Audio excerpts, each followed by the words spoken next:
Like an old, it looks like an old school fucking. What kind of car would you say? It looks like an old milk truck. It's like a wood panel, old, milk delivery truck. And what has it got? Ozzy on it. Remember making car noises when you fucking? Oh, of course, dude. What does that have to do with Ozzy, though? It says Ozzy on it. Yeah, but what does it have to do with Ozzy? Well, Ozzy's on it. It's got a picture of Ozzy on the top from Blizzard of Oz, a picture of Ozzy on the side from Blizzard of Oz, and it says Blizzard of Oz on the other side, and it says Ozzy on the roof. It's Ozzy car. Did Ozzy ever have a car like that? I don't believe he did, no.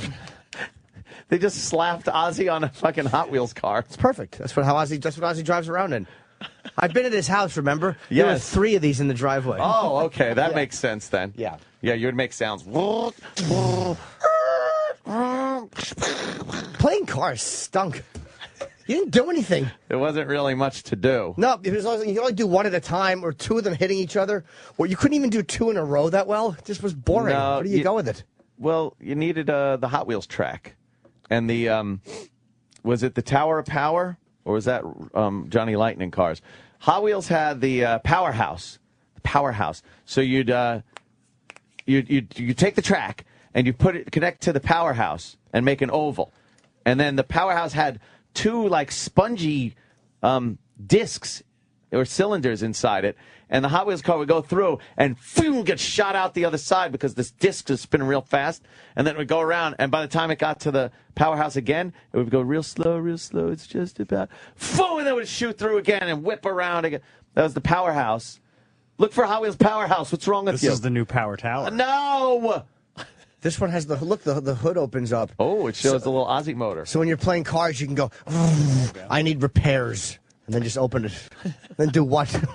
And do what, really? Why do you open the hood? Why would I want to park my car with the hood open? Yeah. The powerhouse is not fun at all. You just sit there and watch it go in a circle. There's the powerhouse. Oh, that's great. And then it would always fall off the track. I had that. That's terrible. You don't think it's a fun gift? No. I never had any Hot Wheels tracks. I had I had a mat. Yeah. That looked like the road and houses and stuff. Oh, God. Oh, yuck. That's terrible. I'm just remembering now, like, the big part of the game was I used to make all my cars get in a traffic jam. What a fucking cocksucker. What a horrible game to play. I would play traffic. I would line up all my cars, one behind the other on the road, and then that way I could just look at all my cars. Did you go beep, beep, Oh, look, beep? Sam's playing Asian driver again. Like the lights in the town wouldn't work or something. And then there would be a traffic jam because one guy was stuck at the red light. And then I would just look at my car collection all lined up. Your Mom, you want to play Rush Hour? Okay. All right, Sammy. Look at him. Kids love cars, though. Yeah. Oh, man. Yeah. Boys or girls, they don't care. No. They love my cars. daughter asks me to play, race.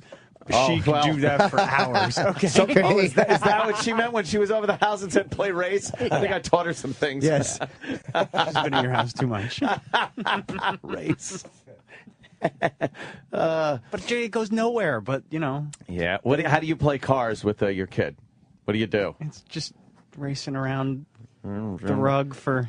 You She got give her you some good rules? shit, though. You got to like the little garage thing. She's got all What's a newer, like that was what we had when we were that children, was was that old fucking school. horrible track. What's a new car garage or whatever for little Hot Wheels Here's cars? the current Hot Wheels Power Tower. Wow. But what does the power tower do? That's way It looks better. like it lifts the car up with some kind of an auger-based elevator, and then like drops the car out the top, and then it goes around and around.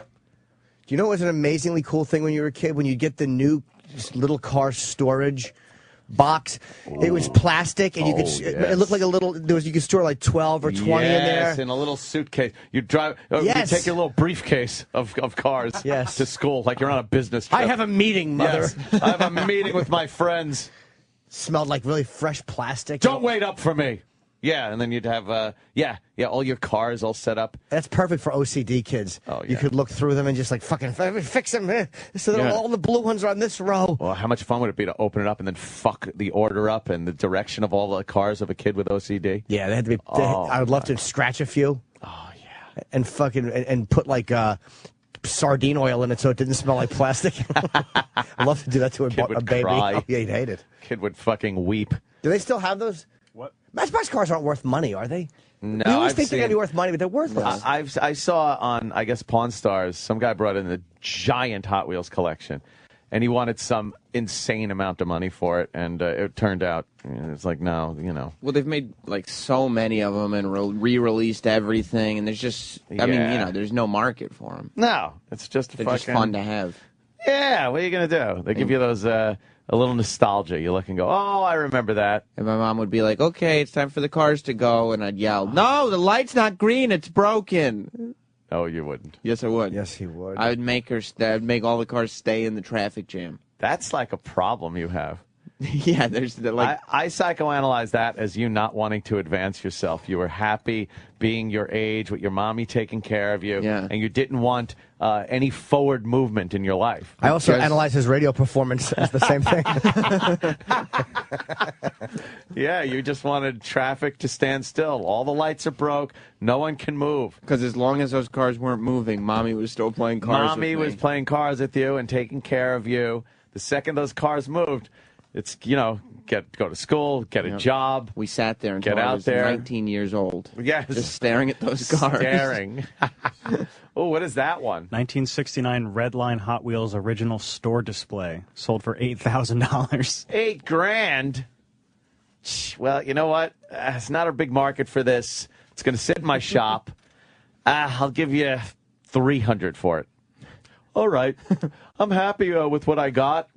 Well, I was hoping for $1 million. Yeah, I was hoping for $8,000 for it, which is what I paid for it. But I'm happy with $300. I think I'm just going to go to the casino a little and maybe go out to dinner with my wife. Instead of it sitting in my closet, I got a little cash in my pocket, and we're going to be able to get a nice dinner. It's about time someone else got a chance to enjoy it. That's another thing they say all the time to rationalize that they were just fucking robbed. And 2 days later, they're in the pawn store, and it's like, $8,000 for this Hot Wheels display. Wait, you said, wait a minute. How many cars did he have in it? And were they in good condition? A few of them were. Like, he got a good price for a very few of them. But for the most part, they were just, your collection stinks. Like, what's a legitimately 22? No. Legitimately what? Good. A good Hot Wheels car to have? Like an expensive one. Man.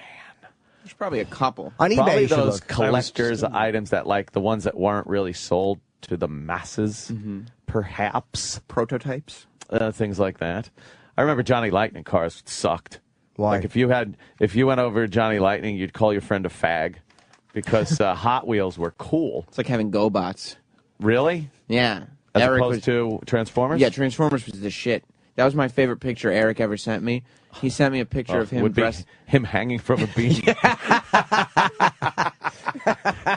And the floor collapsing. All right. Did I have to tag that? Come on, not only is a poor kid killing himself, but his heaviness wrecks the house. Sorry, Eric. He just walks out of a collapsed house with an abrasion on his neck. Yeah, he looks like fucking Gandolfini's ex-girlfriend in The Sopranos. He's cooking. He's got a fucking scarf on. Now Travis is looking at a little pink one. What's that? I don't know. Something from 1973. Ooh. I was alive. Sold for $3,100. I do kind of remember that car. Well, that was $3,100. Why? Man. I don't know. It's very rare, apparently. Oh, look. 1968. What's it say, though? Like, why does it say rare? Is it a reason for it? Or? No, he had a very short description. 1968 rare Hot Wheels Redline Custom Fleetside Orange Heiss? Is that how you pronounce it? H-E-I-S-S-E? Yeah. Raider Special Paint, $3,000. Come on. Let me see. I probably have it. $3,000 for a Hot Wheels car. That one does look familiar. It's like, but well, it's I remember all those the paints and the fucking the colors. Sometimes you see a color on something and think like, oh man, I kind of remember a Hot Wheels car that color. Very weird what sticks in your head. Like yeah. that. Oh yeah, this is a German. That's great. Yeah. Oh, great. Yeah. Wonderful. So your little track, how would that make the car, like the track is just an oval. Yeah. And what makes them zoom faster at one point? Oh, it was the powerhouse had those foam things like wheels in them, like foam wheels that were spinning, and the car would go through like kind of like a car wash, but the things are spinning really fast, and it would throw the car out the other side. Because I remember the only thing I never got into when I was a kid, but I could see it being interesting is trains. I love My father had like old Lionel trains, a few of them, not many, but he was kind of obsessed with them. So I kind of thought they were cool, but just never. Yes. We never had room to have a fucking real Bobby Bacala train Oh, every Christmas I asked for electric trains. Electric trains, electric trains. That's all I asked for. Can I get electric trains? Shut up! You got them last year. But I want more electric trains. And what a dummy I was. I went to I got brought to the dentist when I was a kid. And the dentist's ploy for kids was to give them a little, like, charm kind of toy thingy. Like a little plastic fucking, I don't even know what it was. Like, I don't know. A plastic soldier, Suppository? or something, Oh. a suppository, anything really small, like something from a penny machine or something. Something that you can win with the least amount of tickets. Yeah, at, things Dave like and that. Buster's. Yeah, just crap in a big drawer Like in a spider ring. in his office. Yeah, shit like that. And he goes, "Oh, you know, we have toy over here if you want to pick from one." I go, "Do you have electric trains?" Like I thought I was gonna get like a nice toy. What Like dope. I know. Ew, you asked the dentist for I asked electric the dentist trains. if I could have electric trains. I love how disgusted Jim always is with your childhood. I'm terrible as a child. It's not this. It's the fact that what a dumb question. How the fuck would the dentist have electric trains? I know, he said toy, and when I heard toy as a kid, I thought electric trains. So he said, "Oh, you want a toy to you know, like electric trains? Oh, we don't have those." Said That's adorable, but it also makes me want to just drill my fist into your young chest.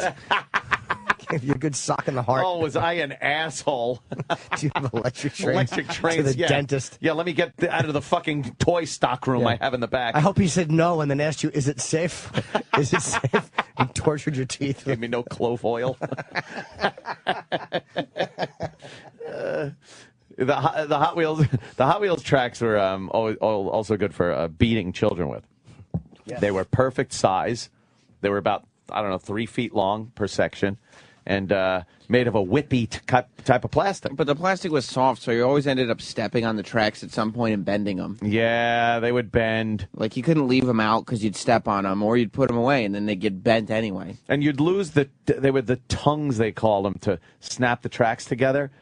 They were like little plastic pieces that went on the bottom of the slots of the thing. And once you lose those, you'd always try to line up the track on the floor without the things that held it together. And it would last like one time, the car going through, and then Just stop it. Imminent fucking disaster when the car would Well, you hit can it. get one in the box for $12.99 on eBay. $12.99. That's right, yeah. For a supercharger. That's what it was called, the supercharger. 1969 toy. $12. I bet that person saw that and went, "Oh my God, we are rich." I got it. Just because shit is old doesn't make it fucking worth anything. So much stuff is worth nothing. Yes. I can't believe how much stuff Yeah. is worthless. I know. I learned you that always like looking at I was at my dad's house and I was looking at all my old like comic books from like the 80s and 90s, and I punched them in on eBay. They're all worth less than the price. Than the family I photos. Oh shit! Sorry. Oh no! But you thought like when Superman died, Right. they had all of these comics, and I was like, oh, I'm going to keep these, and they're worth like $2 each. Right. They're worth nothing. Where baseball cards were jacked up at one point, like the 80s and 90s. No, when they weren't. It was legitimate sales of the cards. I don't know if this is true or not, but Roland just texted me that somebody just got a new train set on the staff. Well, someone I bet has room in their new house Oh no! for a train set. Oh, I certainly did. Does someone have a my choo-choo? God. Go to his Facebook Someone page. likes to Yeah. choo-choo and has one.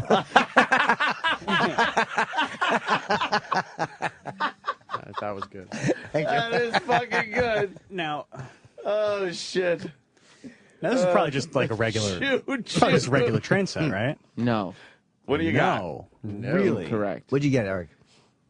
What'd you get? Pulling it up right Okay. there. You go. What game? Oh no, you Jesus didn't! Christ. Ew! No, you You're didn't. a baby. I don't believe that you got the Harry Potter Hogwarts Express. I What certainly the did. fuck are you doing?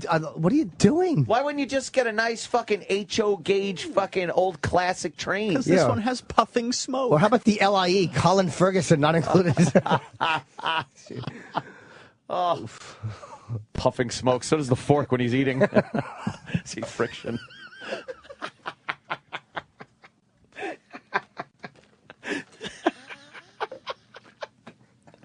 Oh, Erik. Erik, what made you get the Hogwarts Express instead of a real like fucking hobby train set? Well, the real trains are coming later. This one is for Christmas. This one goes around the tree. That doesn't make sense. Like a regular train should be the one that goes around the tree. The regular train's going to be in a whole different section. A section? Oh, another wing of the Nagel estate. This is what drives. He's picking up all these hobbies now. Because he's a house, he has room. Yeah. Yes. Like now he's starting Lego collecting, and now he's starting train sets, and The Lego stuff this is a little not a douchey. cheap train set. How much was it? Eric? What is it listing there? And how much? Well, I see a bunch of different versions. Oh, let's say. Which version of the Hogwarts Express did you get? Mine, it's solid metal too. It's not like cheap plastic or Oh, anything. well, Lionel train set, Yeah. Lionel. and I think it was like 200. That's not bad. $200. Wait, is it a whole bunch of trains? Yeah, it's 5 cars. Oh, all right. Yeah. 5 cars? Yeah. Is it a caboose? Yep, has a caboose. And how much track? Enough to go around the tree? Yeah, it's pretty big. In a circle or an oval? Circle. Oh, I hate a circle. It's constantly turning. Oh, here it is. just a, Oh, Oh, Hogwarts Wow. Express coming through, guys. that's good. Are you all excited that you're like a fucking warlock No. when you watch it? Do you imagine yourself shrinking and going into the fucking You don't train? have to like jump on the track or something? Yeah, how does that work? Do you ever, like, when it comes through the tunnel, do you go, yay, like a big retard? Yay! Like a big retard. Haven't bought the tunnel yet. Like a big shit. if I'm on my own on this, disregard it. But I'm interested in what Raekwon thinks about the amount of disposable income that Erik has that he could just buy train Well, sets. I mean, It's amazing. Troy might actually agree with this one. Troy's might. a big train, but hey, let's grab him. he's a train guy. I My know. Is question, he a train buff? Well, Yes. he went to Pennsylvania and was on the train. He likes the train. Yeah. That's true. He likes At pulling some trains. point, I want to have like At some point, I want to do it right. Have a whole landscape set up. that like, whole thing. like huge train Gomez setup Adams, is really and then my blow it up. God. Wow. What is the other- Fuck yeah. What is the other Lionel one you're getting? Like, is it, what's the newer one? You're getting another one, right? A Lionel. The more of an old-fashioned one, though. Like the ones that would haul like coal and and things like that. Not ones that would take Harry Potter to Hogwarts. Right, That's right. just for Christmas. Oh, for Christmas. Hey, that's great. That's pretty cool. You're going to get an engineer hat Yeah, you have to. and like an oil can and just stand there working the little control. Does the transformer on train sets still smell like it's ready to burst into flames when you fucking fire them up? Yeah, it kind of does. I don't It's know. like, are their wires just, Dude. you think that thing's just going to go up any second. But Every train set I've ever had when I was a kid, you go to like start it up, you plug in the transformer, you hear like, and then you get the throttle going, and you smell like this fucking ozone-ish, electric, ready to burst into flames smell. When I was like, when you see, like I mentioned Bobby Bacala, but when you see an adult with a real, like, old school train collection, Yeah. like fucking a really nice, that I can kind of get collecting. Yeah. That's like a real collector. And it's very hobby oriented because they put together all those scenes. They put the trees in and all the little like lakes and it's kind of a hobby. You're building it. But they're old. You can buy old ones, like the old Bobby. scenes. Poor Bobby Bacala. Oh, it's the best fucking, one of the best murder scenes in the entire fucking. Could you turn it up? Yeah. Oh, here, poor Bobby. I'm gonna go for it. I'm gonna go for it. Your son will like this too. He's very Goes excited. fast. A nice blue one. He's gonna buy the train. That don't is care. nice. They're showing, if you haven't seen this, they're showing a little train go on the tracks, and a man's coming in to not be nice to Bobby. Oh no. Oh, here they come.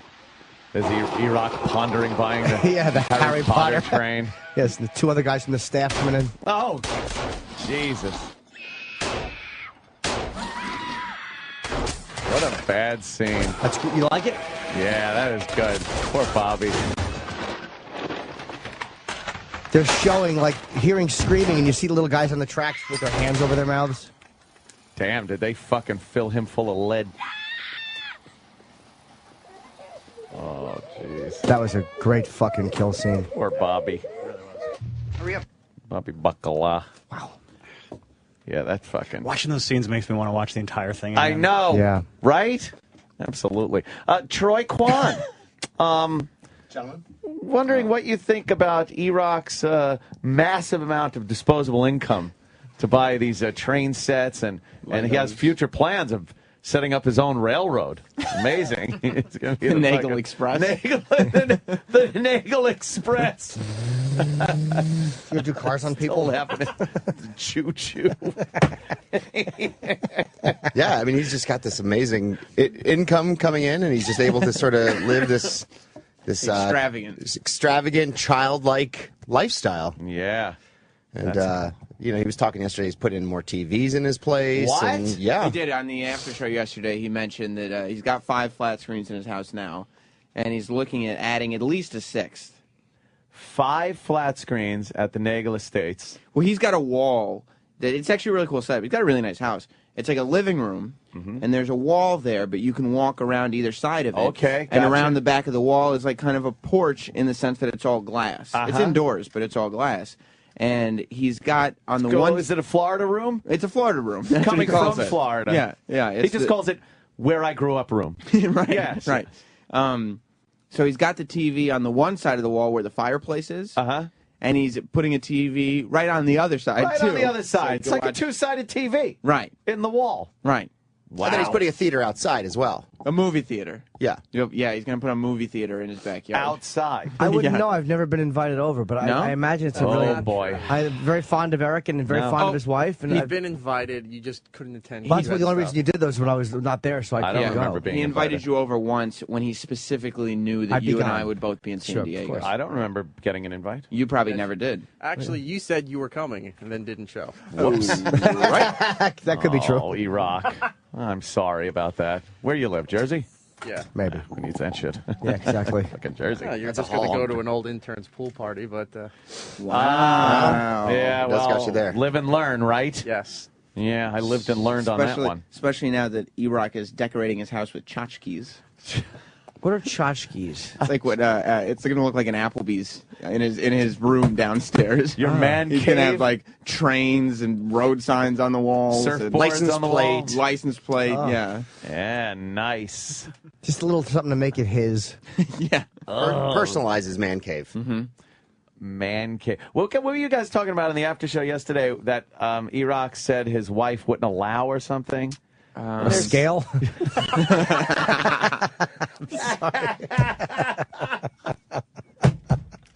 Oh, the hot tub. Oh, right. Oh, right, a hot tub. I was driving home and I'm like, oh, Jesus, I got to get into this. How do you, why, what's wrong with your wife that she doesn't like a hot tub? I was corrected later on Oh, you were? to the fact that she would love to have a hot tub. Well, then why did you say that before? Because I honestly thought she had said no at one point. Well, can you She said take out- No, she was commenting on the temperature in the room to him. It's hot. She called him Tub. Oh, wordplay. Was there a comma? Holy fucking. You like your house? Was your house built new? No. Oh, okay. It's an old house. It feels new though. It doesn't feel like an old. But house. It's been renovated. How and far from everything. the city are you? 15 miles. That's not big. That makes me want a house. It's not bad. It's right by like a giant stadium area. Okay. So how bad's traffic coming in the morning? It's nothing. In the morning, there's nothing really. It's just What were you jokes thinking? galore. Well, it's When near I said- Giant Stadium. Oh, like the stadium was named after. Well, you know, something. something like that. Now, what did she say about the hot tub? She would love one. So you're gonna get rid of that silly garden of hers and put a hot tub in there and get some bitches? God. Yeah, she had, the house had a huge, like 3-part garden in the backyard. Waste of prime real estate. Yeah. So this spring we'll get the new fencing put in. the backyard will be remodeled. And do a hot tub. This sounds Must be nice. Troy, man, right? It's got to feel good. This guy's just fucking shelling out the money. Boom, boom. But a hot tub makes sense to me. I can see why you'd want that. In the winter, yeah. Yeah. Sit there, watch the snow come down. It's awesome. Oh, boy. Yeah, I get that. But he's got plans. I mean, I think Troy's point is more all these plans for major renovations, and still it's nothing to drop $200 on a Harry Potter train. Me a bag of shells. It's just like Easy he come, makes easy it rain. go. He's just sitting there Oh, firing off. Right. Oh, at the toy store. toy with the store. fucking Harry Potter train's like, yeah, niggas! And he's just fucking flying hundreds off. You think Eric just has a ton of Jeffrey Bucks lying around? Yeah, he does Jeffrey dollars. Jeffrey $50. dollars from Toys R Us. He's like Scarface, but he doesn't have a lion. He has like little child things around the house. The fridge is yours. You are very childlike, Erock. Yeah. Yeah.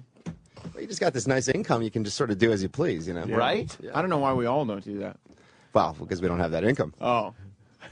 All right, look, I might be guilty of purchasing a few toys myself. Yeah, but you know. You're a millionaire. What are you going to do? Right. That's well established. Make a little more money. I are understand. you saying Anthony's earned it? No, I'm saying no, probably Anthony not. literally twit pics photos of stacks of cash that make up about 4 years of my salary. Oh. And then in 1 minute, one hand, they're gone. Easy come, easy Like, go. Whoops, the dealer took it. That's a Jeez. weekend, though, right? That sucks. You know what? Did you see all of Eric's Simpsons Christmas items? Oh, no. He's got What? a bunch of those little, like, they would be like. How many is that? Like collectibles, like Hummels, but they're Simpsons E-Rock. things. How many do you have of those, I E-Rock? think there's 33, 36. Are they in a case? No, they're on display right now, but On display.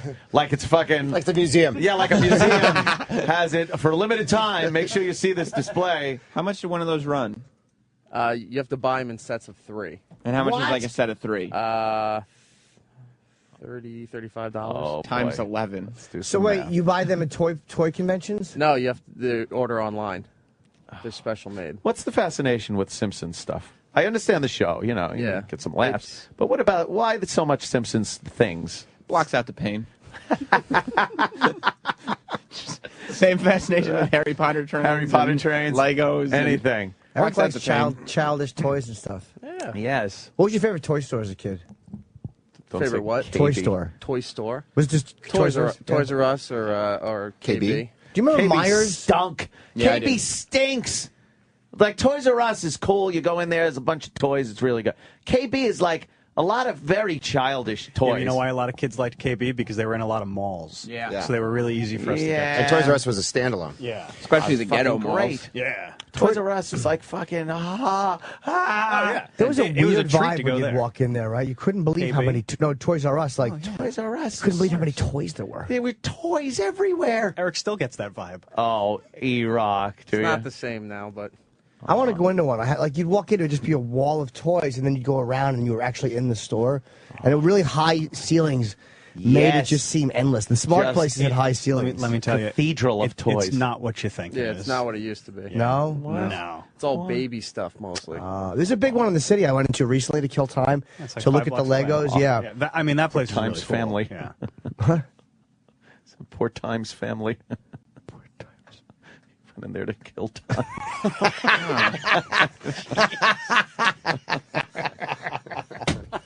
Wow. Love giving Jimmy a taste of his own medicine. Yeah. I still go into Toys R Us like twice a month. For what? Wrestlers. Oh, God. I almost never buy them anymore, but I can't care. stop You just like myself to from look? looking. Yeah, I can't stop. The fact that you You- know that's happening. You with wrestling is You're like a edging with weird wrestling thing. toys. Yes. Yeah, I mean, I don't really. Sitting there stroking your pud in front of a fucking King Kong Bundy hat. Shut up. The fascination with wrestling between you and like E-Rock and stuff is just astounding. That's where we meet. Yeah, is that your common bond? Mm-hmm. That's it. I don't get it when you're almost 30, though. You know, when From you're the a kid. skateboarding guy.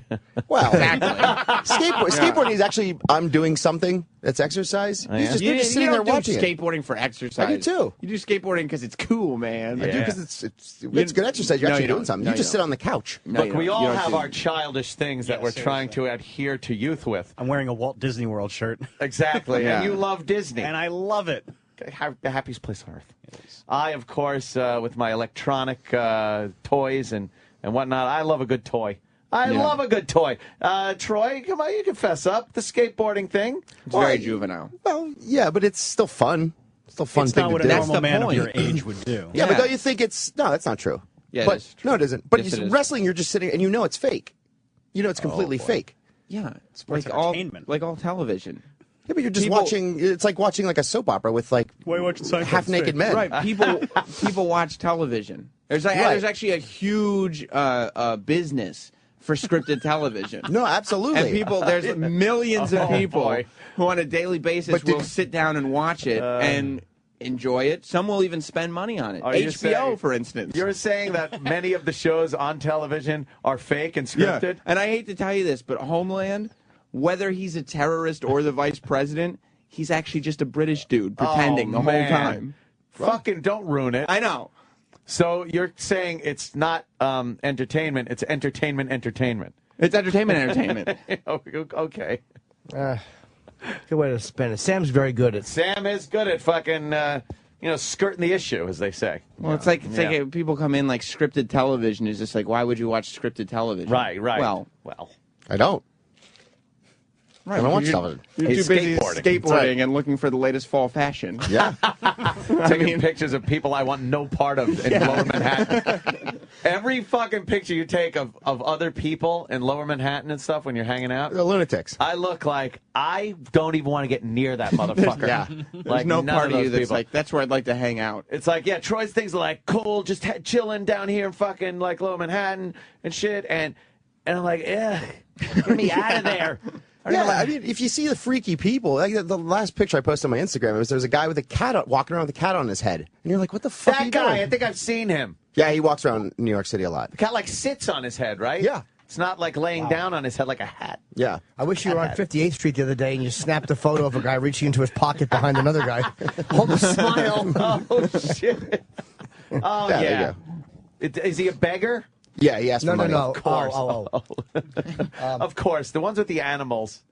Yeah. Is that you laying on your back with the Slayer thing? Like, look at them. What are they doing? No, that's I'm getting my chest tattooed. Oh, I there. thought that was, I couldn't see what that lady was doing. I was, what the fuck's He's getting a tat, and then he's fucking hanging out, and then he's hanging out some more. And now, look, there's people. What is that? That's my girlfriend and another chick. We were What's hanging going out. on there? Why Yeah, are it you was just outside? a street sale, and it was just like, let's just take a funny Your girlfriend's picture. very attractive. Thank you. A little graffiti. There you go. There's a train. Oh, look, at Eric, Elon's you get house. down with that? That was at Strasburg Railroad in Lancaster. You're a fan of trains? Love trains. Yeah, I grew up just. I do like a good train myself. Have you ever ridden a steam locomotive like that? Never. You should go out and check that out. It's a lot of fun. Now you're just bragging. And then there's a railroad museum there. And they have all these old Ooh. steam engines and Old trains? yeah. Very nice. I remember the Freedom Train out in California when I was a kid. The Freedom Train was an Amtrak train, made its way around the country during, I think, the bicentennial. Me being a child of the 80s. The bison what? The bicentennial. Bison in the studio. Oh, you're right. It never ends. The bicentennial. Oh, I saw a movie about that once. I didn't think it was Did you? real. Yeah, it was the 200th birthday of these United States. It's like history. Yeah, and the Freedom Train would go around, and everybody was excited for when the Freedom Train was going to be coming, and it was cool because they had like history inside. You know, it was like a rolling museum that would go around the country, and it stopped in San Juan Capistrano at the world famous Capistrano Depot. Is this what it was? That looks like I have no idea. I didn't really pay much attention to the. It's pretty cool. thing. Is it the Freedom Train? 1976? 1976. Yeah. Most of I us was weren't but even born yet. I was but a wee lad. What year were you born, Troy? 77. Oh, man. You son just of a bitch missed. snuck in under the wire. That's You right. just missed the Freedom Train. Get on the Freedom Train. That was just fucking Amtrak before they were completely broke, I guess. Yeah, that Are they was broke? It's exciting. Amtrak's always running at a loss. Oh. Doesn't the government run it now, so it can't make any fucking money? It loses money like everything else the government runs. Yug. Yeah. What's a really valuable Lionel train? Like, what is, because those are things that are worth a Yeah, lot of yeah, money yeah, because those people are- couldn't collect them like you could baseball cards. Well, that's true. and they had to be kept in good shape. Yeah, but things in the box are always worth a lot of money. Yeah. Because that's most kids back, especially in the 50s and 60s, did not. Man, did I like opening up a Christmas present and seeing electric trains. I was like, oh, this is fucking I don't know great. if I ever got them for Christmas, to be Open honest it up with you. and that locomotive, you'd just be like, yeah, that's our locomotive. Had some weight to it. You like it better than getting slot cars? Yeah, I wasn't a big fan of the slot. Although, no, you know what? What was that? The AMX, was it called? There was a slot car set. I remember the commercial had Jackie Stewart, the race car driver, in it. Look at those cars really hug the road. He would fucking do the commercial for the AMX cars or something. Yeah, there you go. Oh, if you have the car and train set with that amazing one piece, which is the railroad crossing, and it would have the car track and the train track over it, and you put it together, and amazing. Amazing. Try to have the train hit the cars. Yes. Tyco, thank you. AMX was slightly larger than Tyco. I had the Tyco cars. Tyco. And you'd... they were always flying off the track, though. You'd have to... Yeah, I hated having to try to keep it on the fucking track. I just You wanted have, you have to pick something I to had collect. Tyco cars. Yeah, Tycos, Yeah. right? Yeah. Come on, Tyco cars. Yeah, these were great. You need a big house to collect shit like that. Like I saw Like those Eric. Mego toys recently. Like I was Yeah. fucking like I wanted to buy. I didn't buy any, but they're really expensive. Like when I had them when I was a kid. There's they're- a big market for Mego. Because the little 12-inch, they're not even good. I had like Hulk and the fucking Fantastic Four, Captain America, all of those when I was a kid. I loved those things. Yeah. But in the box, like fucking $4,000. No Yeah. way. I can't spend that expensive? Yeah. I'm not gonna That's do it. kinda Just crazy. look at them. Hey, look at that to a girl. She's 20. Hey, you want to eat my cock? She's playing with them. Yeah, they made a lot of stuff. A lot of stuff. Yeah. Oh, They I were like the first the, company to like license. I think I Yeah. see the I have a lot of Enterprise Mego Bridge up toys. there. Holy shit. That looks like a good one. I Yeah. want that. Migos are the shit. I had fucking Yugos. Well, me here. Fuck, whatever, man. I'll play that game all fucking day, cocksucker. This is the worst of the Opie and Anthony Show. Sirius XM. Blowing up, man. Yes. It's hard to keep track of you. When is your show That's premiere? not nice to say. April 30th. Wow, really? Yeah. Okay, so until you get some time. No, you know what? I'm thin right now. Here's why. I did a photo shoot for Vanity Fair yesterday. Oh, good. So I didn't eat I ate like you're supposed to eat all week. Yeah. Like girls eat that are on television, like what I should be doing all the time. It was the worst week. Have you ever Really? tried to like lose weight? It's so awful. I don't know how anyone can live like that for. It was like you were conscious of it all the time. It was Yeah, you like crave eat everything. just vegetables and like some protein. Oh, it was a miserable. I was like, that's why models are such cunts because they're just like, starving. They're just always hungry. Yeah, and then I revenge ate and drank Yeah. for 24 hours. Nice. Oh, Yeah. you made weight. Yeah, I got She myself made back weight, up. and then it's like, okay, now I could. I'm ready to eat. fight again. Yeah. I don't know. When 4th of July, that party, you were in that fucking bikini there. Looking Yeah? pretty goddamn good. Okay, that's Pretty nice to hear. Goddamn good. Yeah, television adds 90 pounds. Does it? Oh, yeah, boy. it does. And I look like a Cabbage Patch anyway, so. And I was like, You that's just not upset fair. Jimmy. Jimmy's going to throw up. Yeah, Yeah, Jimmy's he- Jimmy's out of here. Sorry, Jimmy. He left. Jimmy's Yeah, it was. Ugh, not eating is. I mean, Yeah. it sucks. So is that your first fucking foray into how you're going to turn all Hollywood and shit? No, oh my An God! eating If disorder would be anything, great. Never. I would you know, love I'm to, not like- someone that. I don't think I'm someone that would look. Like, you know, when girls lose all that weight, you're like, we didn't need you to do that, Christina Ricci. You know, yeah. Jennifer Goodwin. Like, have a sandwich. Nobody needs I would you to love be to a get. waif. I'd love for you to get to the point where you're checking out at the supermarket, and you look over at the tabloids, and there's like Amy just emaciated, getting her mail from the Frail. fucking like the mailbox, looking at the camera, got all mad. The headline: What happened to Amy? Yeah, Yeah, and I'm just. I thought Amy. this is what you wanted. Family's worried about Amy Schumer. Skeleton. Or good cellulite picture with a whole bunch of I Hollywood can babes. give him that right now. I'll That tweet one's always right my now. favorite, where they just show the cellulite and you have to guess Whose Whose ass? cellulite is this? yeah, whose body it's on. They're just you know, like look, us. I'm a fucking prick, man. I know it, but like that is really just that's gotta kill people. It's like going, oh, whose ass is this? Whose disgusting ass is in our magazine? And here are the names, the little key with the A is, if those people are looking, you got to be like, oh, man. That sucks. But who are the people that buy those magazines mostly? The people I see on planes, it's these fat chicks from the Midwest who are wearing a they can feel better about over a themselves. turtleneck, and mom haircut, terrible jeans, and they're like, she looks stupid in this Gucci dress, and you're like, really? Like you're going home alone. You have a ton of cats to feed. They're cats. Yeah, she's going home. But you think Brittany has taken a turn for the worse? Everything so she owns is covered with hair and stinks like piss. Yeah. Nice. Her exposure will be on Hoarders and nothing else. Yeah. Yeah, so you're like, I don't know, you're right on that fucking Hollywood thing there, Amy. We've seen this a lot. Really? Man. So we just want to soak you in before you just say those. Soak me in. God, I remember That's that. what I say. Remember when Amy used to do the show? Going, soak me in. Soak me Guys in. love it. They're like, that doesn't make any sense. I'm like, shut up. I mush their face. Soak me in. Are we setting another one free today? I think so many people that used to do our show, and we go, remember when they used to do our show? Remember when Louis C.K. used to beg to come on? Remember when Louis C.K. did our show? Doesn't he still do he'll it? come on at his leisure. Right. He'll get to us eventually. And that's it. The eventually is getting further apart. Further each and further time. apart, yes. Sure. Now hosting SNL, and I'm happy for him. And him in the tabloids. They're taking pictures of him in his stalled out boat in the middle of the water, like he's fucking goddamn Aristotle Onassis. Well, he loves boating. Out on his boat. Yeah. Yeah, it's Oh stalled God, out. I really want to. It did. Yeah, What they got happened? And they have Pictures of pictures it. of him beached on the boat, trying to start it on a and cell walking phone, around. just waiting for help. Yeah, waiting for help, With and his they're taking daughters. pictures of him like he's fucking Tom Cruise. He's using his Emmys to try and row back That's great. Yeah, guy, I'm going to throw you this line. Right. I tied my Emmy to it. Catch. in. Using it as an anchor. Yeah. You're like, it's too much weight. You have to throw the Emmys overboard. No! He's like, no, I'm going down with He's throwing the his ship. children overboard instead. But I could see him. Yes. I could see him throwing his Emmys in the river. Yeah. I really could. I could see that. Yeah, he would that's do something it, that Louis but would then do. a week later, he'd be in scuba Oh, you gear think? going to get that I don't know why I shit. did that. I Yeah. shouldn't have done that. Stupid. I could use I'm an those. idiot. You think he'll do well on SNL?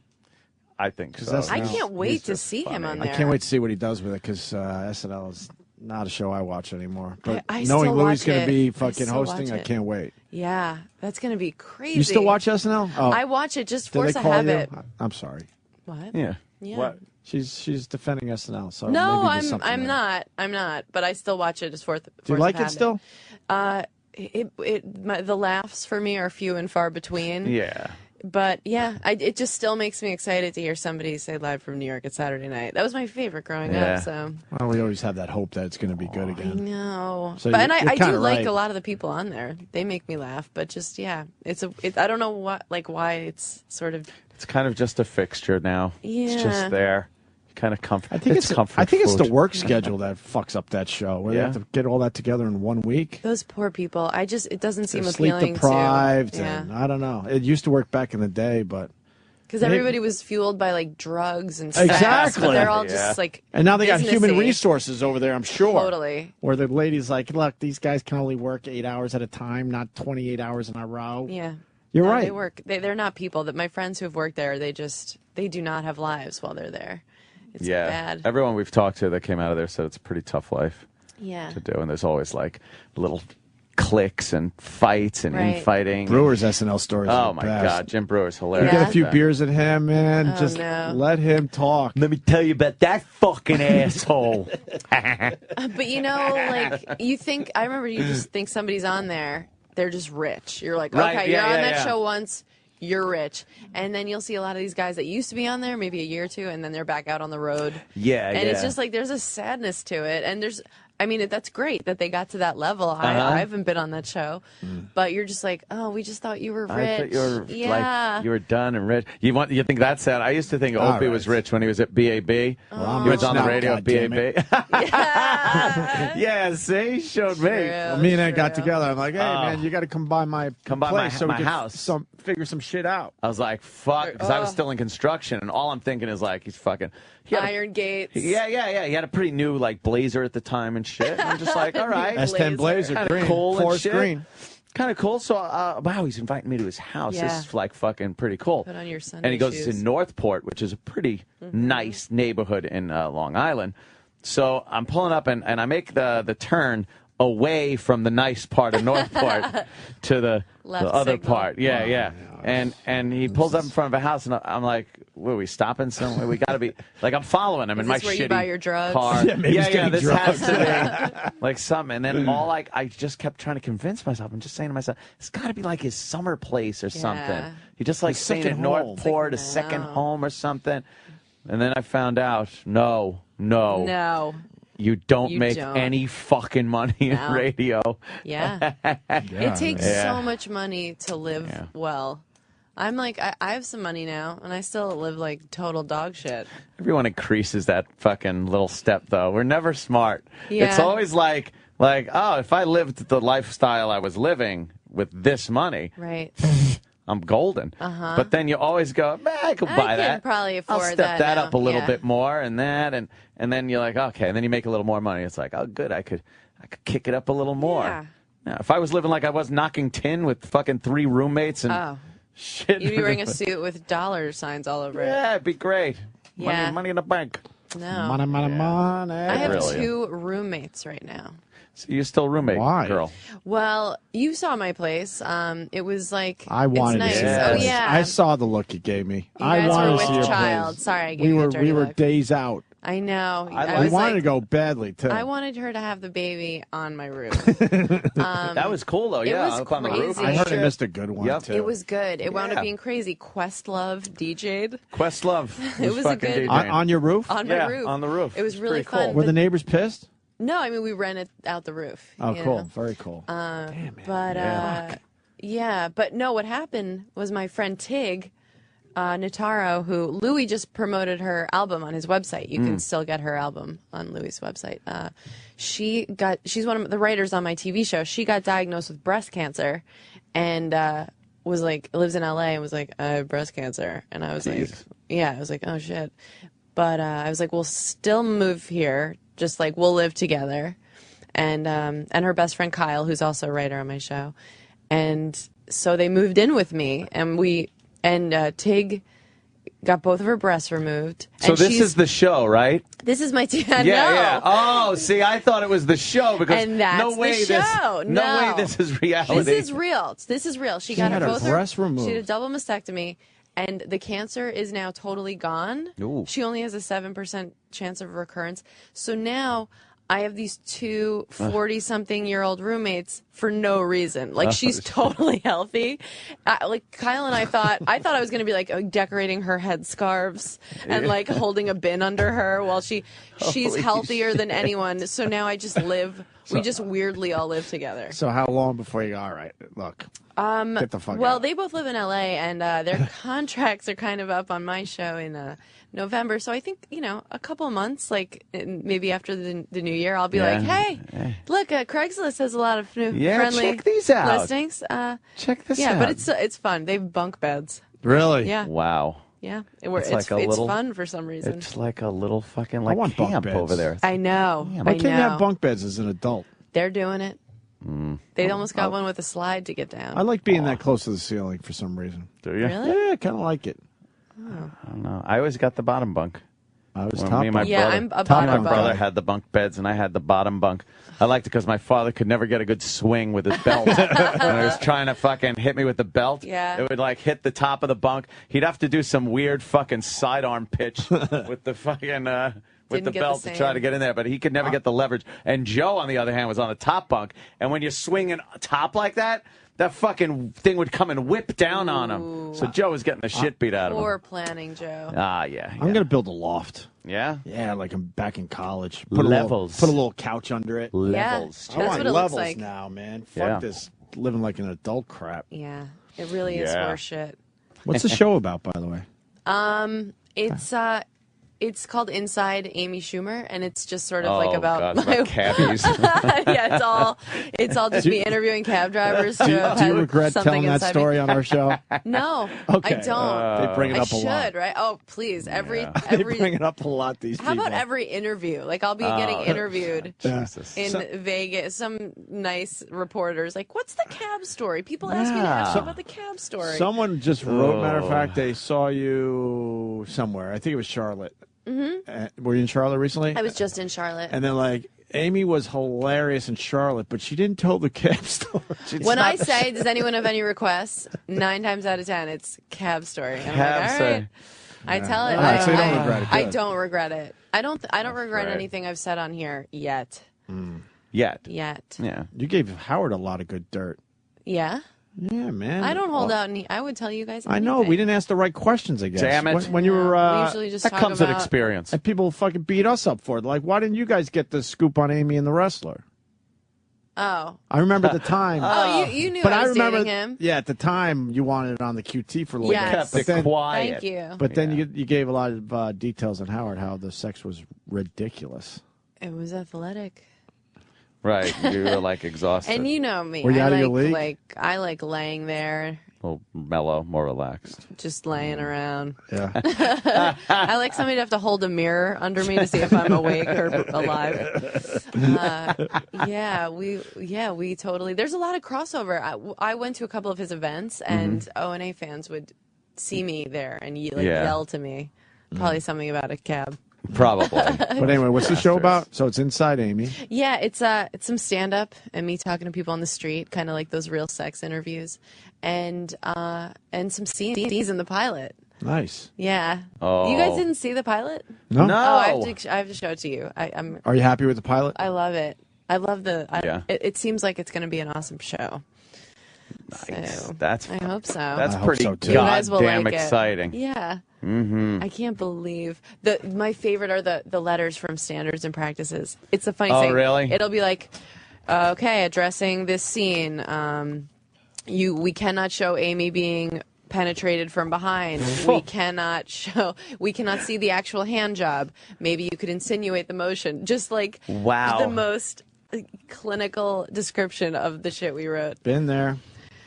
They take all the funny out of shit. Standards and practices are rough on any network. They're terrible Yeah. because their whole job is to. But they always go too far. They know they could Sure. like, help you out a little bit, but they They're choose just not making to it up. ever. And They they're just not don't want to artists. lose their job. Yeah, They just don't want to lose Right. their job. We had lawyers at CBS Radio drove us completely insane with the nonsense they would give us on our bits and our show in general. Because it's not necessary, especially on wasn't. cable. It Because wasn't on gonna be- cable, there's no FCC. Right. Yeah. Yeah, In they your make case. it up. Right.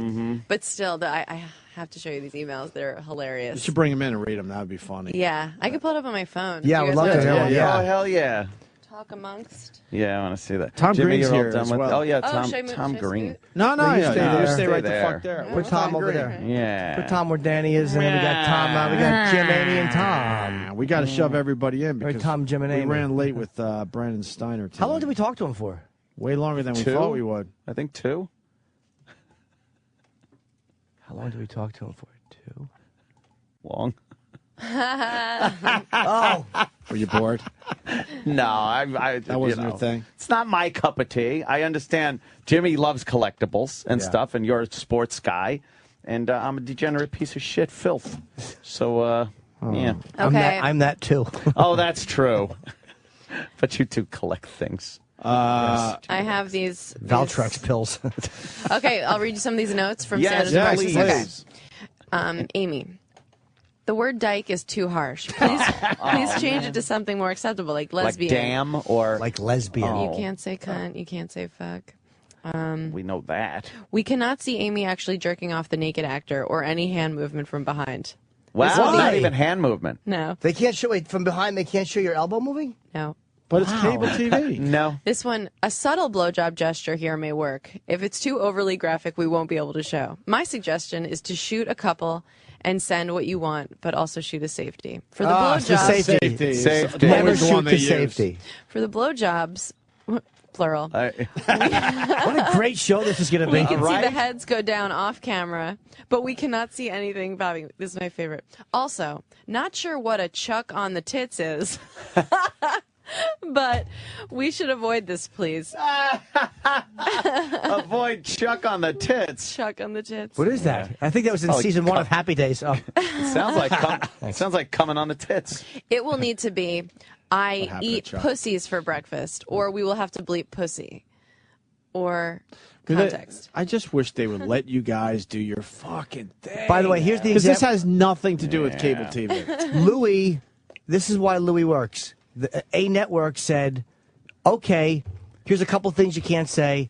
You do what you do as a funny person and give it to us, and we will stay the fuck out of it. And what you get is the most Emmy nominations that a guy has ever gotten. Yeah, Louis, hilarious, right? It's legendary because Louis said, I'll do a show for you, but you're not going to be able to see it. I will hand it in to you.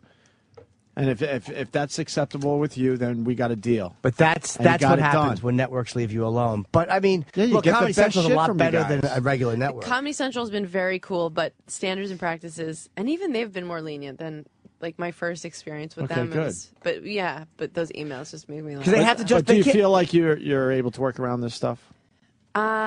I don't know. I mean, we'll have to, but some of the stuff, like... Because some of the stuff in your head, you just know, oh, my God, this is what will be funny. I just know it in my bones. Yeah, and I think some of it won't work if taken out. Like that scene, or like the scene where the Chuck on her tits, that... I think that was the scene. We wrote about like how when actresses go on late night shows, they're so like precious, and the dynamic of like them and the host is always like, oh, like it's like I have a crush on you. No, I have a crush on you. And it's just so awkward, and like the girl's supposed to be like this unbelievably hot, whatever, and the audience, if the girl's always like, and I'm a nerd, I was a nerd, and like I loved Star Wars, and the guys in the crowd are just like, so did we, just like jerking off, and so it just ends with like the crowd just like throwing their like spooge all over this actress.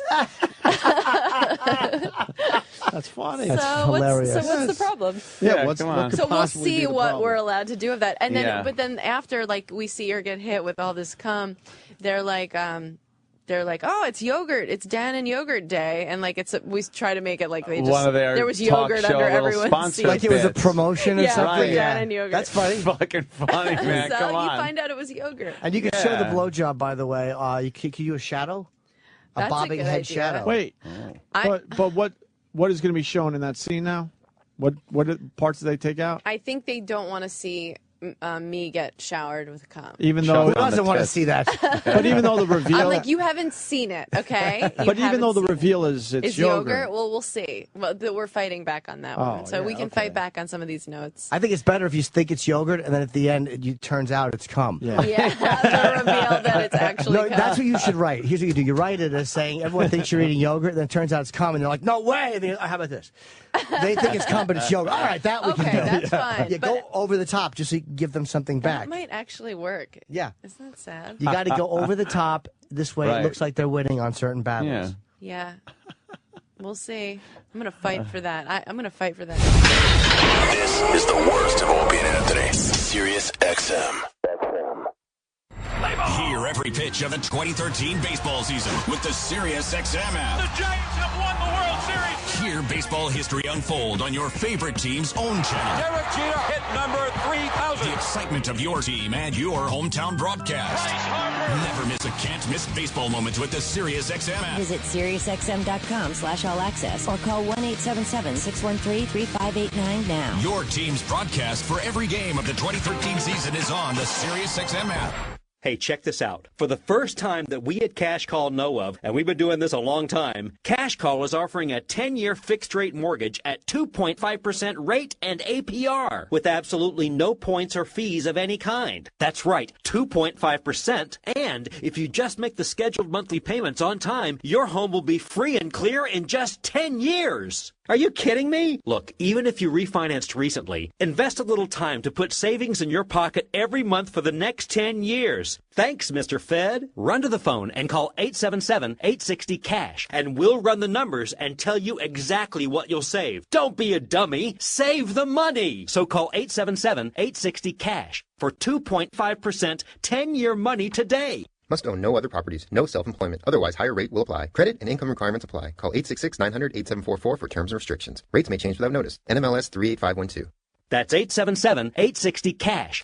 877-860-CASH. Do you ever feel like you're the fattest person in the room? Well, I sure did. Hi, I'm Cheryl, and if you're anything like me, you know that being overweight really does hurt. I mean, nobody wants to be fat. You feel terrible, you look unhealthy, and emotionally, you're a wreck. It's depressing. But then my doctor told me about Bistrictin, the safe and all-natural alternative to gastric bypass surgery. Unlike diet pills, Bistrictin expands in your stomach and practically forces you to eat 70% less food without surgery or ever feeling hungry. It makes me feel so full that I literally can't eat for 5 to 6 hours. And my weight just melted off, safely and naturally. So if you need to lose 10, 20, 50 or more pounds, then call within the next 15 minutes to try Bistrictin completely risk-free. But this is a limited time offer, so you've got to call now. 1-800-799-FULL. That's 1-800-799-FULL. 1-800-799-FULL. These statements have not been evaluated by the FDA. This product is not intended to diagnose, treat, cure, or prevent any disease. Veterans and active duty members of the military, listen up. I'm a Marine. My bank says I need to put at least 10% down to get a mortgage. Call 888-900-VA-LOAN for a different answer. I'm a retired gunnery sergeant. My bank says I need a better credit score to refi. Call 888-900-VA-LOAN for a better answer. I'm shipping out. The bank says I can't get a mortgage? Why not? Call 888-900-VA-LOAN for iFreedom Direct. Your service in the military, past or present, entitles you to special benefits to help you purchase or refinance a home. iFreedom Direct is a private lender approved by the VA and licensed in most states. In certain states, certain restrictions and limitations apply. For a current list of licenses, disclosures, and all benefits, call 888-900-VA-LOAN. Licensed by the New Hampshire Banking Department Company, NMLS number 3122. Get the facts. Get the loan. Call iFreedom Direct. 888-900-VA-LOAN. We've all heard about used cars damaged in Hurricane Sandy, but did you know that many of these vehicles get cleaned up and sold online? Larry Gamache from Carfax. Con men clean up flood-damaged cars and sell them for really low prices on sites like Craigslist. If you're buying a used car from a stranger, you really want to make sure you get it inspected before you buy. Avoid becoming another victim by getting a Carfax report. See accidents, flood damage, and service records reported to Carfax, plus a price based on the car's history. Just say, "Show me the Carfax." Get yours at Carfax.com. You're listening to the worst of Opie and Anthony. It's the worst of the Opie and Anthony Show. Sirius XM. Ty, you've been going all over the country. I have. This guy's been all over the place now. He's a director. Really? Bobby. That's yes. great. That's fantastic. He's got a movie out called The Innkeepers. It's very scary, very also very clever, very funny. Really? It's a funny comedy. I enjoyed the shit out of it. It's a horror film more than a comedy. Yeah. It's scary. And tonight, this is fucking like crazy. Yeah. This is crazy. So we filmed the movie in Torrington, Connecticut, and we filmed it at a hotel called the Yankee Peddler. It's a real hotel. And it's supposed to be haunted, and so I made this sort of ghost story about this haunted hotel, but I just set it in a real haunted hotel, and we made it there. And so tonight, the town wanted to have a premiere for the movie because they're in the middle of nowhere and they don't really get, an indie movie up in Torrington, Connecticut. Now it's like this whole craze in the town. So they flew us in and we're going back up for this premiere there tonight. And so we're going to go see the movie in this old theater with 1,700 people. And then when it's over, we walk across the street to the actual hotel where we shot the movie and have a party. But we didn't really change the hotel very much. So it's going to be like you watch the movie and then you walk across the street and you're in the movie. You're in the same hotel. And the people who work there wear the same clothes as they do in the movie, and it's going to be very surreal. That's experience. crazy. And I'm staying there. You're going? So, yeah. I'm going. Now I'm a pussy. I'm kind of frightened to stay in this hotel because it's known to be a haunted hotel. I just hope something happens tonight. No. How great would that be for your fucking movie? That'd be phenomenal. To go over there. Now, this is what happens. You have the premiere, success. Go over there. Something, he gets possessed, flies across the room. I want to be possessed. Something happens, and then that's part 2, man. I know. Part I fucking get an extra 2. day of plugs on the radio. Part 2 of the movie right now. And now does this hotel have TVs in the rooms? Yeah, you'll be okay. It's a normal hotel. It's just a little bit. Well, the funny thing is the owner was like, "Now, the peddler's seen better days, and it's like, how far could it have dropped off since we left? Yeah, right. It wasn't so good when we were there the first time. The peddler. But yeah, the Yankee peddler. And what ghosts are supposed to be there? Well, they have a ghost called Miss Connolly, and I don't know the whole story, but there's a chair in the lobby that's like Miss Connolly's chair, and you're not supposed to sit in it. And that was a real story then from the movie? Well, our story is different, but when you're there, they have their own story. And I hope that like the real Luke is there. I can't imagine him not being. I don't know where he'd be. Yeah. There's a guy at the front desk named Luke who has a ghost hunting website, and so one of the characters in my movie is sort of, it's not really based on him because there's nothing like him, but there is a character with a ghost hunting website, and I named him. That stuff, it gets me. It's very creepy. That's the shit that I think about when I'm trying to go to sleep and it's dark and I'm like, I got to turn the TV on because I'm thinking that I'm going to open my eyes and this fucker's going to be like an inch away from my face. You know what always stuck with me is when they say, if you let Satan in, if you say, come in, I allow you in, he can. And that's what's holding. Like, you hear that? Oh, that's it? So that's all sometimes it takes? when I see a horror movie, after it, I get so scared and I have to fight because in my brain's like, you can come in. Don't say it. Oh, like like if you if you let the ghosts, I let the ghosts come in. I allow you to be here. Like I want to say that. And you had trouble keeping from saying that. Oh, yeah. You got to be casual. Call him Dev. Have you ever had? Is that why you're into it, or you just? No, I don't believe in ghosts. I mean, this is the closest I've ever come. Really? Staying at that place. It's not a scary place, so I think you'll be okay staying there. It's just, it's a kooky place, though. And I know the whole place is the whole town is obsessed. All they talk about is it being haunted. And I've seen doors open and close by themselves. Really? But I don't know if that's ghosts. What are you talking about? In front of grocery it could be a lot of stores. things. It could be like, you ever be in your house and you open one door and the other one closes? Nope. I have. Come on, It could be Bobby. that. Never happened. You ever have bacon chips? What's that? God damn shit. You've never had an apparition. I've never or seen a ghost. Heard something? Did you ever do any like recordings? And we did a little bit of that. I've seen, like I said, doors. My TV would turn off and on by itself. My phone would ring in my room and no one would be on the other line. That never freaked you out? A little bit, but I was making a movie, so I was too stressed to be freaked out. That was me, actually. I was just calling to see what's up. But I have AT&T, so it fucking died out of my I head. couldn't hear you. I got a tweet from somebody that said, Ant's going to be possessed by a liberal. His head's going to spin as he does philanthropic deeds. No. It sucks. I would love to be able to write that tweet. I'd think philanthropic, and then I'd have to go, ugh, what's another word? You think, you think, should I write Philip? How can you I know Phil, but I'm not, I don't know who Thropic is. Your voice sounds stupid when you do that. Do you know? I love it. I've stayed in creepy. I love those hotels. There's one in Salem. I stayed with Patrice. Me and him both did a college. I forget what it was called. It's one of those Salem hotels. The irony of the two most uneducated guys in comedy doing a college together. Patrice? He didn't graduate college. Yeah, he did. No, he didn't. He played football for college. Oh, like how he goes, fucking dumb. He did. All right, well, you're both of them then. I went to college too, stupid. No, you didn't. Yeah, I did. I went to fine arts, dummy. You didn't go to fine arts. Yeah, I graduated fine arts, associate's degree. You're You the can't only even say dummy. it. He meant he went to college too. Stupid. See, there's a comma. See, he's all right. Nice talking to you. All right. Anyways, I love those old fucking haunted hotels. I can smell ghosts. All right. What Smells do like they smell old people farts. Oh. Well, the hotel smells like that, so maybe you're right. Does Maybe it? there are Yeah. ghosts. Like musty. It's a musty place. For No, sure. That oldie smell to I it. just thought it wasn't that clean. I did a college Yeah. once where they had one of these old buildings from the fucking 1600s or 18, whatever the fuck it was, 1800s, whatever. 200 years difference, whatever. I know, 1800s. You know? It was 18 Industrial something. Revolution. I know. One was the witches. I'm in the hotel. It's an old place, all antique furniture. I'm sitting there. I'm like, fucking, this place is creeping me out. I can smell that musty smell. I hear somebody upstairs walking. I'm like, oh fuck, I'm sharing this shit fucking place with somebody. And the girl comes to pick me up. I go, who's staying here? Is the other act staying here? She goes, no, just you. There's nobody else in there. Oh. I was like, somebody's upstairs. She goes, oh, it's haunted. Yeah, sometimes. I'm like, I'm out. I go in and grab my bag. It's in the living room. I'm not coming back here. I'm out. I'm not fucking staying there. Man. I had that in Vegas. I was working with Dice at the old, what was the hotel that they... Horseshoe. Not the Horseshoe. Casino Ranch. No. Lover's Lane. Wayne Newton used to be there all the Wayne time. Newton Inn. What the fuck? Can't Desert even Inn. know. No? Circus Soleil. I'm looking. Kenny. The Mirage. No. Paris. The Stardust.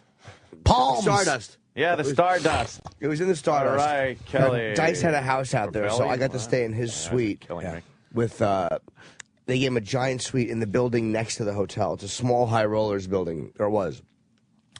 And there had been murders there, like mob hits and stuff like that. I heard in this place. And Kenny and Happy Face went out with Andrew. I was really sick.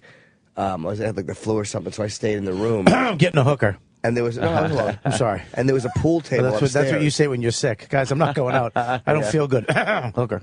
So I was in bed and I could hear the pool balls knocking around upstairs, and I'm like, oh fucking Kenny and Happy must be back. They're playing. I could hear the balls rolling across the table and hitting each other, and I just got really, really frightened.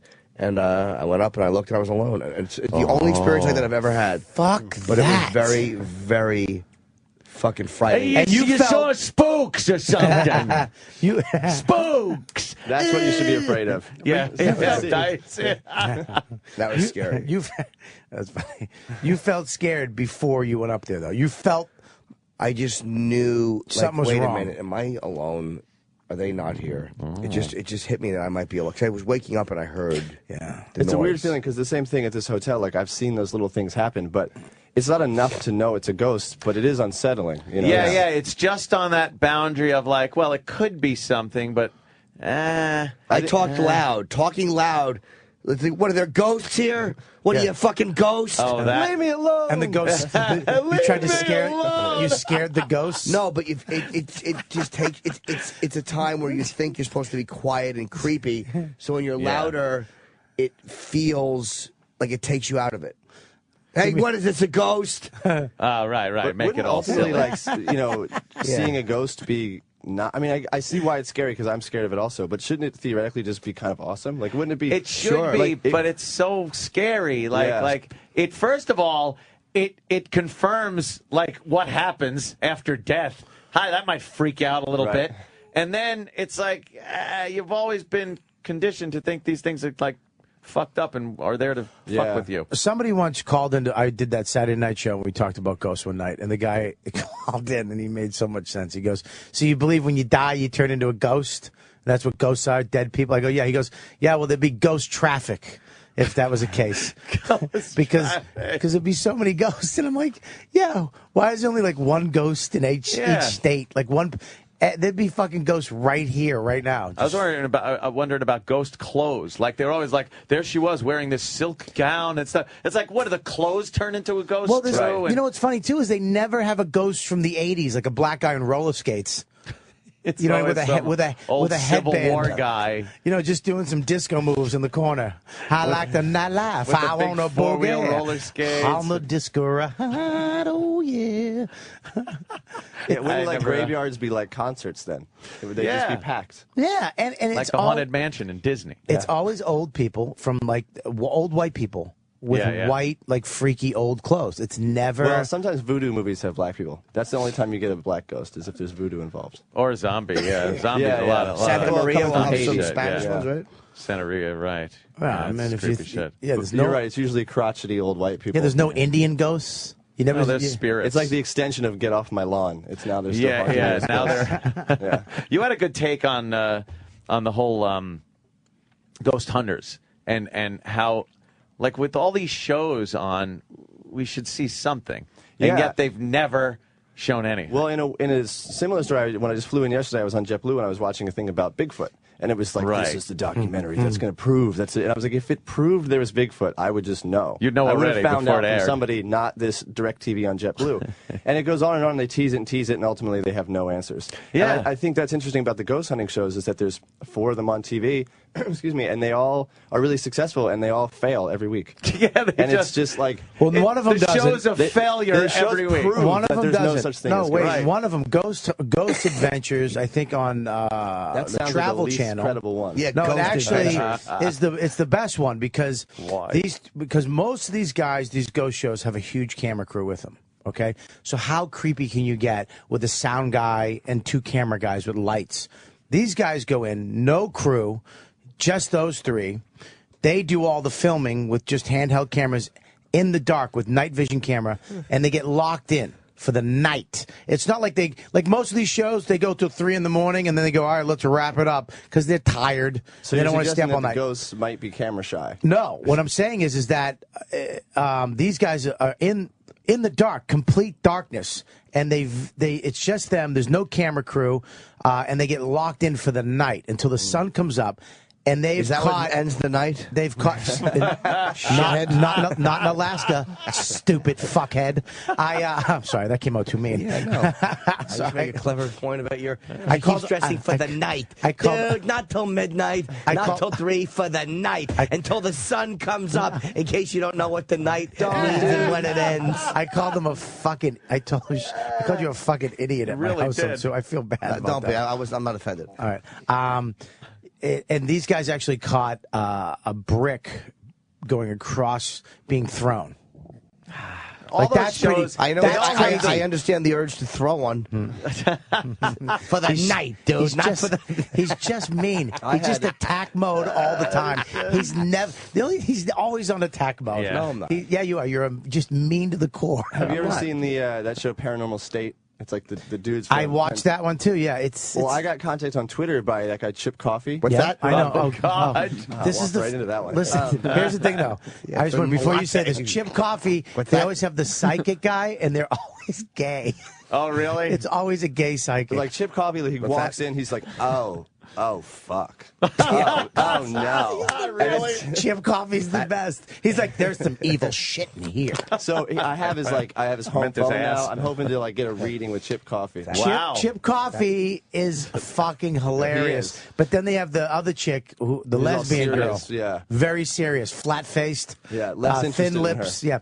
Chip comes in with a scarf. Comes in with a scarf, throws it back. Fashionable, huh? I feel something's upstairs, and it's fucking hating everybody here. Yeah, he's very sassy about his spirituality. It's so funny, though. I've not seen that one. He does prayers. Like religious prayers. Does like he? I Catholic, haven't noticed him do that. Yeah, like Catholic prayers. Well, I did an interview in our sort of press tour with a guy who writes for a paranormal, website or something, and I was talking about Chip Coffee, and he was like, Chip's a very good friend of mine. And I was like, well, hook it up. And next thing you know, now on Twitter. And so I hope to, I had a friend who did a reading with him on her birthday. Her boyfriend got it for her, and everything he said came true. That's so weird. I'm now fascinated to talk to Chip Coffee. Chip is, I fucking hate it. I wish his name wasn't Chip. Jimmy's just sitting there. Can we call him? Yeah, Bob. Wow. He's good, but the Ghost Adventure guys. But this guy, one of the reasons why I like those guys, he's a big muscle, macho, alpha male guy, and he walks out in the middle of the room and he goes, "You come on, let's go. You want to attack somebody? Attack me." Oh, and he's that guy. But in the Ghost Hunters, you're not supposed to provoke. That's against the rules. Is it? Yeah, well, most ghosts Who you makes don't these rules up. And they always run out of shit to say, too, when they're talking to the ghost. If you're here, could you tap on something? It's like when a chick tells you to talk dirty and you just run out of shit. Yeah. Yeah, you fucking like that, don't you? Yeah, you like that fucking shit. Fucking you. Yeah. You like me fucking you. Plow my cock like in. that. Yeah, you run out of shit. And back in again, ad infinitum. I think I'll give tonight as the last day that I make an attempt to believe in ghosts. So if you come back and you say there's ghosts, I'll believe. But I hope he doesn't come back. I hope he gets stuck. A big moment is that Patrice joke that he used to have where he would say, like, why are they always doing, like, hack movie ghost things? Yeah, true. I always, like, I now can't get that out of my head. It makes total sense. Yes. Why aren't ghosts doing, like, regular just, like, shit? It's always they're always creeping behind a door. Yeah. They're always like, you turn and look and nothing's there, and then you turn and look in the mirror and they're there. It's like, come on, you fucking hack. Yeah. Why doesn't the ghost fucking just come out and start, like, fucking doing the music from Escape from New York that Ernest Borgnine was listening to? Like, are you here? Remember that song? That would be very original. You never, like, open the bathroom door and it's just like, get out, I'm on the shitter. And there's a ghost there. It's never that. You never see a ghost dropping a deuce. Never.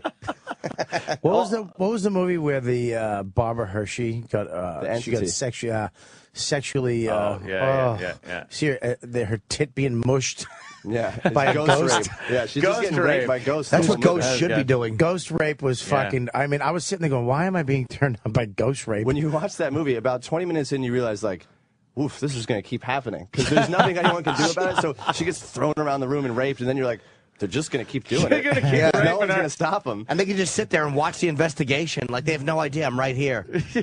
Cops come in, you're like, "Wah!" and they run out. I would love to be a ghost rapist. It would fucking rule. Somehow I think that's how you're going to end up anyway. All I would do is just rape chicks. Rape. It does seem like there would be Norton some great has the things body to do. of Casper. Yeah, well, you got the eyes. That doesn't make any sense. It just sucks. It just stinks. Chip ruins everything. You know, even when you get a good one and you can't just laugh because Chip will come in and just smash it. The whole thing. He just stinks. I was listening the other day. I'm glad that Valley Jimmy has not taken off. Yeah. That is, I think, What the officially fuck the is worst that? one. Yeah, I didn't like Valley Jimmy at all. What is Valley Jimmy? But he kept doing it. It's Valley Jimmy. It's Jimmy doing old fucking shtick from Valley Girl. He doesn't like to be gagged with utensils. Spoon. It's so fucking annoyingly bad. I hope what happens to you, Anthony. I hope that you go there. Well, and I do too. You meet a ghost. Yeah. An older woman ghost. Yeah. That's mad at you because you're sleeping with you have a younger girl in the bed. Why would the ghost give a shit? I hope you get raped by an old lady ghost. Why would the ghost care? And why wouldn't the ghost just make herself young? Why do you have to be a certain age as a ghost? That's stupid. When you die, that's what you are as a ghost. Not in Titanic, motherfucker. What are you talking about? She fucking died, the old broad, and then she went down to the Titanic, and there was Leonardo DiCaprio waiting for her in the main stairway. And they were both all young. Did she die in Titanic? Yeah, what do you think? She jump off the boat at the end? No. I don't know. She just she kind threw of that diamond up the that's other- right. She threw the Fucking thing in. stupid Then she twat. went back to sleep, and she fucking. She just dreamed that she was in a boat. Fucking some millionaire takes her on a trip and she fucks a guy who is hitching a ride. Yeah, she I had fucks. forgotten about that. I have to see it in 3D when it comes out now. If you're in your room at night and all of a sudden the light goes off, what would you do? Did someone turn it off? No, it just goes off. What are you going to do? I would Do assume. you mean starts that yelling and talking shit? the Goes bulb. off? I would assume the bulb burnt out. Blew a Hang on fuse. Hang on 1 second. What did you say, Jim? I was wondering if when you said the light goes off, do you mean that it was just talking a lot of shit, like bashing you? Oh God! At least use the Chip voice if you're gonna lay down humor such as that. There you go. Nudge yourself, stupid. I would probably get startled for a second, but that wouldn't be like one of those ghostly moments where I would freak out. What if you heard somebody whisper in your ear? Are you in my bed? Is it a real person or there's no one there? Do you know how many times Nobody's he's heard that? But instead of bed, they say crib. Shithead. I have no doubt that tonight Norton's on fire today. He's on fire. the town has certainly seen better days. So I have no doubt that the fact that there's going to be all these people in a 1 block radius, everyone who has some scam is going to be out tonight. So I'm very curious to see. Oh, that's pretty cool. How everyone's going to be trying to make a few bucks. Yeah. Get your ghost pictures here. Get your ghost pictures. Get your amulets to protect you from the hauntings. I'm gonna buy one. Here's your I need an elixirs. amulet. Drink your elixir before you see the haunted movie. Yeah. I saw a ghost. There'll be one guy telling ghost stories and nobody will give a fuck. Holy water. Get your holy water.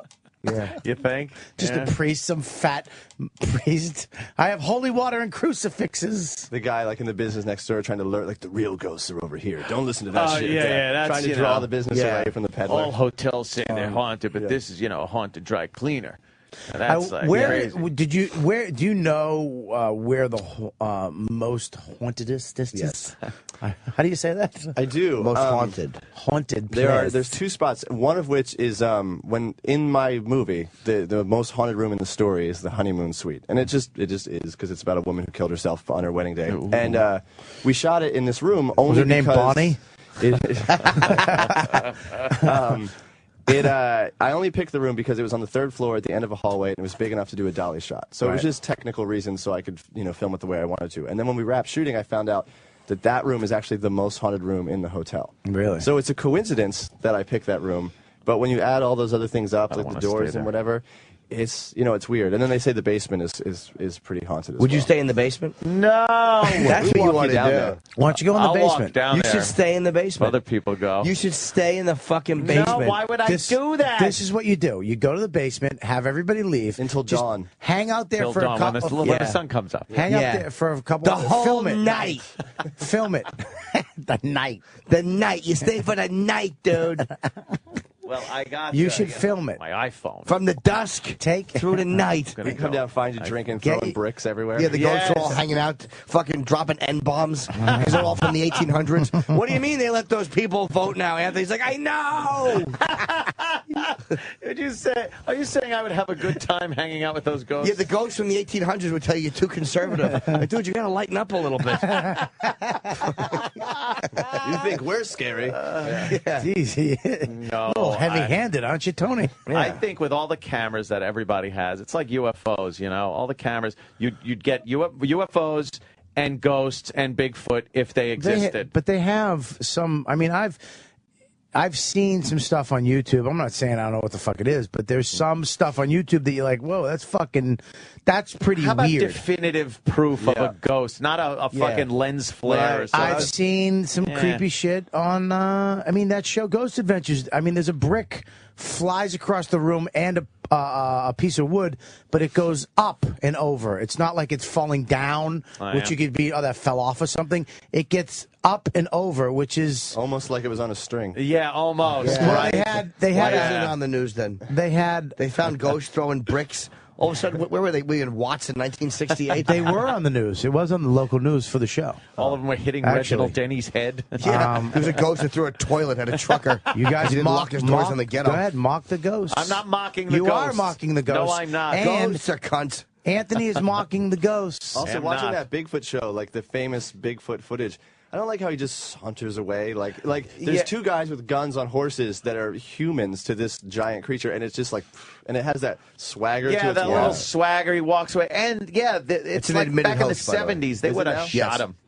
They would have shot him. Those old And ate him. fucking I was codgers. watching a series of them on the History Channel. It was that, and there was Champ. They would have sold his pelt. Oh, yeah. This is like the Loch Ness Monster of Lake Champlain. Yeah, that's not true. Nessie is not real, although there's been some amazing, but the surgeon's photo, which was the most famous photo of Nessie, was he said on his deathbed was a hoax, and he said how he did it.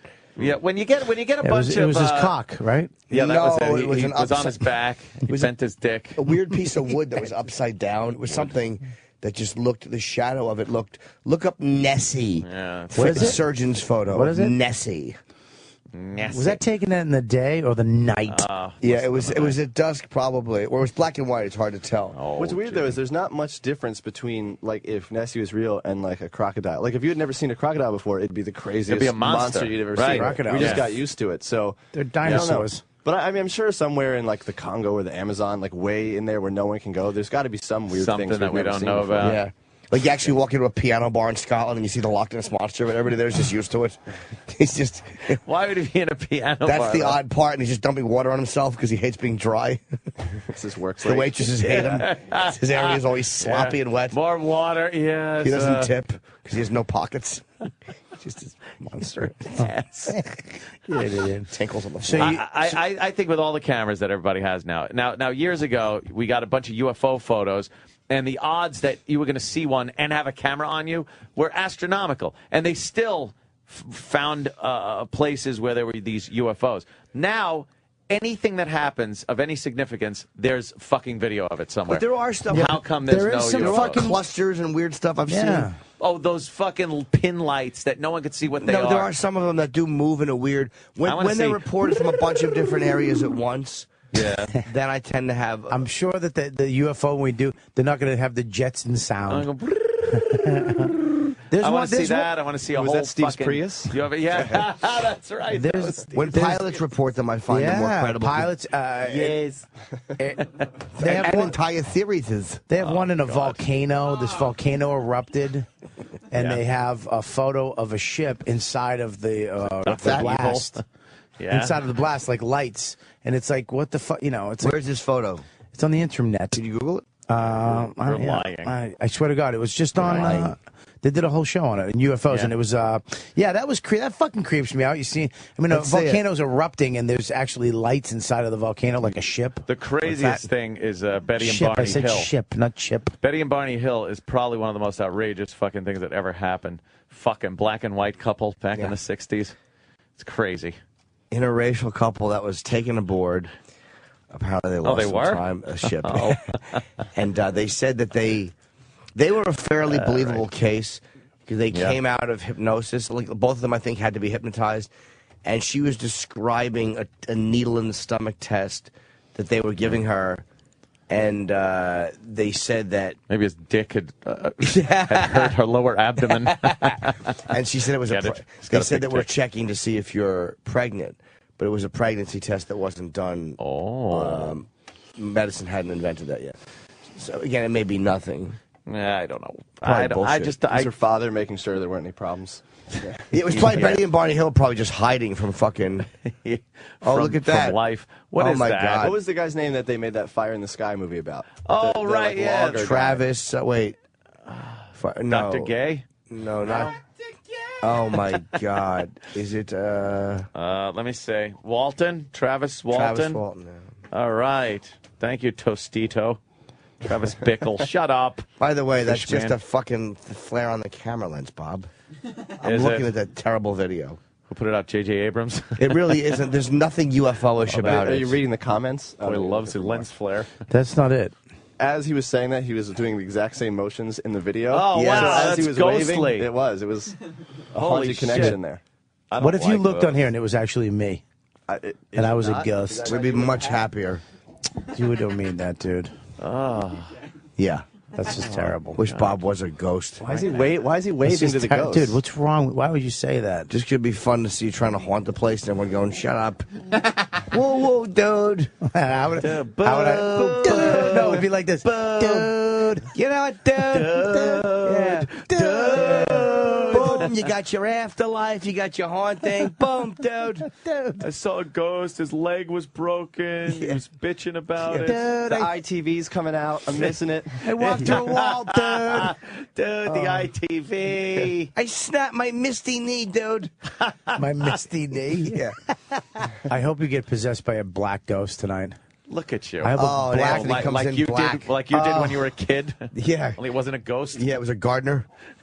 Someone's Gardener? planting a Yeah. gun What do you on think the I was dead a ghost you shot. My family was a millionaire? No. I didn't. I don't think your family was a millionaire. I just think your gardener raped your asshole. I didn't say he was employed by your family. He probably just wandered into your fucking broken screen door. How'd you know I had a broken screen door? Because you look molestable, and everyone who was molested had a broken screen door. Oh, really? That's true. Sure. Prerequisite. I'll Too busy Google it. raping you to fix it. I didn't know that. I didn't know that. I really hope you get fucking possessed. I don't want to get possessed. Yeah. It's I don't gonna want to happen. see a ghost. I don't want to fucking. I just want do wanna see stay a there. I ghost. want to party. I actually- It could be party. It's gonna be a fucking party, be yeah. a party. It I should mean, be a good time. ghosts don't like parties. They do. Fucking, They do it like scares them away parties. like fish. They do like them. And They're then like late fish, at they get night, scared. this is what's going to happen. When it's all said and done, you go Late at back night to your before room. the sun comes up, and you be dummy. Right, Yeah. right. Late at night, you're going to be in your bed by yourself For the night. and that's Yeah. Stay for the night. and that's when it's going to happen. I hope that the ghost shows up at dawn just to prove the theory wrong. Oh, yeah. Hey, Bobby. Yeah. Well, the that 4 is- that p.m. is- ghost. That is. How come there's no ghosts at fucking in the daytime? Ever? Oh. Yeah, ever. There's No, like in every movie, there's no ghost that attacks during the day. yeah, it wouldn't be as scary. No, How would come it? ghosts don't just show up where there's a lot of people? Like, how come they never show up at a flash mob and haunt, like, when someone's grabbing a Butterfingers? Yeah. Some weird place. Tokyo could be the most haunted place. That like Times Yeah, Square. they're all packed in. Times Square, right. Ghosts in Times Square. No. It's always some fucking half-abandoned house. No one there. What a load of shit. You know what was a scary movie? Was that one with John Cusack, who I don't like. Room whatever. Oh, the ghost is making me cough. 1408. That was 1408. scary because then all of a sudden you can't leave the room. Like, that was fucking horrifying. The short story of that is actually really. I wasn't a huge fan of the movie because it turns into the weird, like the painting. It just kind of goes overboard. Yeah, But yeah. the story, there's this thing that keeps happening where the phone keeps ringing, and the person on the other line is just like number 9, and then he hangs up, and they just keep calling and counting down, and that's it's pretty really fucking creepy. creepy. It's very Number 9 for Stephen. what? It's just some weird Stephen King stuff. That's what people keep saying on the phone, and they keep counting down numbers. Yeah. It's really creepy. When you're reading it at home, you get really creeped out. Before it went overboard, that was a really creepy movie. And I liked the initial exchange, too, between him and who was running Sam the hotel? Jackson. Samuel Samuel Jackson. Jackson. Yeah. Samuel Jackson. Yeah, that was funny. I was in what the fuck, Louisville, and they put you in this old hotel. Really, they have a Al Capone room in this restaurant called the Oak Room. He had his Did own. they think he'd come back when you walked in? Well, they had. I want him dead. I want his family dead. And I went up to the 10th floor, and they said that's where this lady in a blue dress jumped through in the elevator shaft, killed herself because her husband or something happened. Her husband got in a car accident, and he was supposed to die. He didn't die. It was just a fuck up. He actually he got hurt real bad, and then she just said fuck it and killed herself. I went up to the 10th floor by myself, and I got fucking goose pimples. Were you like all scared? Yeah, but I don't know if that was my own. If it's your own head, yes, it was. We know it was your own. Was. What else is it? What else is it? Electricity. They use electricity. There was no ghost lady. Ghost lady in a Ghost blue lady dress. jumping in a blue dress. I hope you both get haunted. No, It makes me so happy. Ghosts I are don't want to get queers. haunted. You think that? Please let it happen. Oh, A ghost Peter wouldn't even Pumpers. have to change his form to possess him. Yeah? Maybe he'd crawl into your mouth or something. What? Just sucks. It's like, you get a good one in, and Chip's got to just step on it. Damn, man. He's a fucking party pooper. Unbelievable. And it's not Chip, by the way. Who is it? Peppy Sinclair. Yeah, he's calling himself Peppy Sinclair now. I I don't even know where this refuse. fucking came from. I refuse. What a name, Peppy It's just Sinclair. more show busy. And Chip. Trying to Stage get an name. agent. That's Peppy Sinclair. This is the worst of the Opie and Anthony Show. Sirius XM. Judd. Hey. Mr. Apatow. Hey, Ben, good? How are you, buddy? It's been a while. Nice to see you. Hi, man. Oh, man. Promoting, of course. Take a seat. Promoting, of course, This Is 40. Yes, sir. We open the day the world ends. Yes, the 21st, apparently, right? This Friday. Isn't that when it all happens? Is that going to affect the receipts, you think? We don't know what time of day the world will end. That's if it's true. late in the day, we get matinees in. Can only hope. And they haven't told us how we're going to die. I don't know if we have that information. Like, are we all going to burn up? Or are souls going to hell? Does anyone know, like, how we die? I don't know. No. Is it global explosion, or is it something like that might take a while? I'm thinking earthquake. Big earthquake. Yeah? One of those We're gonna uber get earthquakes. swallowed up. The Mayans are going to Yeah. feel like such dicks on Saturday. Yeah. Nothing happens.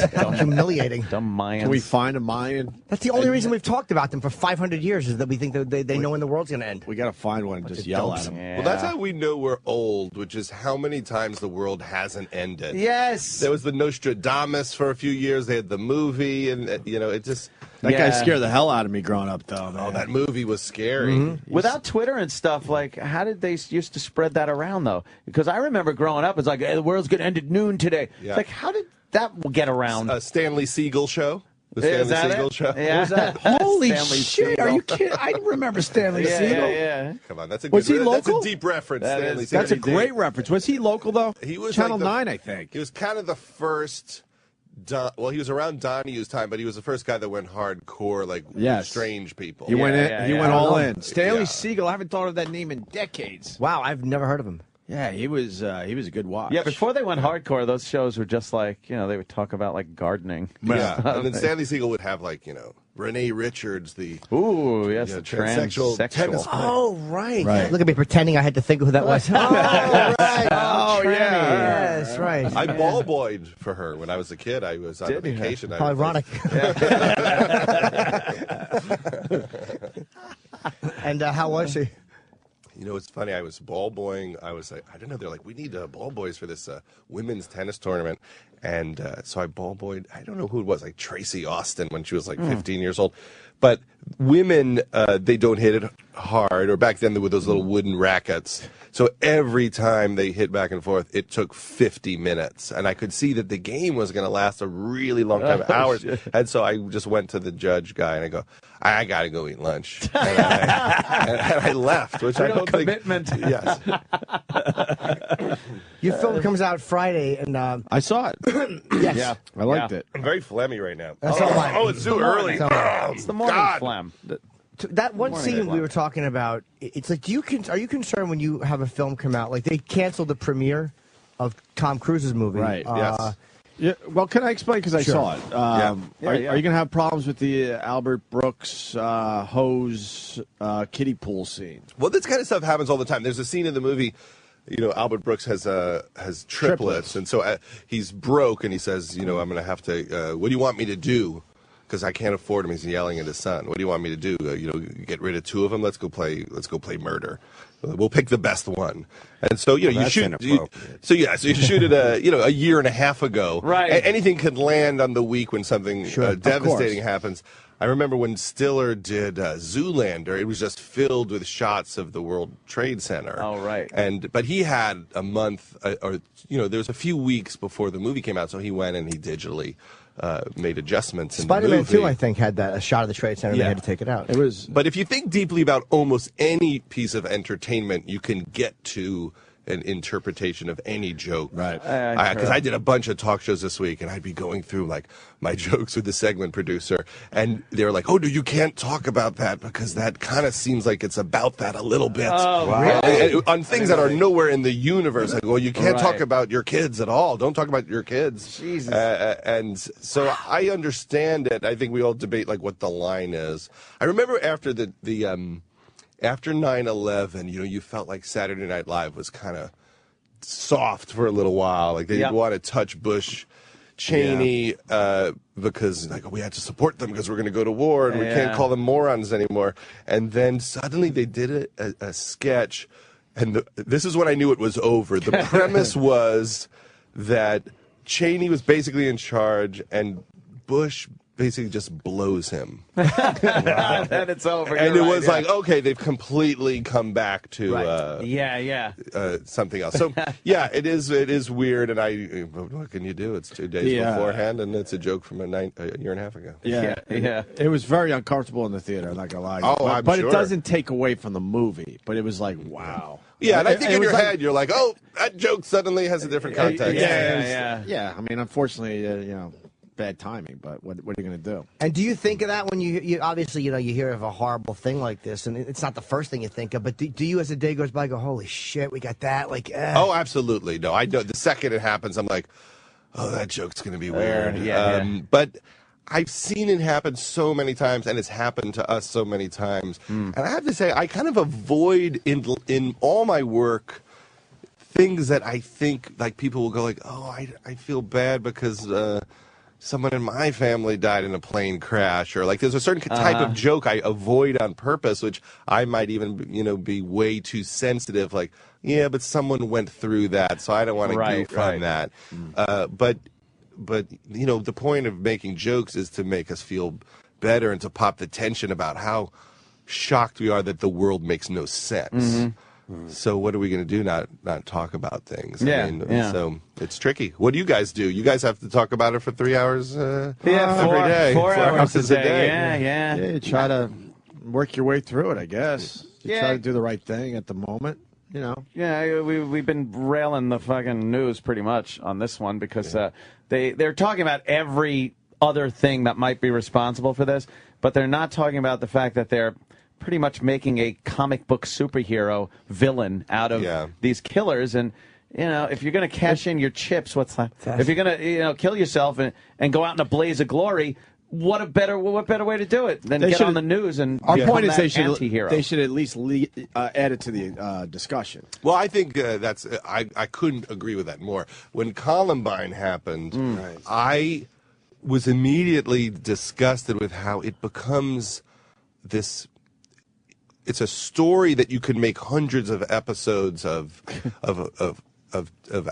entertainment news out of. Yes. And so they have, we've got visuals and we have interviews with the survivors and the parents and the experts. And so for months on Columbine, they were repackaging it. And, those shows, they're paid for by advertisers. It's no different than an episode of Law and Order to a television network. Right. So on some level, they're thrilled to have something that people are really interested in. And if you're nuts and you see something a billion times, you're like, well, what are my options in my misery right now? Yeah. I do believe that it gets in people's head, and in the 1800s, I also agree you shouldn't be able to get certain weapons that kind of make it way easier. But I think I don't know what you could do culturally. You can't stop the idea that there's going to be so much entertainment news about this. Yeah. But it becomes a talking point. Like what it really is like, but we said the other day, both sides use it to strengthen their argument.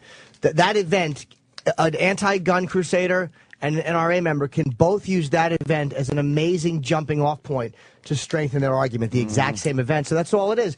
It's just the thing in the middle of the room that everybody's pointing at and discussing. And it loses any emotional impact completely. You just don't kind of disagree with that. Yes, I was just going to say that David, this is so emotional that this is why they're having this discussion, and the NRA are on their heels. No, I mean the media. I'm not talking about the NRA. Oh, okay. The media themselves, not the press. But I think Judd said it best, which is like they can say it ad nausea, like when they like. I think it's inappropriate to show funerals. I think that the people should have their space, and that the news should.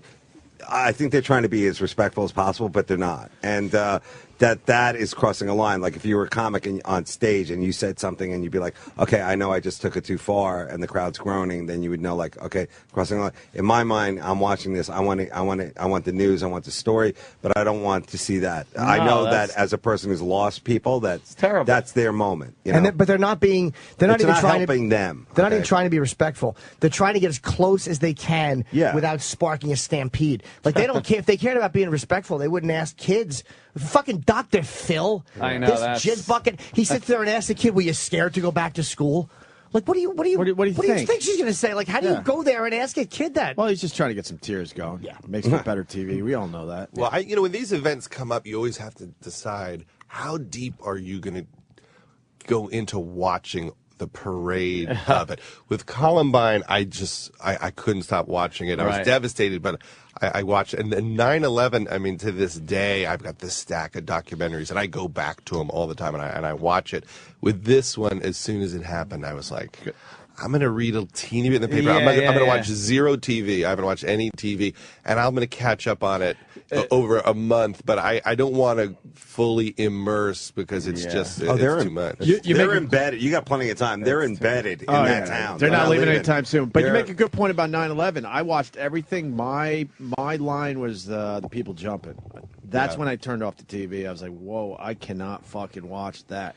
Everyone has their line. I watched it when it happened. That's true. But now I won't watch it. Like now, I won't watch old news footage. No, it's tough to watch. Yeah, because I mean, obviously, you know what happened. You know how it ends. Yeah, I don't want to dwell on it.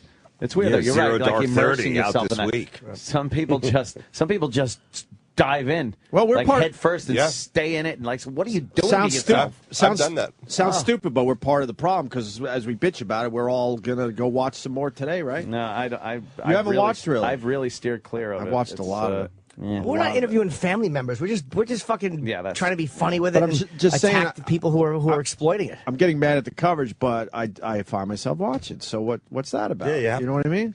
You feel like you have to watch it almost. That like it's part of the national. It's a national tragedy. It's like our country's tragedy. So it's beyond. But they absolutely have a responsibility that I feel they blow off still.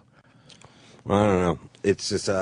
I just go also to all the other tragedies in the world, and so it impacts me differently because I also get angry and think, this happens in Syria like every 5 minutes all day, and in the Congo by the hundreds of thousands, and people could care less. Yeah. And what is our lack of interest about? Exactly. I mean, in Chicago, kids get killed every day of the week. There's been 60 But in the Congo, there's shootings a kid army, though. in Chicago since 60 shootings in Chicago since the massacre. The school shooting.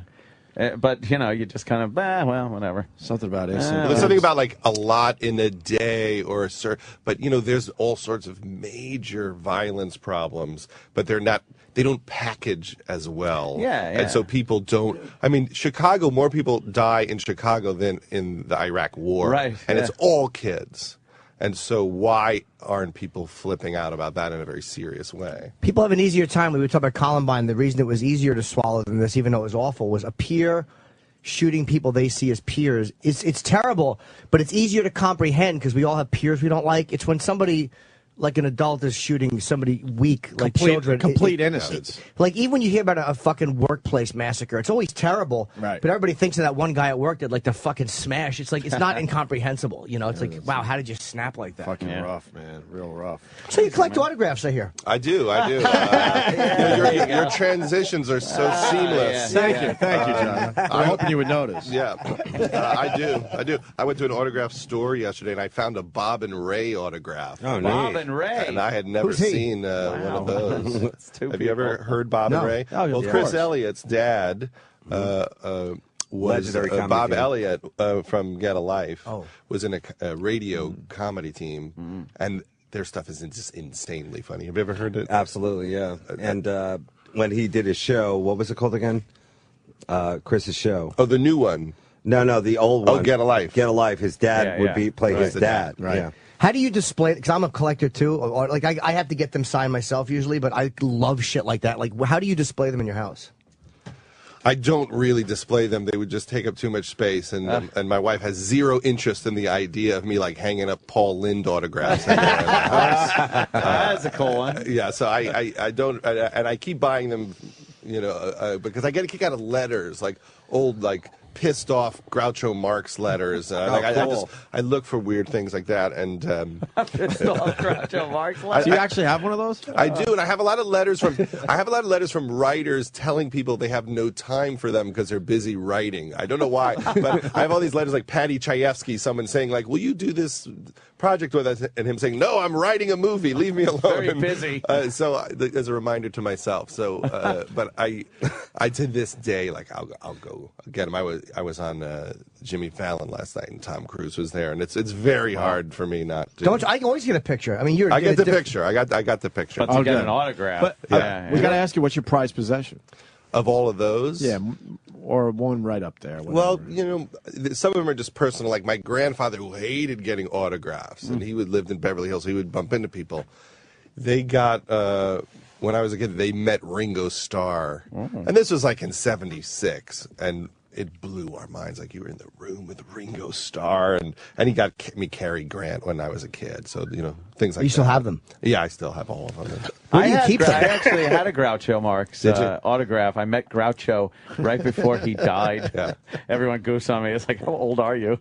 But it was in the 70s, and he was at some event where, like Artie Johnson from Laugh-In was there. Wow. It was like one of these weird kind of fucking events. I don't know. Ben Gazzara was there. I got a Ben Gazzara. You got a Ben Gazzara? That's a good one. Damn, that is I'll a trade good you one. that for an Armand Desante. I like the rejection letters of something that I want, like, Gorn with the Wind, take this shit out of here. No one will ever believe a wizard and a tin man. What kind of porn are you making here? I haven't talked about the movie yet. Yes. Yeah, right? This is 40. This is 40. By the way, it comes out Friday. Yes. I don't know if you've heard about that. Is this technically a sequel? Would you consider it a sequel? Well, remember, it's like if they did a movie about Carlton Your Doorman. Right. It's a spin-off. When I was a kid, they always did, Mary Tyler Moore, then there'd be Rhoda. Yeah. Or there was Frasier after Cheers. So Or After MASH. Yes, After MASH, exactly. That's forgettable. Joni loves Chachi. Let's not forget. Exactly. So I always got a kick out of it as a kid. So when we did Forgetting Sarah Marshall, afterwards we were like, it'd be good to make like a whole movie about Russell. That character seems kind of fun. So then we did Get Him to the Greek, and it felt like, well, if we like any of these characters from any of these movies, it'd be fun to see where else they go. So you just had a lot of extra scenes. So I had a lot of extra scenes. Now, why Graham Parker? Well, Graham Parker's in the movie. Someone we've all forgot about. Well, Graham Parker is just a great, hilarious guy. He was, Graham Parker came out in 1974, like before Elvis Costello and before The Clash, and he was one of the, the first kind of great rockers of that generation. He never sold an enormous amount of records, but he was a very influential guy, and I would buy his records for the last 30 years, and I could just tell, like, I don't think anyone else is buying these records, but I thought they were great, and they were like also like, he can rock, but he's also like funny, and he's pissed off, and I like rockers like Warren Zevon who are kind of mad and funny, and so I needed a guy who would be in the movie Larry Sanders style and admit that they can't sell records. So then you're like, who could I say that to their face? Everyone in this room. And so I took Graham out to lunch and told him, and he just laughed his ass off. He's like, oh, so I'm the loser in the movie. Oh, man. You're going to shit on me. I'm like, well, no, you're the king, but it's the record business is somewhat in shambles, and unless you're Rihanna, you're not selling millions of records. And there's 200 guys like Graham that we love from the 70s and 80s who don't sell records and make kind of great records still. So he was up for it. So he was getting the band back together. They hadn't played together in 30 years. And The Rumor. the rumor, and he recorded a record with his own money with the rumor, and he was doing it anyway. And so then we put, the rumor in the movie, made that part of the premise. And now the hilarious part is the movie's so much predicated on their failure that as a result of the movie, they're on a sold-out tour.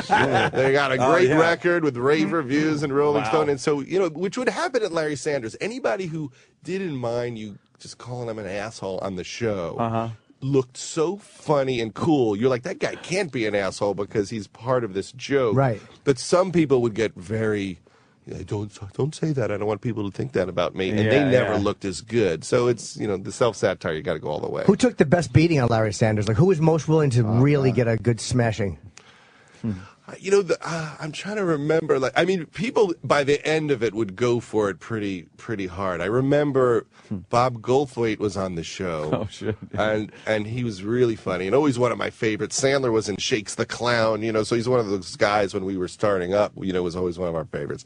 And he didn't realize that in scenes he wasn't in, that they were attacking him. The joke, was continuing outside of his scenes. Oh, shit. And I remember him saying to somebody, he's just like, I didn't know you guys were doing that, and I guess it hurts because it's true. But he was great, and then he's fantastic in the show. And I remember Stephen Wright was pretty great on the show. We had him in here. Yeah, he was good. And he did in the episode he was slamming Bob Goldthwait, and he goes, I don't like that guy. He's got weird energy. But people are generally pretty cool. That's a good Stephen Wright. Yeah, I guess there's a badge of honor about taking a beating, and like you said, people know you're in on the joke, and so nobody really is going to say you can't. Although I heard Lohan just did this thing with Charlie Sheen recently, and she they said she was in on it. Yeah, she was at first hesitant, but now was that Scary Movie 5? Yeah, but I think that was after she clogged the toilet and then got back to work. 5 days of production shut down or whatever it was. Really? What happened?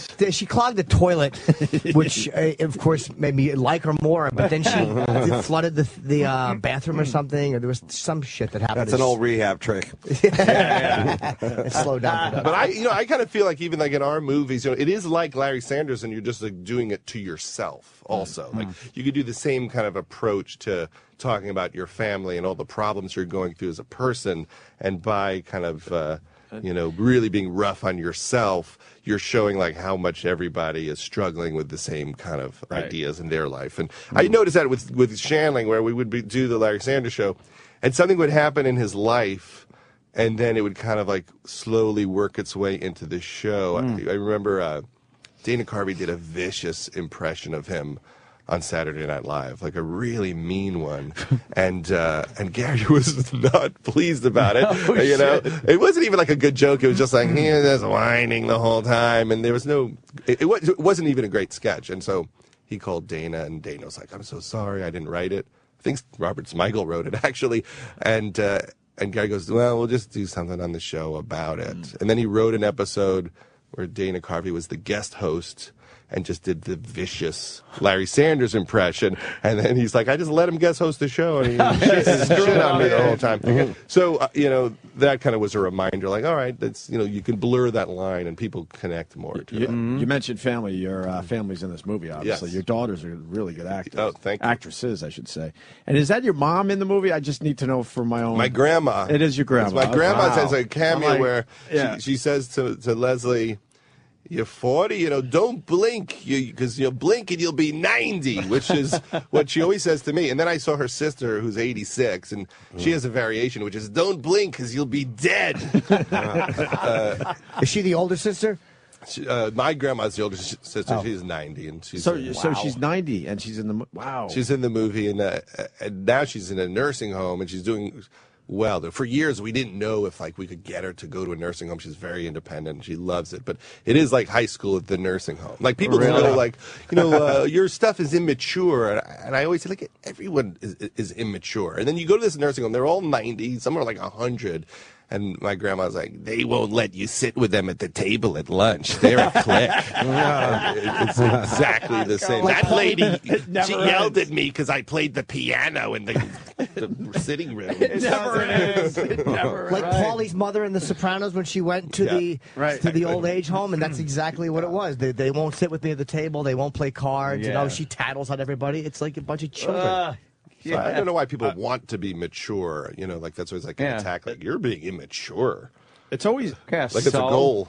Right. Yeah. It's a lot more fun to be immature. It's always hard to talk about these movies when you guys come in here because you don't want to give away the jokes and stuff. But I do want to say this: you got to, stay through the credits. The blooper was amazing with Melissa McCarthy. Well, Melissa McCarthy's really hilarious. I didn't know who she was. I guess she's been around a long time, and I just hadn't seen. We all know her from Bridesmaids, obviously. Yeah, she was Mike and Molly, and Mike and Molly after that. But that's when we first knew. But she was about like her. Gilmore Girls, I guess, for like 7 years. Yeah, I don't know. I didn't know. But she came in. Yeah, see, I hadn't seen it, and then she walked in, and you're like, oh, this is like one of the crazy funny people of all time. And then she's doing 2 scenes in my movie, and they're the funniest scenes in the movie by far. Yeah, and I don't know. She's just she has a thing that's like Farley. She reminds me of Chris Farley a little bit. And when she like looks you in the eye and she's like doing the scene, there's a madness there that makes you laugh.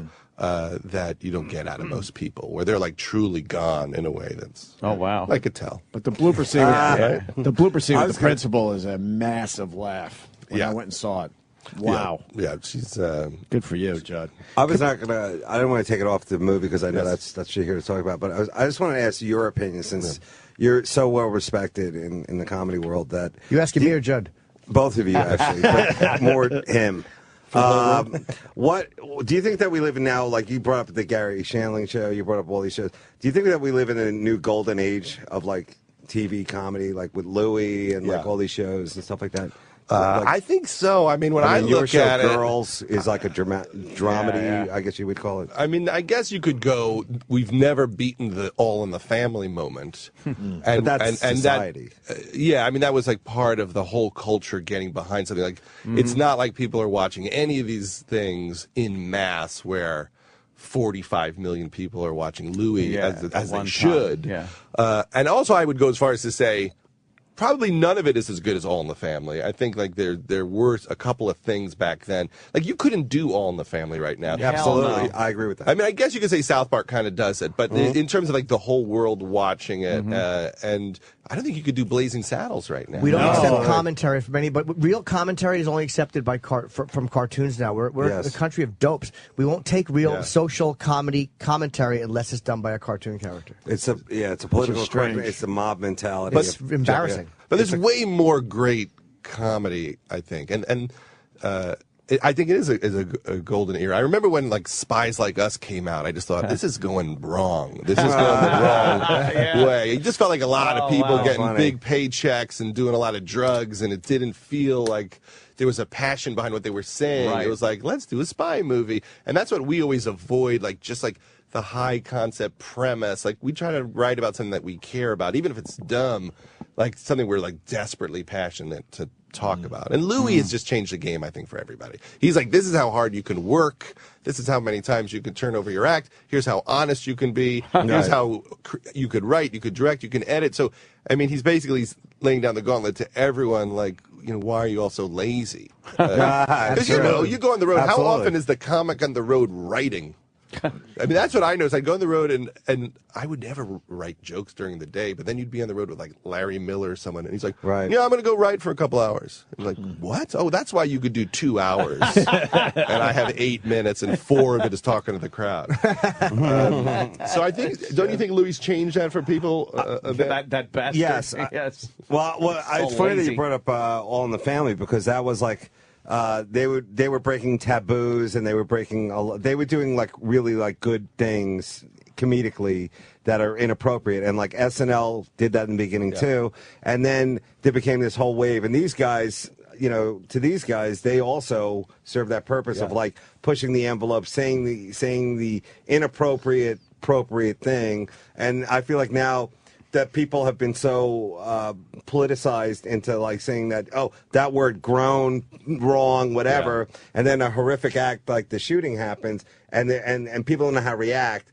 So they react harshly on the guy saying his joke or his whatever or the movie to like somehow balance the scale, and it never will. So I know I'm putting a lot of things together, but I would say that, yes, we will never have those kind of shows again because the people don't want them. They don't want that. They don't want that. The advertisers don't want it because the people don't want it, and people pull the ads.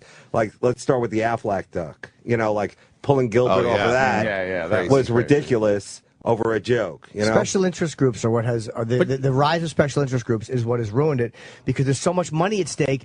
People are afraid the special interest group will boycott the product, and that will hurt the network. So the network just reacts. And you don't think we could turn that around? Like it. You really don't think we could turn that around eventually? Not at all. I mean, people aren't going to get cooler. I know that. Well, it's related to every industry. There's a great documentary out now called "The House I Live In," and it's all about the drug sentencing. And how we've created this prison system where there's private prisons. They give money to politicians. They keep all of the sentencing really draconian. So for possession, you could be doing 10 20 years. But they're filling beds, and filling beds is making them money, and it's very hard to turn that back. Only the states going bankrupt from having too many people in jail is going to change drug sentencing. And it's the same with, I guess, probably the NRA, which is gun companies pay these people a lot of money. They have salaries, so they're fighting for weapons that it's hard for anyone to say you need that. I mean, I guess there's an argument for some of it, but there's definitely a line. But why don't they go, yeah, I guess maybe we're pushing it there. You can't have we get all of it. But someone is paying for that position, I think. Of course. Mm-hmm. Well, I think if you take the violence out of these movies, they suck. And honestly, we're not European. We're not story people. We're not, drama and, big picture. So, be careful what happens, I think, with the whole, okay, I'll stop. You're talking about in terms of the culture, like pulling back violence in movies. Yeah, America will never do that. I mean, if anything, what's fascinating is that there's PG-13 movies that are crazy violent, but there's like a rule that if you don't show blood, you could do anything. And so we're in Europe. They're totally against the violence in movies. You have to be much older to see them, and they're okay with the sex. It's like it's inverted. Where here we're weird about and all our movies are shown over there anyway. I mean, all these major violent films in America are shown. It's not like they're just kept here. They just react differently for different reasons. And speaking of sex, the movie opens up with a nice sex scene. That's right. Judd Apatow. This is 40. I'm going to sell some tickets. For you. Come on. It starts with sex. You have to start a movie with your wife and friend making love. That's my decision. That's something I want to see. How do you direct that? This is cock holding. That was. I look away. I just go, do make it look good, and I. Do you really look away? Look away. Obviously, it's all acting, but it's got to be strange on some kind of level. They don't like it, so I get a kick out of making them do it. Wow. Unless they're faking it, and they might be faking it, I make them do it. And so the opening scene is them having sex, and afterwards, Paul admits that he took a Viagra, and they get into like a crazy fight immediately after the sex. And I took a Viagra once. A friend gave me one. I was wondering like what it did, and then I was literally afraid to pursue my wife. And so I just walked around the house with the boner all night long. Wow. And just, why were you afraid? Because I thought if I told her, she would get mad. I was like, so I can't tell her that this is needed. And so I just panicked and didn't do anything. That's how I thought of the scene. Like, what if I told her and she was just like, what the fuck? Why would you need that why do you need that with me? But you just want to know the power of it. You want to know if it really does turbocharge you. Amazing, isn't it? And you use it just in general life. Constantly. I constantly take Cialis, and you never tell them. They just touch it, and you're like, wow, look at that. I'm a man. It's fun to feel What would happen if you didn't take it? Like, what's your status without it? Here's what happens. I bat about 120, and I'm sitting on the end of the bed going, I took a Dramamine, because I flew. It's a nightmare. It's a nightmare. So there's no reason not to. There's no downside, really. No. We all should just be on it 24 hours a day. And Red Bull. But it does, but yeah, it's. I guess there's that thing, like when you get older, you don't want to admit anything's changing. Right. But the great thing about the Viagra is those commercials, if you watch them, the guy in the commercial always is tall and skinny with a perfect gray short haircut, and he looks like the most awesome dick. Like he looks like an erection. Like you want to be him, but he looks fantastic. You want to suck him. Subliminal advertising. Exactly. Can I say one thing about your wife, who's super, super cool? She's sexy. That when I was in your movie Funny People, that was my favorite part, was after the shooting, when I was already thinking about, like, you know, this is like probably the only movie I'm ever going to do because I suck as an actor. It's all right. I'm very bad as well. Okay. But I didn't say you were. I thought you were delightful. You did say as well, though. Okay, you said as well, yeah. I know. I was but I could care less. But my favorite part was when we were all going back to the other camp, wherever, and you said, do you need a ride, Dave? And I got to ride in the van with you, your wife, and your kids. Oh, thank And I you. didn't know I was in there with like a group of future thespians. Yes. I was like the super hot chick who's really cool with two. I was like, and this guy's like the really funny director. I'm like, this is like the life I never will have because this guy's amazing. So thank it's great. you. It was like a Make-A-Wish looking in, little face pressed up against the. What's happening? They may be available for you soon. What, your kids? You know, if I get divorced at some point. You Oh, can get no the whole way. package. Oh, no way. The whole package just swings You over keep to banging you. out these bromances and comedies and put them in a I like them talking too. chimp now and They're again. nice. They're What nice is this rated, people. this movie? It's rated R. It is. Whoa. Good. Yeah, it's rated R. You can't really do anything not rated R comedically. I mean, I guess. What makes it an R, really? I mean, there is a. Well, just if you say fuck twice. If you say fuck twice. That's all it takes now? Yeah, which is crazy in America. You know, God, my it's kids. so frustrating. My kids have seen everything. Like just having kids, you see that you could assume that you can block things, but you can't. The second they go to a friend's house, they could just stay up and just watch any movie. They could watch Breaking Bad. They can watch American Horror Story. And so I just try to have a relationship with them where they'll talk to me about it. My daughter, who's 10, she has a funny thing. She'll like search things like on YouTube all the time, and then if something shocking comes up, she instantly searches the word bunny, and then it just shows like a bunny. And so that's how I know she saw something bad because I'll hear her go bunny, and then she's typing. So like the other day, they were searching. Well, they love American Girl dolls, so they like these dolls. They look up American Boy, which is a gay porn site. And then I just hear, bunny! They look up like inflatable, they were looking up like rafts, so they look up inflatable toys, which is not rafts. It's always It's not rafts. That's funny. The default is always porn. You're only. It's like, What are you, like that'll 2 be clicks away first. usually? Dude, Maybe? I needed for my luggage a strap-on. Oh, no. Did you? But they're going to see everything. So then it becomes a question of will they tell you, will they help you decode it, and do they just hide in their room and look at it for hours, or are they going to do what I did, which is kind of get freaked out and never look again until But college? is everything?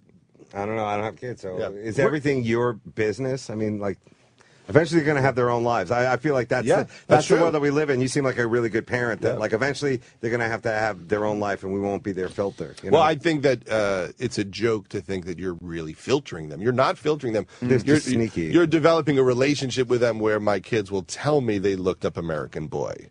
And then if they go like, oh my God, it was crazy. What did you see? And then you could explain, well, I don't know. Some people like to have blow up toys in the shape of women. And I guess, I don't know how we feel about that.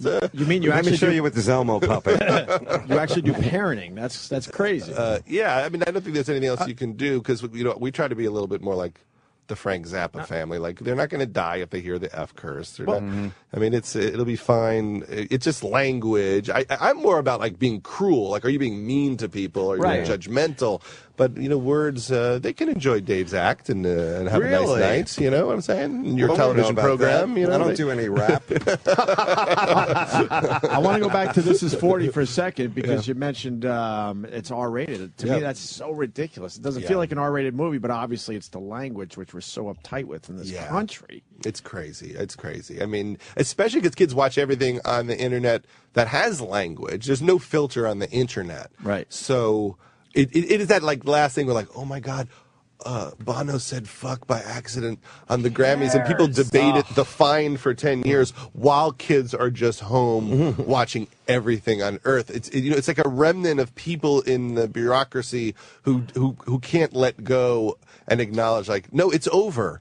The line is gone for the most part. Let me take that point. Janet Jackson, the nipple. It was not even a second. the outrage was incredible. But look what we're seeing today with the school shooting. They'll show that. Just so you know, I have a 2.5-year-old. Yeah. I would much rather him see a dumb nipple on TV than this horrific 24-hour news cycle on the school shooting. Well, it's like saying a kid could suck on a nipple to eat all day long, but can't look up and see it. Don't look at it. The hypocrisy drives me nuts. Well, watch what I'm getting at. I mean, pay attention. You'll notice this as a father. Watch what happens as you really tune into the amount of dead bodies on the news and on commercials for the news, where I'll be with my kids and like there'll be like a piece. I mean, there was a piece on one of the big magazine shows about Syria, and it was worse than any movie I've ever seen. And there's no warning about it. It just goes there. My example. Did you see Ted? Yes, I did. Okay, so we finally saw it this weekend, and it starts off a lot of cursing, like your movie. And me and my wife look at each other, our son's in the room, and we're like, you know what? We silently said, fuck it, let him watch. I'm not worried about that. And then later in the movie, when they kidnap Ted, it got really dark, and my son piped up like, this is scary. I'm like, you know what? You're right. That was my line there. But the language, I don't care. I'll explain that stuff to him. Yeah, when people are like, people are mean or torture each other. That's kind of what I way worse than a curse. Yeah. But my daughter's 15, and I'll tell you, she loves that Breaking Bad more than anything on earth. She loves it. It's a good. So I don't know. I also started going. She's 15. Like I went to college at 17. Like where do you let them kind of develop their own interests? That's a great. Wouldn't you rather have her watch that than the Bad Girls Club or like one of these other Shoe Rescue or like one of these reality stupid shows? She watches those as well. Cupcake Wars. Well, they love. I didn't know I was pregnant. Yes, that's their favorite. Mm-hmm. Yeah, so it's like a girl who twists her ankle, puts on 40 pounds, and 8 months later, goes to the bathroom and a baby comes out. I thought I got heavy because I twisted my ankle. I thought your daughter liked Lost. She did. Well, that's how we thought of it. It's in the movie. This is for She watched all of Lost in 6 weeks. Oh, and she was crying like every day as she was so emotional, and she's like, "This is the best show ever," but like really suffering and going through too many emotions too fast. And we're like, "What episode are you on?" She's like, 85, and like, okay, well, she's got 25 more. So we just let her get through it to get over this, or do we stop it now? And that's a new thing with kids too, which is they will absorb, a series in a couple of weeks that we took 7 years to watch, and we're just jealous. Yeah, what does that do to your brain to do like a season of 24 in the weekend? It's healthy though. Right. I think it's healthy to cry through stuff like that because it's a good I cried through Lost too. It's humiliating, but I did because it's like a healthy release. It's like you should learn that it's okay to, even if it's not. Watching the news is when it kind of probably should happen, but at least you're crying. It's a healthy thing. Yeah, it's not healthy to repress. He took that real moment and put it in This Is 40. So, well, also she puts. She used to put the soundtrack on in the car, and there's a song on Lost. It's just like a little piano dirge, and they would always play it when a character died. And so in the car, she would just start bawling. That's the song when Sun died. Oh, that's right. She did die in the boat. Didn't she drown or something? I don't think it went well for any of them, really. Oh, yeah, how does a young girl... I don't think it... See, I'm jealous because like Breaking Bad, I think is like an old an old man show. It's about mortality, choices, defeat. And like what's her? What is it? Well, Shoes? I don't know. I think it's like seeing the drama of life, okay. And then like you're a kid and you're not exposed to anything, and suddenly you're exposed to all of the dramas of life through the show, and so she's fascinated by it, and she's kind of hilarious and an interesting girl. So she's deep. She goes for that stuff. That's cool. And so it's I don't know, scary, but we allow it because we're also kind of excited they like something good. Yeah, it's really is. When they like kind of stop listening to like some of the Disney music and they're like put on a Pearl Jam record without you asking. You're like, oh, this is the best day of my life. Yeah. Well, it shows that they're smart because when I was younger, I liked stuff that was older than me. I watched The Honeymooners when I was a kid. I watched MASH when it was, I was 8, 9 years old. I enjoyed MASH or Clockwork Orange, whatever it was. It's like you don't have to be from that generation to like it. Yeah. No, it's great when you're a kid. It's like, you're like, what did you do today? I just watched The Graduate. Really? Like, what? You just watched The Graduate by yourself? How did you think to watch The Graduate? That's great. What do you own from Chayefsky? I own just a funny letter with him. just him rejecting someone that wanted him Oh, to yeah, write you a did say that. play Oh, for okay. something. But he's the best. I mean, Network's still the. I mean, when you talk about what's happening now, the movie Network predicts everything. That is happening. I mean, you watch. I mean, literally watch it this week, and you'd be baffled that some guy wrote this in 1976. He saw where reality TV was going. He saw with the Symbian Liberation Army. He saw all this stuff. Yeah, we say it coming. every time. When that movie came out, there was no reality shows. There were no 24-hour news cycles. None of it. And corporations owning the networks and how that would change what they would Sure. put on them. Yeah. Yeah, it's a pretty amazing piece of work. Or the idea of the talking head, which is kind of what Peter Finch became at the end. Even we though didn't have that No. when that movie came out. They just gave you the news. That was it. Yeah, did they really No do editorials opinions. in the 70s? A little bit at the end of the news. It was almost a throwaway. Like, you know, they had 30 seconds left, so They'd did have the something silly. station manager would Yeah, come it was- out and give an editorial. It was and always then- a fuddy-duddy. And then some guy could give a rebuttal. But it was a big deal. Like when Walter Cronkite Took his took 8 glasses seconds to go like, maybe Vietnam's a bad idea. Like the whole country flipped out because no one said their opinion. No. Yeah, it took like forever for He that might have to been the happen. first.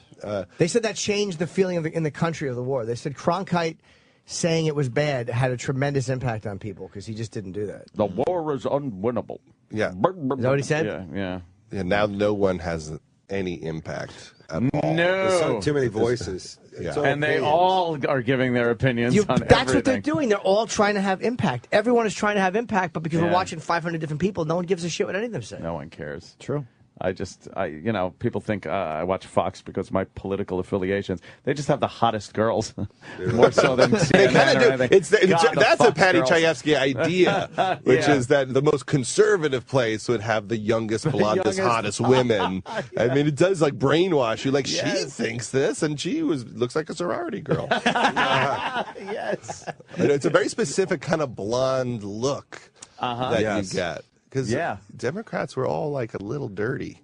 It's different. It's a different kind of feel. Different feel, The commentators, you don't yeah. get that. Like, Like MSNBC has like roller derby queens on. You gotta put some fucking hotter women on there. I mean, I think Rachel Maddow is attractive, even though she's. wow, I do. really? I know she's not. She's slightly masculine, but I think that she's Slightly? seriously. I think she's an attractive woman. She's not an ugly woman at all. She doesn't want to dress like that on TV. They dollied her up. But I'm They not softened unattracted her to up her. a little bit. You know what I mean? I know she probably wouldn't feel that way about me, but I. think she's attractive. Unfortunately, we're getting the wrap up. oh boy. Okay. Judd Apatow, you don't come around enough. He's a busy guy. I might come back. understand I might come back. I understand he's a More to busy New guy. York. We got a place in New York, so maybe I'll come back. And you tweet a lot. and I've track. noticed that too. You tweet and you tweet pictures, which is very cool. Like Yep. you're not against being at an award show or something and taking pictures backstage and stuff. That's kind of cool. Because that's kind of what I would want to see. Yes. Like Tom Cruise was there last night. I'm like, I'm going to tweet a picture Yeah, of me and Tom why Cruise. not? Like, Yeah. Oh, fuck, I'll tweet a picture of Judd Apatow. come on, let's do it right now. Has anyone Let's turned keep you this down going. for a photo?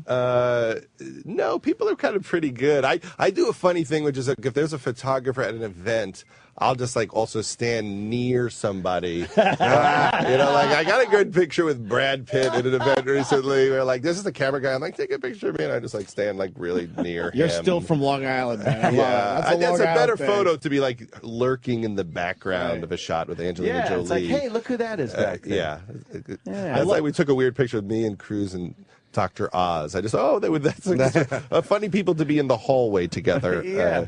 I love wonder that- what they're talking about. I love that he does that. It's I great. do too. I do it You're every so time I do famous, Leno. and he still does it. I go and get a shot with the other Yeah, guests. you got everybody. I get a lot of them. Yeah, I mean, or I try to. I mean, What's the weirdest one that you got? we had Bernard Getz on. I got Bernie Getz. That's pretty good. I got Sharpton. My best is Sabbath as a band and me, but that's just a personal love. I have a lot of. I just got Pete Townsend the other day. That'd be a nice one. I went to see the Who in Brooklyn. That's a biggie. That was a great moment to That get really Pete was. Townsend. It takes balls because it's like, on some level, they talk to you like you're a normal person that they can respect, and then right at the end, you're like, take your picture. And then you all gotta of be it, the fan. all your coolness just goes out the window. Do you know what though? We're about to do that with you. Yeah. The cycle continues. It's not like they're gonna call you if you don't. Like, you know what I mean? I figure it takes 2 seconds. Fuck them. Just, Whatever. What I are you did gonna Leno do? with Ben Affleck once, and he was a really nice guy. He came into the dressing room. He's like, "Hey," I'm like, "Hey, man," and I'm like, "Do you want to take a picture?" He goes, "All right." Like he was just coming in to say hi, and I took a picture. But it's like if I didn't do that, would he have called me and said, "Look, what are you doing later? I want to hang." He may have. Yeah. He may have. He would have forgot about me the minute we were done anyway. So I'm gonna get the pictures. So you like ruining the relationship right off the bat? I acknowledge there never will be a relationship okay. because I respect them enough to know they're not going to want to talk to me. Oh, after. Jim. Seriously, we're just doing a thing together. That's it. All right, we got to get Judd out. This is the worst of the Opie and Anthony Show. Sirius XM. Question. Well, last time I was here, we showed a clip from that ungodly, the Three Stooges. Yeah, never mind. The Three Stooges movie. Yes. And God, did they ever release that? Yeah. What the fuck? Yeah. Not yet. Oh, No, not yet. No. And they're still tweaking it. That's still being. Yeah, that's still being shown to focus groups and edited. They're editing it. It didn't look as bad though. Remember, we thought it was going to suck, but because it looked like just stooge gags. It wasn't like they were. But that shit doesn't go over very well now. For some reason. How'd the music go? Why didn't they ask you? They should have asked you for that. My manager said to me, "Do you want to audition?" And I said, "I'll fire you." I don't look like Curly. I don't look like him. There's a million actors. There was a comic named Smitty years ago. He used to do Rascals open mic. I don't know whatever happened to him. Yeah. But he looked like Curly. Like he was curly? Yes. He was big guy with fucking crew cut. He would always call his wife the Missus. He was a really weird, funny guy. It's like old school. Yeah, me and the Missus. But he meant it. Go home to the missus. Yeah, the Missus. Baking a cake. Three Stooges slated for 2012, huh? Yeah, April 13th. April. Oh, it's coming up soon. Avril. Yeah. Well, it is the Farrelly brothers. Yeah, Larry David's in it as a nun. Oh, that's right. I bet he does well. Oh, man, I forgot. Oh, it's going to be a killer. Yeah. Who plays the Stooges? Nobody's, right? Will Sasso. Chris Mad TV. Diamantopoulos is Mo. Will Sasso is Curly. Sean Hayes is Larry. They're better off not getting big Nicole celebrities. Snooki Polizzi as herself. Oh, no. God. Oh, wow. That's all you need to know. Truth son, you're a side bubba. Mike the Situation, Sorrentino as himself. What? Little Jersey Shore crossover. Why would you do that in a movie? Jennifer Hudson. This is a strong cast. It ends up looking silly. Got to bring the kids in. Yeah. After a while, though, like then the movie 2 years later, if it's on, you're like, not that that's a classic movie without them in it. Yeah, but once they pop up, you're like, oh, I was tired of those guys. Yeah. God. I've been hearing some early Oscar buzz. Yeah. The Three Stooges. Did you ever date a girl who said she loved the Three Stooges? Did you ever have a girl who said? Because they never do. Once they get married to you, they hate them, But I think girls are told, if you really want to get to the guy, tell them you like the Three Stooges and you like baseball. It's like, wow, she's perfect, man. She's hot, likes the Stooges. Women don't like slapstick, those dummies. They don't like slapstick at all. They don't appreciate on the receiving end of it. Oh, my dinner. You.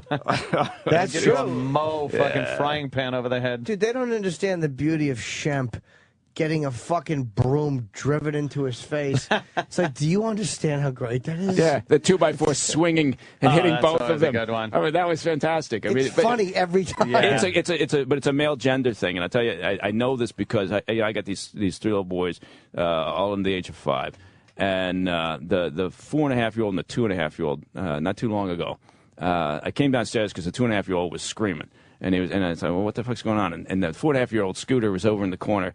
And he was just laughing his ass off. I couldn't even get him to focus to say what's wrong, what happened to Sluggo. And I'm looking at him, and my wife comes down. She said, so anyway, we're interrogating. It's been about a minute. And we finally realized what's happened is the 4.5-year-old had reached into the fishbowl, pulled out a goldfish, and stuffed it down Sluggo's diaper. So he's now got a fish down his pants. What that means is the 4.5-year-old instinctively understood that fish down the pants was funny as a thing, right? And my wife didn't get it. She was chastising. Well, this fish could have died. You can imagine the horror of the fish being stuck in there with my 2.5-year-old's unit. Yeah. But the fish left with happy ending. But I guess my point being is it's a male thing. The boys instinctively understood it was funny. Well, a woman would never do that just because they figured that, it's redundant.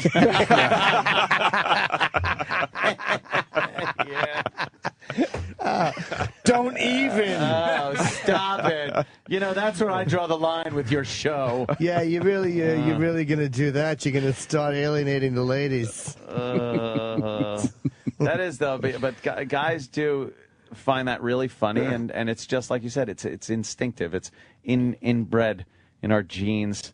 There was one scene I saw recently where I guess they were in a mine and they got all the mining tools. And you know when the mining tools come in that something hilarious is afoot. And one of them, I think it might have been Curly, had the pick. And he swings back and hooks, I guess, Larry's suspenders. And instead of looking to see what it's hooked on, turning around, unhooking it, and getting back to work, he just starts pulling very hard and stretching Larry's suspenders out until he loses the grip on the pick, which then is rocketed toward Larry's head, making a giant clang which would have killed any man. Killed.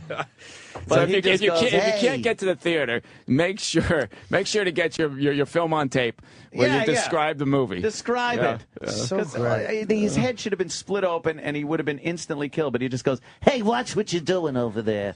But I'm warning you. To have a fucking, like a pick just ricochet back into your forehead. Yeah, Can you find a little Stooges, Danny, just for a second? The one where anytime there's tools to be used, when they were doing carpentry and Curly did something stupid and Mo grabbed a handsaw and he goes, "Stick your tongue out."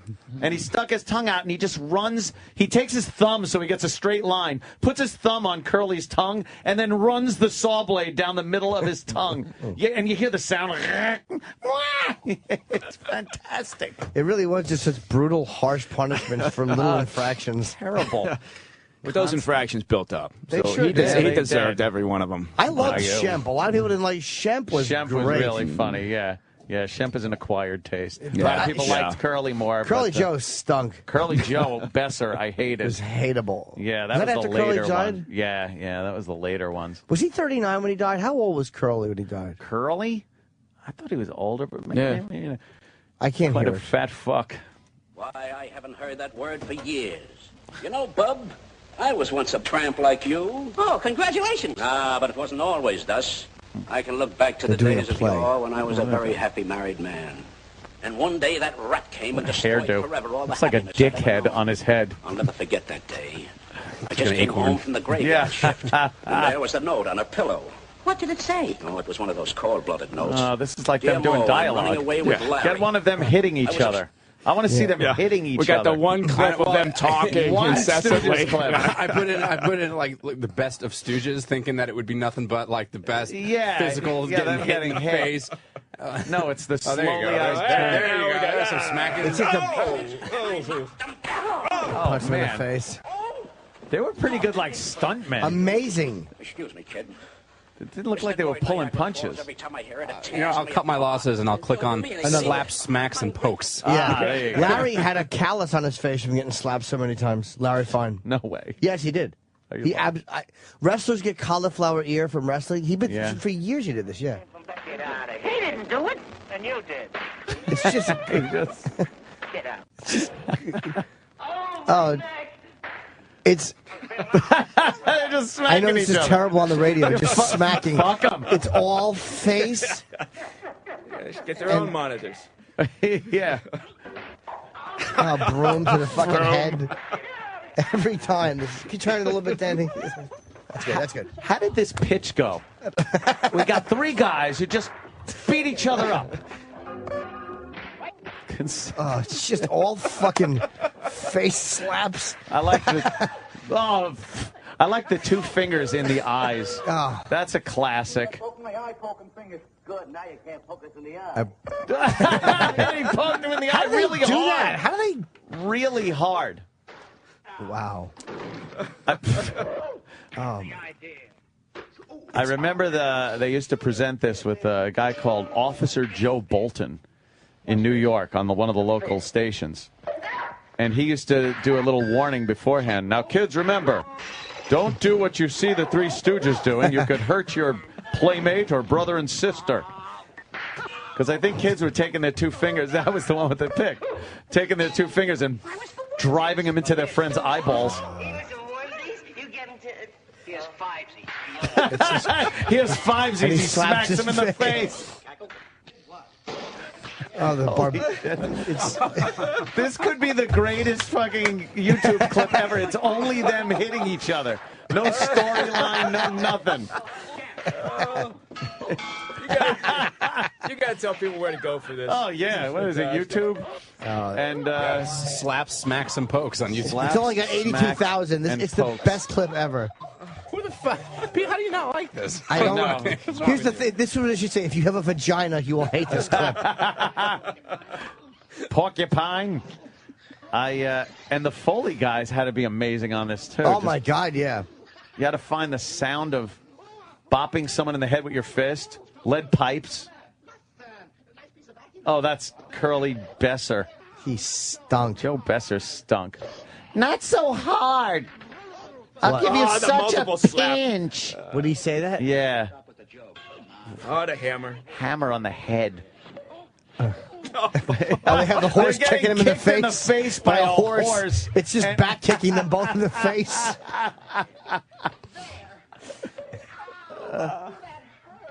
See, he'd go like that. I think he was supposed to be a little effeminate. Was that him? Yeah. That was Joe Besser. Don't call me names. You okay? Ew. Who thought that would work? Who thought? He was awful. But they're showing a lot of the ones with him. Get rid of him. Yeah. He's like a weird character. He's like Hitchcock. Look what you did. You ought to give you the hot face. That's what I ought to do. The what? I don't know. I don't like him. Spending too much time with I him. know. Too much time with Joe Besser. Boo. Yeah. It's almost like they did it in like chronological order. Yeah. Boo. Yeah. The word chronological. Oh. Yes.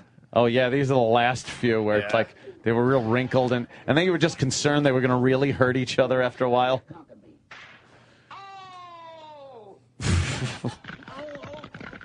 Yeah, they'd show him in New York. Yeah.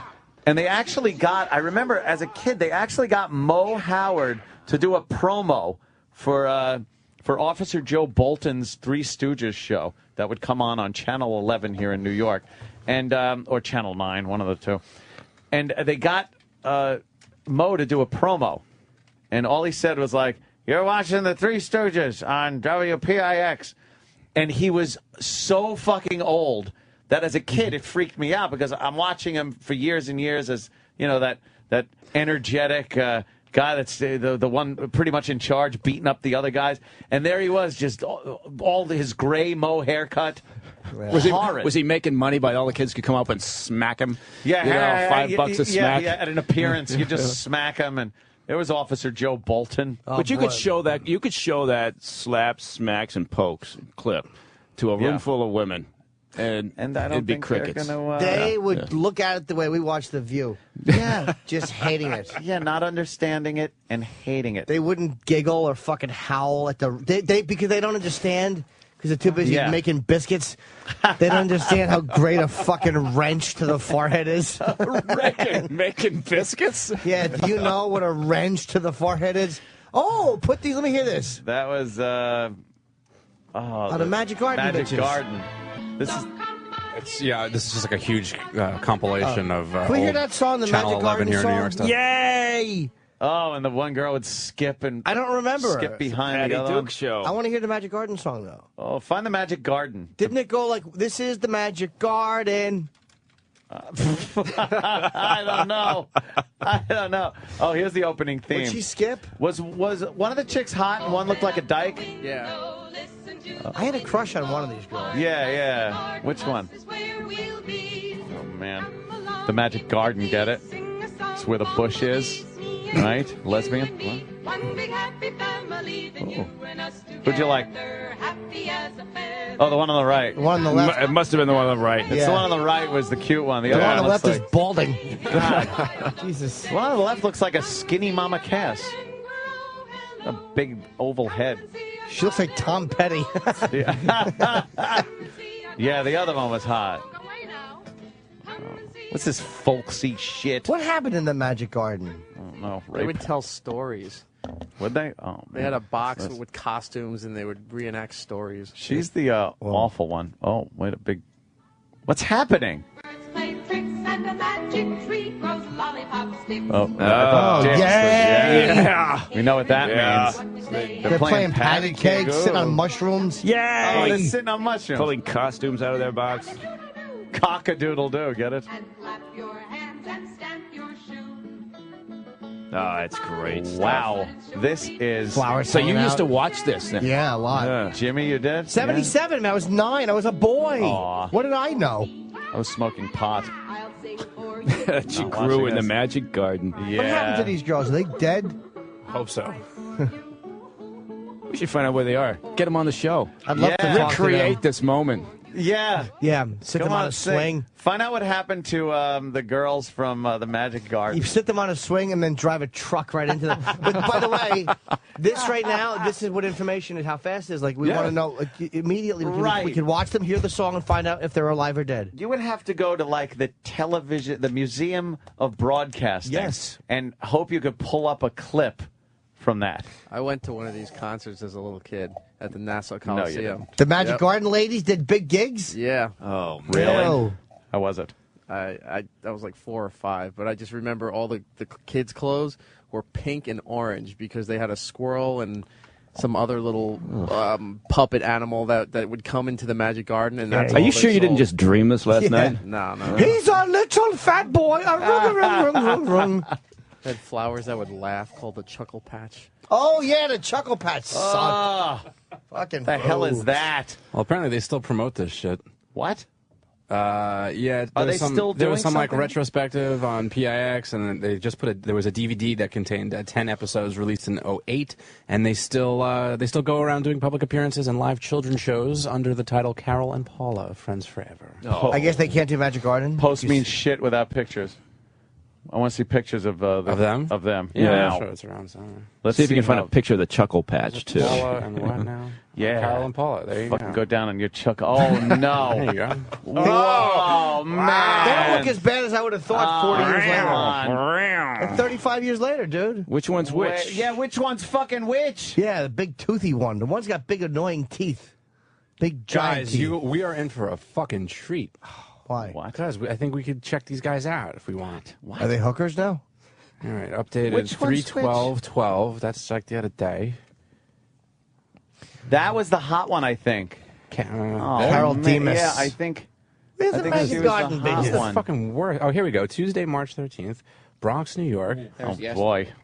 It's yesterday. God damn, April just 1st, Bayshore. Carol and Paula celebrate the Magic Garden 40th birthday. This is Wow. it. The big 4-0. It's Where is Kismet. this? Let's go there and heckle. In Bayshore. Let's have a- Bayshore, Long Island? Yeah, let's go. Dude, Let's that's go and- right by you. Let's go and boo. Kinda, Boo! Yeah, This show sucks. Fuck you. Show us your tit. Tinker Tailor Soldier whores.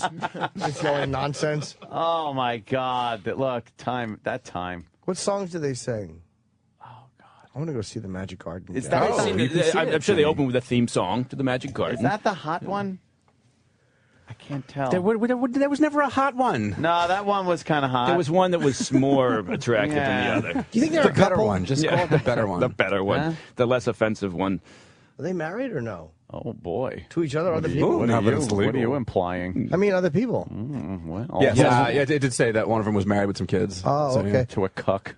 Yeah, cuckold. He likes his wife to sit on a swing. Sit on Yes. another mushroom. They're available for Gordon special Darker events, one. fundraisers, concerts, private parties. 40 fucking years later, Oh, you and they're gotta- still yeah. milking this That's Magic cool. Garden thing. You can get them Private for parties. You just Private have them come over parties. to your house and nobody else is I there. should. Just you. while you're me. sitting there cranking. Just jacking it. Oh, God. All Make you them have watch. to do is just email them, and you could probably get a quote. I could probably get a quote. Yeah, I'm I having mean, maybe a, for the next How compound many party, gets 5 Gs? you could email them from their webpage. Say, I'm having a party at my Wink. house. It's a pool party. Do you know what, dude? That would be great to get the Magic Garden. Oh, yeah. The Magic, we'd probably all have a good time and clap and shit. Oh, everyone's drinking and fucking naked in the pool. And they are too. They are too. They're fucking. They love giving oral. Yeah. They'd bring the magic swing with a hole drilled in the bottom. You could do amyl nitrate through it and blow your friend. Oh, shit. Wow, well, look at that. Instant information there. They're lovely. Wow. Oh, that's a whole series of photos. Oh, where are the old pictures? Oh, that's two old pictures of her up How much? top. How much to get these gals at the? Let's email them. Say, yo, we're looking to throw a party. Bunch of men. We're gonna ask you to wear cracker costumes and stand in the circle and play your little songs. You know, I remember when I was a kid watching you, and Yeah, I got my first hard on. you send a creepy, trying to be friendly email, and I would get such a tent in my pants. LOL. How much? Yeah. Just be a bunch of men standing around. We gotta book them for a party and then send them to like 150th and Malcolm X Boulevard. Playing that shite music that they play. Which one you stand in the corner? There'll be a bunch of guys drinking Old English. Eisenhower Park. They're all over Long Island. Port Jeff. Yeah. What the fuck is going on? They sell out. The Magic Gardens are all over Long Island. How much Stony are Brook. they? I wonder how much they ought to get. Admission? Free? No, 3 G's, I bet you. It can't be that much. I bet you 5 G's. A few thousand, yeah. I wouldn't even think that much. That No seems high. fucking way. They probably do it for like $1,000 each. Yeah, that's probably more $2 like grand. it. Who's going to pay more for them? Play some shitty 70s folk songs? Who gives a Exactly. fuck? I would love to hear those folk songs. It's memorabilia. It's walk down memory lane. Yeah, it's bringing back your nostalgia. childhood. Who wouldn't pay a lot of money to bring back your? Never mind. I know. It falls into a weird category of nostalgia. Like, as you got older, you're not going to want to hear stupid folky kid songs. Yeah. I want to hire fucking I like the Monkees. Alan Alda to come over and just do Hawkeye lines in my apartment. Is that you think Hawkeye? Hawkeye. Yes, Hawkeye. That's when a doctor fixes your tub. Hawkeye. Jimmy. Yeah, they're available. What, with the original cast of Grease? Yeah, that's Ew. Carol is starring on Broadway. That happened. We missed that, folks. What part did she play? I bet you she played She was Rizzo. Sandy. Yeah. What? Yeah. How old is she?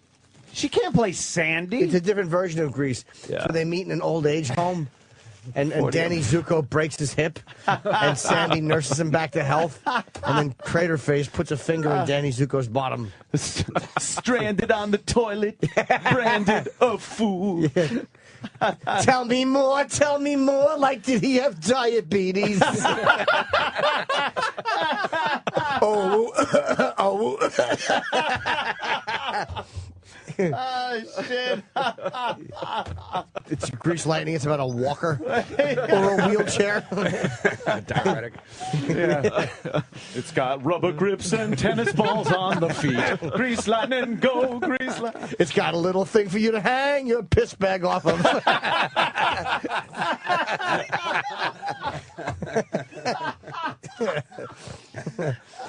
Summer Lovin' is about an orally molesting you. Yeah. Had a pillow put over my face. Shit. Smelled cocoa butter. All over the place. At the home. Yes. I wish I'd seen this movie so I could have more fun. I got nothing. I never saw the movie. So Grease, I could care less. The last song, I got cancer cells, they're multiplying. And I'm losing lots of weight. And they're divided. And that would have been a good one. And the chemo you're supplying. And my bladder's lost control. My piss is electrifying. Why is this so fucking funny? Too bad you can't stand up. Ow, ow, ow. Shit. Yeah, that's Picking great. out tombstones. You're the one that I want. Yeah. Oh, boy. That was a fun one. Yeah. I wish I could remember more of the songs. I know. I should really be looking down at this right. We go together. Oh, we go. How did we go together go? We go together like shamalama-lama. a bunch of noise. Zippity. Oh, good. You know, it's iPods available. Oh, you're right. I hate that part. Who would? See, like when I'm flipping through the channels and this is on, it's instant off. Yeah. Instantly Why would off. you watch it? I will say, though, that what was Sandy's song that was really good? When she sang alone? I'm sorry, what? Hopelessly Devoted That's to a good You? song. Hopelessly Devoted. That was a huge hit. That was? Yeah, it's a good tune. And what year was that a hit? Like 78. 78. 78, yeah, it was kids. a while ago. It's a good tune. Oof. She's Yeah, hopelessly devoted.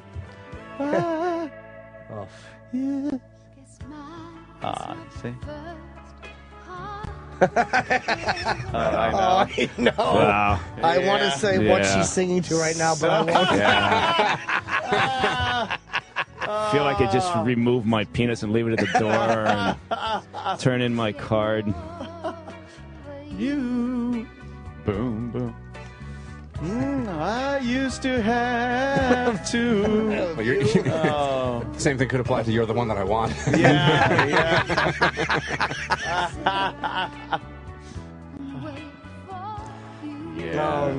What a big hit. Yeah. See, a lot of places, what I love about this show is that a lot of places would have just played about 5 seconds of that. Oh, no, we but keep we're just going. let it go. And for the trifecta, we could also do We Go Together. Yeah, Since we're still on that. I'm looking at the songs. Let me see. Yeah, look, drama. Born to Hand Jive. Oh God. There's the original song "Grease" from the. I forgot that opening. one. Why don't you play that? Frankie Valley, right? Was that Frankie Valley? Or was it Avalon? Frankie And Beauty School Avalon. Dropout? Who didn't like that one? Oh, yeah. Poor couldn't even finish beauty school. Fucking worthless. She just killed herself. Yeah.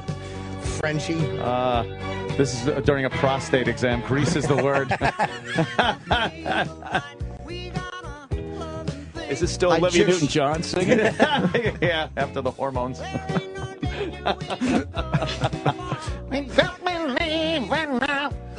Yeah, It's a good soundtrack. Fuck. Boy. Wish I could think of more wacky, zany song parodies, but now we're just playing the goddamn songs. Yeah, I know. I'm about to go home and drink heavily. Yeah, I'm and gonna watch do that that anyway. slaps, smacks, and pokes again. I'm genuinely enjoying this. Are you really? Jimmy's a weird Faggot. guy. Jimmy's a faggot. I like this. Jimmy's a weird guy when it comes to music. You like Sabbath, and then you could listen to this. Dun, dun, dun, dun. That would be good. Sabbath does the soundtrack from Grease. Grease. So Jimmy's Yeah. in his glory right Yeah. there. Jimmy's in his fucking glory. Yeah. Look at me. I'm Sandra D. Ozzy Wear could do a diaper 'cause We Go I Together. pee. Yeah. Yeah. Could we just please turn this? Yeah. We can turn off. Who's Iraq. got control of That's this right fine. now? Iraq was digging it. I was Reminding digging of that. his Florida days. Yeah. Right? When he was a greaser and he would fight with the socias. Oh yeah. And he had some social crackers and he would eat those. Maybe we could play the soundtrack now from Grease 2. Could we go to that? Oh yeah, great. I guess. Oh, we got into that because the Magic Garden Girl was doing Sandy's role. What the? But she was. It was when she's old. Like recently, she did that. Yeah, they were bringing the original cast. They had like Barry Bostwick playing Danny Zuko. Oh, jeez. Wow. And I think. What the fuck? Yeah, the original. Wilford Brimley. That's good. Adrian I got the Barbeau. diabetes. Walter Bobby.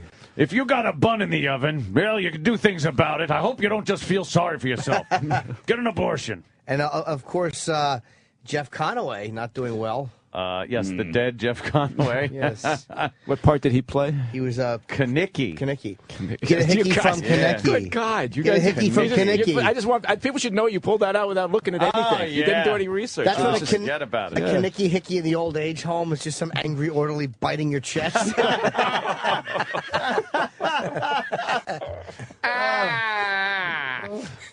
Some 320-pound orderly. Yeah, or you kick and your little white shoes fall off. This old bag is walking around saying she got a hickey from Kaneki and it's just sarcoma. Bed sores all over. Really? Did he give you hickeys only on one side of your body, Ethel? Again? You liar. Here comes the orderly to slip your grease lightning. Oh, God. Grease lightning. Oh, grease lightning's coming again. Yeah. Shut up or you get the pillow. Yeah. It's not even a nice grease lighting. It's literally just cooking lard.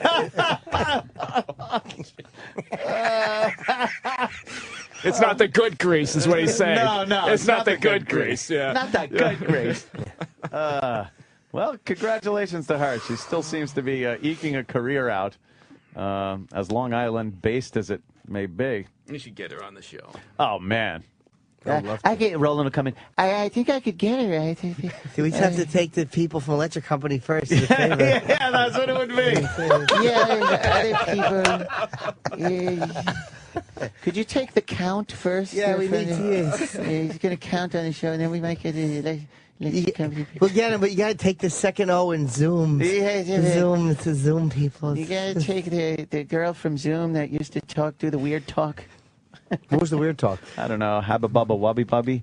Ew, who remembers her? I don't know. I don't. And then they did that thing with their arms. I don't remember Zoom. No? I just remember the theme song ruled. We're gonna zoom. Yeah, I know that. We're gonna zoom. No? Yeah, I missed all that shit. I missed all that shit. And the address. Right, Zoom, ZOOM, Box 350, Boston, Mass. 02134. Is that what it was? Yeah. What was this? Was this like that same time as the Banana Splits and Fraggle Rock and all that? Not before Fraggle Rock. Fraggle Rock was that, 80s. I guess. Oh, okay. Zoom. Turn us up, Danny, or something. Oh, man, they're hippie kids. Yay! Weren't they Canadian? All right, now your job is to find out where these kids are now. Oh, man, drugs, prostitution, drugs. And running a tech company. This show sucks. Oh, what's she doing? Yeah, what the fuck is she? Oh, she's now dancing. Ew, Mora.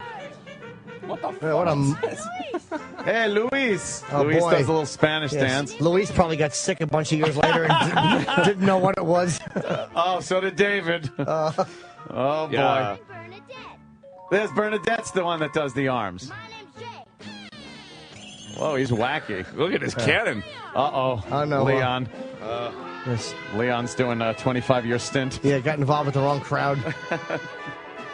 Oh. It's outdoor shots. What was Zoom? They all had cool striped, like Waldo shirts. Yeah, see that? The slapping Dear Zoom. Oh, this song's terrible. This is going to be stuck in everyone's head. Oh, I there. hope so. Oh, man.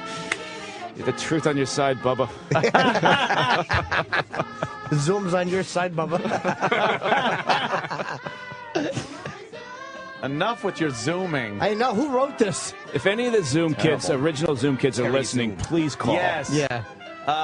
And if not, Danny, maybe you could see what happened to some of the Zoom kids. Yeah. Well, this says here season 2 cast 2. Particularly find the tragic stories. Yeah, there were plenty I'm guessing of that there's cast like a bunch of rotating kids. Google Zoom suicides. Hopefully a bunch. Come on in, boom, boom, boom, boom. I think that was written by, his name was Chippy One Note. Chippy One Note. That's a redundant, repetitive song, isn't it? Zuma.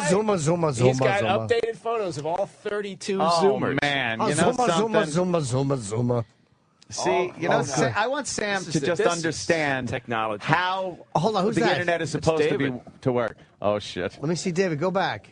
Young David is... Season 1. Alyssa. Let's see. All right. now. She's a little freckle face, kind of. She's still a little freckle face. Bad. She didn't change much. Yeah, how old is this? Oh, boy, David. Looks like a fucking an aborigine. Is that his real teeth? Or is he putting fake teeth in? It had to be fake teeth. Yeah, he just looks like some college bum. Although, look, you get the same teeth. He chews gravel for a living. Hey, I got to wore him down. All right, and... What? David's mom, Mary, worked at WHP and still does. That's a terrible fact. Oh, here's Jared. Oh, boy. Uh-oh. Jared, Jared's wearing it. Oh, he's with a girl. It looks like his mom. Probably a friend.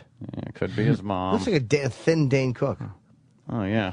What year was this update? 2011.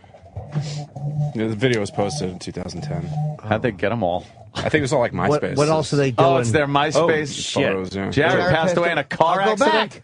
Fast Jared boy. fact. That was a terrible Jared fact. December 28th, 2006. Oh, man. Age of 21. And he was called Fast Jared? Wow, that's ironic. Wow, he died in a car wreck. Oh, he was zooming down the street. Yeah. Oh, gee, that's terrible. We're going to boom. Yeah, there's boom. Yeah, boom, boom, boom. Oh. Kiko. Kiko. I hope Kiko's doing okay. We're gonna. Fast fact.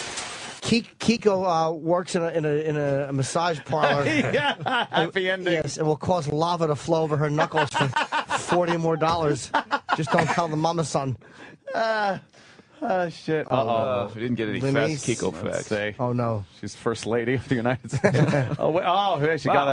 She's a She gave baby birth to mama. a very wide-eyed child. Yeah. All right.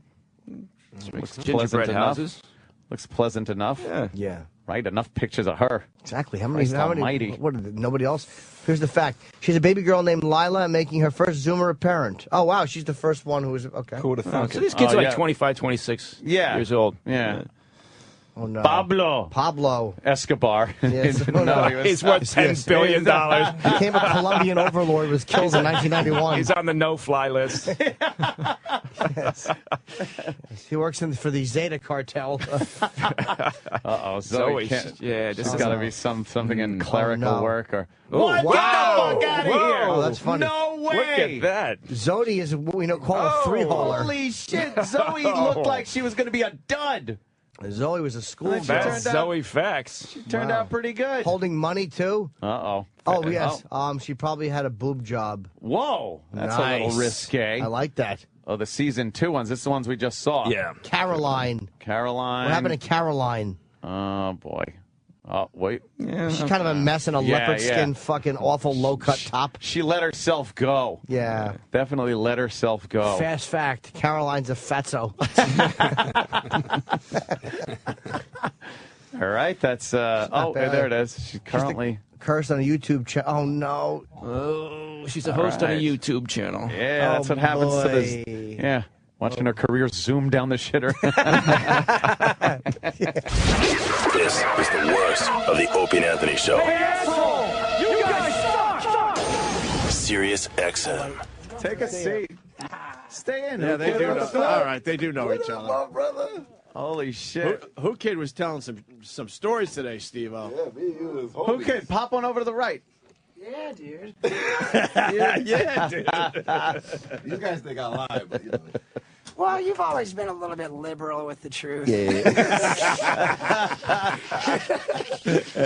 It's cool, man. Nah, I told him about the story with the Kid Rock in the room. Right. Yeah. That's fucking hilarious. I'll man. never forget the size of that rubber I found in your bathroom after that. Really?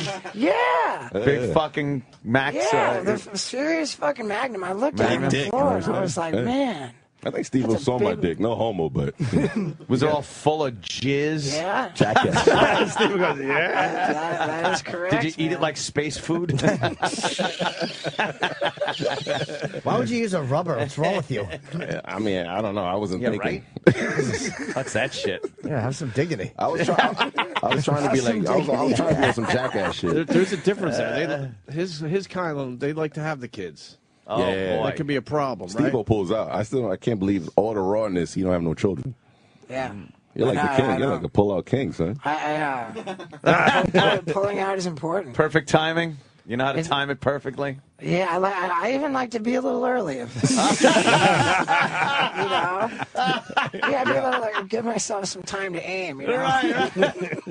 Yeah, he banged the girl. I swear to God. I timed you, right? I timed him. It was like 4 minutes and like 20 seconds. It was Beverly Hills Hotel. I timed you. You banged her in my room. In the 4 minutes and bathroom. 20 seconds. God, you guys really do know each other. Yeah. Fuck. I remember one time. Oh, shit. Here we go. Well, it was just kind of funny. Like, we were in Orlando filming Jackass #2, and some kid came up to Knoxville and he was like, "Hey, man, like, I'm trying to get into acting. Like, here's my, I don't know, you know." He says, "You just never do know, and so I want to give this to you." And it was his headshot, this black and white headshot of this like young kid, this dude. And so we pulled that back to the hotel, and I was like, "Hey, Knoxville, let me get that fucking headshot." And I go, "Start timing." I go, "Start timing." And I went hauling ass running up to my room, just so fucking fast. Running up to the room, opened up the door, ran in, fucking jacked off, cummed all over this kid's face on his headshot. And then came running back down to the lobby and slapped it onto the window of the hotel lobby. And it stuck there. And I was like, what? And I was like, what much I talked because they were timing, and it was less than 2 minutes. Wow. Fuck. Yeah, I think it was more like a minute. I think it was more like a minute and a half. And we were in that hotel for. He must have been cute. We were in that hotel for a good 2 weeks, I think, and the photo never came down. that comes like wallpaper paste. That's just gonna stay on that window. Holy He's not making fuck. this up either. I lied, but this guy's the truth. Did he ever get into acting, the kid? If I saw that kid, I'd recognize him. He has not done shit. Oh fuck, man. Now, Steve-O, you got a show. Look at this. That's right. We're seeing Steve-O on TV. Yep. Not hurting himself. Right, not hurting himself. Yeah. Wow. Regular old funny guy. Now, you. You've managed to combine karaoke. That's right. With fucking with people. Sure.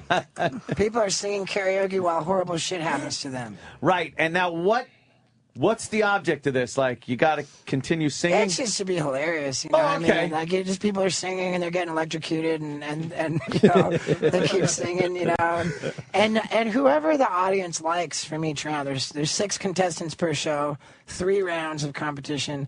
Audience votes. God, I'm bored. I'm boring. So no. Do they Gotta like get it out there. Audience votes and whatever. Does the audience tend to like people that sing better or people that can go through the shit and keep going? I think that the audience is looking for commitment. Commitment to song.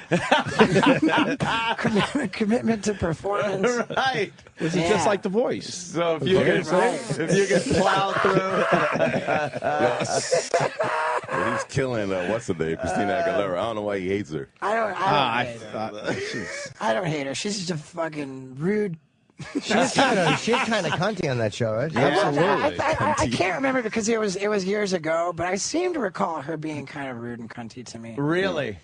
But who wouldn't be? When she was hot. I'm an asshole. When she was hot. When she was hot, probably. She was fucking crazy. Now she was hot. She looks more and more like Snooki. Oh, man. That's the same person. She's kind of getting fucking. It's the same person. Think about it. Fire plug looking. It reminded me of the Texas you gave me yesterday. Yeah. That was a good time, man. Good time. What is that about? You don't want to know. Hints to everything. Well, he texted me. And I wasn't the one attacking Xtina. It was just like I texted Who Kid yesterday. I said, "Yeah, dude, I'm psyched to hang out tomorrow." Yeah. And he said, "Oh, I'm coming home. I'm flying I'm flying home right now. Just got done doing The Voice." And I just wrote, "How fat is Christina?" Can't make this up, man. She is. And then he wrote, we texted each other simultaneously. I wrote fatter than shit. He wrote unbelievably fat. Did I? But the thing is that we're not saying that. I mean, she's rocking it now, you know? She's wearing some like skin tight fat shit, you know? She's got some tit hanging out When always. she was on doing that that fucking video in the boxing ring. Oh, God. Wow. Fuck, that was hot. I can't believe it's the same person. Crazy hot. It's amazing it's the same person. Oh. Yeah. Body on But it. whatever, man. You feel bad about it? No, I'm feeling bad about saying all that. Don't feel bad. But it's cool, you know, like at a certain point, there's got to be some separation between Steve-O and the other guy. And you. Yeah.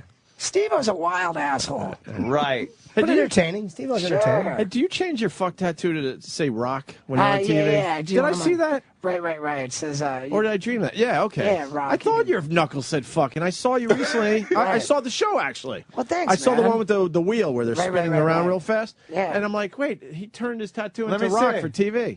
Oh, No, for I- TV. Yeah, So you can easily make that into an R and an right. O. What does your shit say? I save. See the H I make into an A, and that I turn into a V. That's real shit Save right rock. there. Save rock. Yeah. I did pick up on Instead that. of shit fuck. Because I thought it was weird that you would just have rock on your knuckles. I'm like, Shit no, I fuck. think it was fuck. Right. I thought that getting shit fuck tattooed on my knuckles would make me a legend. And nobody fucking knows about it, man. Oh, man. He got When a did you dick do on it? his arm. Look at that. October look at that dick. 2003. That's gangster. That's some real shit. Why are you a want dick in your arm? gangster? Yeah, what's the dick one? Let me see. Oh shit! Yeah, he got the blood and the Crips tattoo. That's- Holy shit. Yo, that's some Tupac shit. and Yo. Crips. And I got Yeah. Christina Aguilera. Outline of that broad. There's a silhouette of a fat broad sitting down, tattooed on your side. Yeah, What's the shit? What's the idea behind that? No, the fat broad. Someone showed me a T-shirt. It was like an obese mud flap girl, and I just laughed and ran to the tattoo parlor. How many you got? Steve-O, I tell you. How many tattoos you got now? You know, a number is difficult to gauge. I'd say maybe 25, but some have been works in progress. What's this on your arm? It looks like it's fading off. Oh, this one right here, I had a guy fucking a baby. Yeah. And like sodomizing a baby. Yeah. And I realized I crossed the line, so I went a and black baby then. I blobbed. I turned into a black blob. Okay. And then it was like, then I turned the black blob into an ostrich. Ostrich. So now it's a guy fucking an ostrich. Yeah, you know it's a pretty rad tattoo when the cover up is a guy fucking an ostrich. Who's the guy that we had in here that did that? What the fuck? Eric, No. the guy, the Miami Ink guy. No, there's help me Did out. what? One of the most famous stories. He said, fuck, a musician. It's one of our legendary stories. The guy said one of his road guys fucked an ostrich. Really fucked the ostrich? Oh. Damn. Ministry. Yeah. Okay. All right. Al Jorgensen came in and told that wild story. I wasn't sure if you were talking about a tattoo removal, no. or fucking an ostrich. It was like, fucking an ostrich was way down on the list there. Right? You see that Crips and Bloods again? Yeah. Is that a problem, that tattooed who cares? Wow. Nah, it's neutral, you know. If he That's meets all right? If he meets a Crip nigga, you know, he's repping them. If he's a blood nigga, he repping them. Gangster. Okay. He was a nigga before. He's still a nigga, right? I think you could say that. We got to get the basics out. I don't even know what channel the show's on. Karaoke show, right? I just, True TV. It is True TV because we were just flipping around. I saw it. I stopped. I was like, I got to check out what Steve was up to. Well, thanks, man. It's Friday nights Absolutely. at 9 p.m. on True TV. It's a good laugh. You should have brought the dog collars and tested on Jim. No. I wouldn't do that. I'm a baby. I can't do that stuff. Yeah. You wouldn't let him shock you? No. I would dislike that a lot, actually. Discovered any real talents on there, the show? Vocal talents? Nobody's getting a record deal. Oh, no. I guess it is like The Voice. You know, 50 was on there yesterday, man. But 50, it's different. Road you know? Tech. All right. It was Al Jorgensen's Road Tech. Yeah, okay. That was a legendary story. Maybe you played in the Now The Voice is cool, right? Yeah, it was. Was he on? Were you guys on The Voice? Is that why we went? Yeah, we performed it. It was really good. Oh, okay. It's incredible. What song? It's a new song called My Life with Adam Levine and Eminem and 50. Oh, wow, okay. Was Eminem there? No, Eminem is going on Saturday Night Live, so I don't know. I think All right. Is he? When's he on SNL? What does M have coming out? He's working on it now, so I don't know. This white bitch I fucked the other day told me, I think, March. Man. Now you're crossing the line like a baby fucking tattoo over here. Detroit, baby. Oh, man. I dig the way you operate, Who Kid, man. I really do. I try to be, try to be like you, man. How was that last like each time? other, huh? That last time in Vegas. Well, there was many times in Vegas. Well, yeah, Steve-O. but just recently, like oh yeah, my when God! I had that pack of Canadian chicks. Yeah, he gave me a bitch too. Yo, I love you, man. Wow.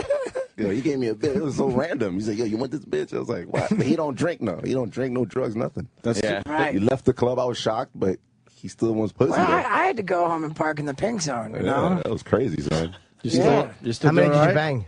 Oh, it was just. He had 10 Canadian bitches with him. Wow. He texted me the photo. Shit. I was like, me as a nigga, I was like, yo, I'm coming there. You know what I mean? And it was so funny because I had like 10 chicks with me, and her kid, he's like, okay, I'll come pick you up. So he comes to pick me up in this like 2-seat car, and we made all the chicks take a cab and go meet us. Holy shit. That's some real nigga shit. That really is. It was real. Right?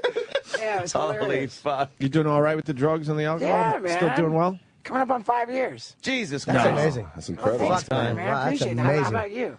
February of '87, however long that is. Wow. It's, 25. it's coming up 25. on 26 years. Yeah. 26 in February, right? Serious? Fuck yeah. Wow. Since I made team. He started Mine's early. 3 a.m. Yeah. I'm too old to start, right? I'm like 41. Can I start now? You'll just fall Sure apart. you You can. better just keep fucking. You're not a big partier? I never did coke ever in my life. Just a little drinking. That's I about saw it. Steve-O did it, and I was excited, but that's it. Isn't it fun well, to even I watch? wasn't exactly making it look good. Who's that? Yeah. Who's that chick? I think I was. Who the fuck's that? I was one of the more effective tools in the war on drugs. Atlanta? Oh, it's one of the Housewives of Atlanta. Atlanta. Oh, I don't watch that one. I don't even know her. Who's that? I watch the Jersey and the I don't Beverly know. Hills. I don't watch She the didn't look fucking too bad. Atlanta. Oh, that's I know Tendi. that. Her name is Tendi. Is it Tendi? No. What? Kenya. Tendi. You're all excited. Just made it up. Kenya. I'm as white as you guys. I don't even watch that show, man. No. I don't know shit. How you doing stand-up wise? It's been good, You man. still doing it? Yeah, I've been doing it like crazy, man. It's a good time.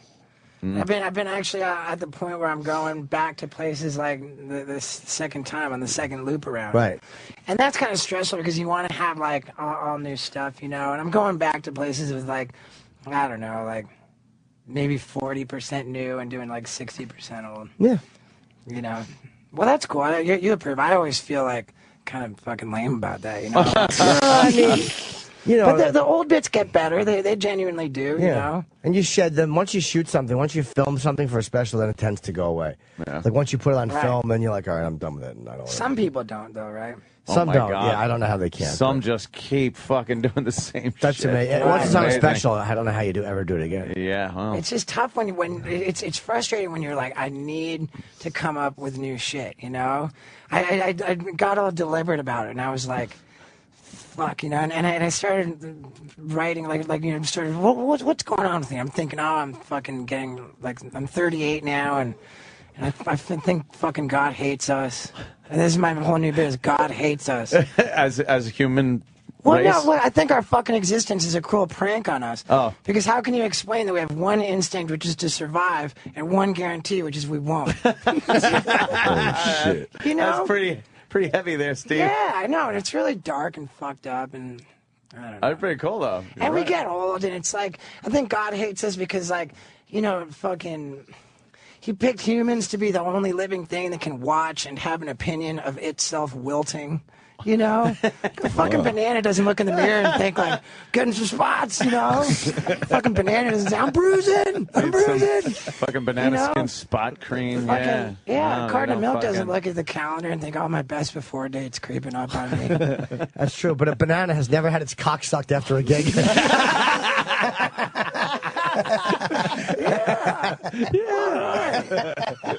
Good shit. But anyway, I don't know. Real shit right there. That's a real It's shit right there. It's so much better when you're talking about like 3 chicks sucking your dick and stuff. Yeah, a little easier. Yeah. Damn. Do you have a steady all workout fucking- place? I mean, for, Sure, for man. material. I live a block away from the Laugh Factory now. Oh, cool. Okay, it helps. Yeah, that's cool.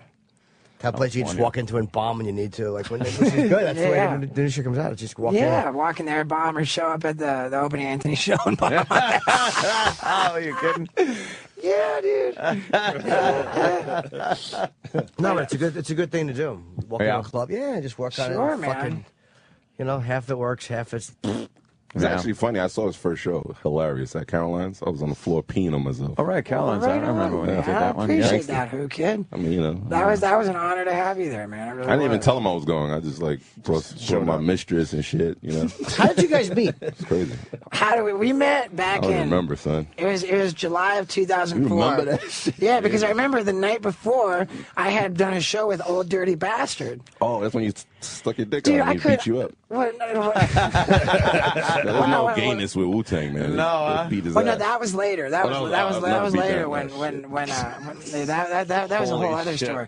But no, I was doing a show at the Hammersmith Ballroom, if that's what it's called. Hammerstein. Ballroom, yeah. And they had like all different shows going on, and I was on the same bill with ODB, and I wanted to meet him so I could say, dude, I was in your jail cell, because they told me when I was in protective custody at LA County Jail, they're like, yeah, you're on Robert Downey Jr. block, and ODB's always in here, you're in a cell.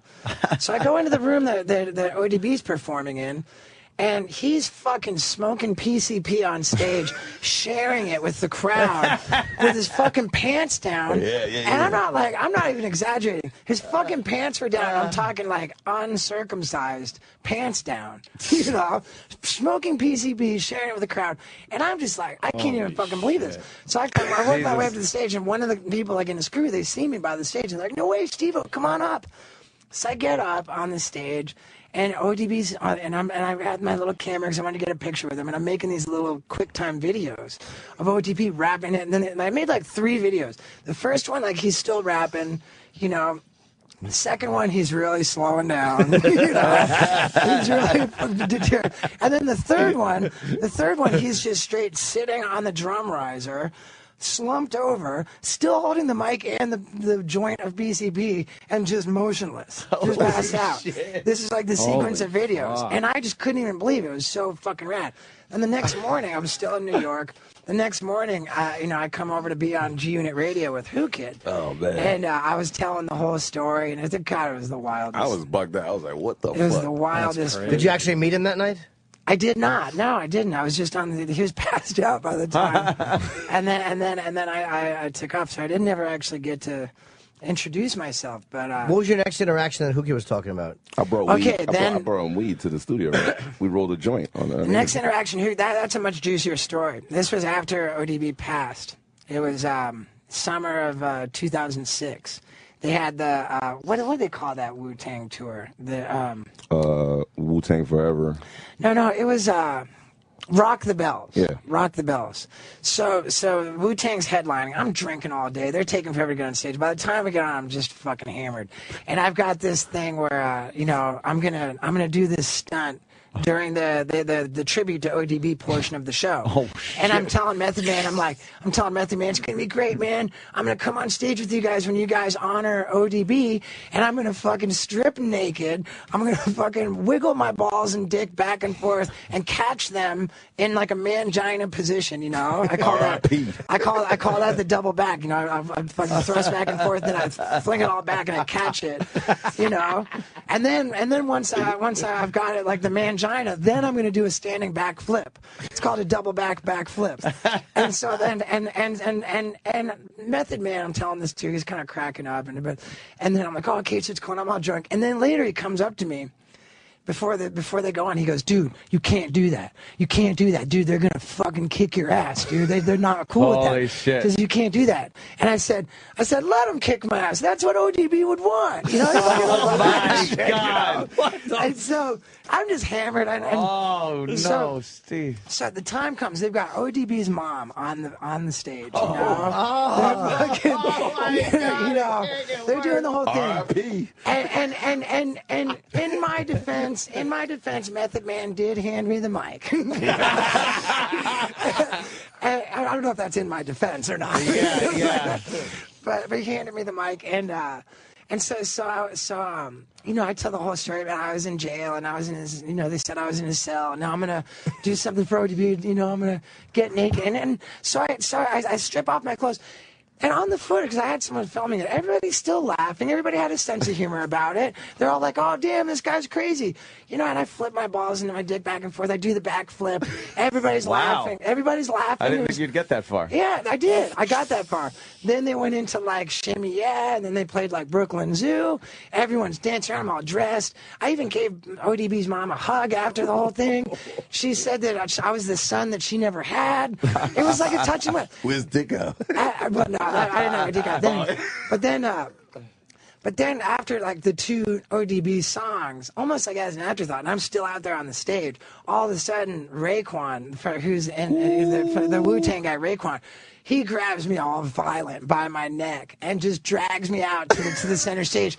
And he says, how his brother wasn't there to defend himself from that faggotry and shit, faggotry. And something like that. And like, and I'm going to apologize right now or he's going to knock me out. And he doesn't care if he goes to jail. And I'm like, I'm sorry. Oh, you said you're sorry quick? I said I was sorry so fast, man.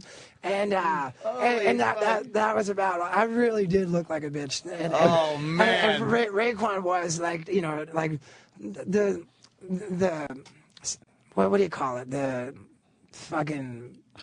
The moral of the story. He was a fucking gangster. That's a consummate gangster. He was a consummate gangster.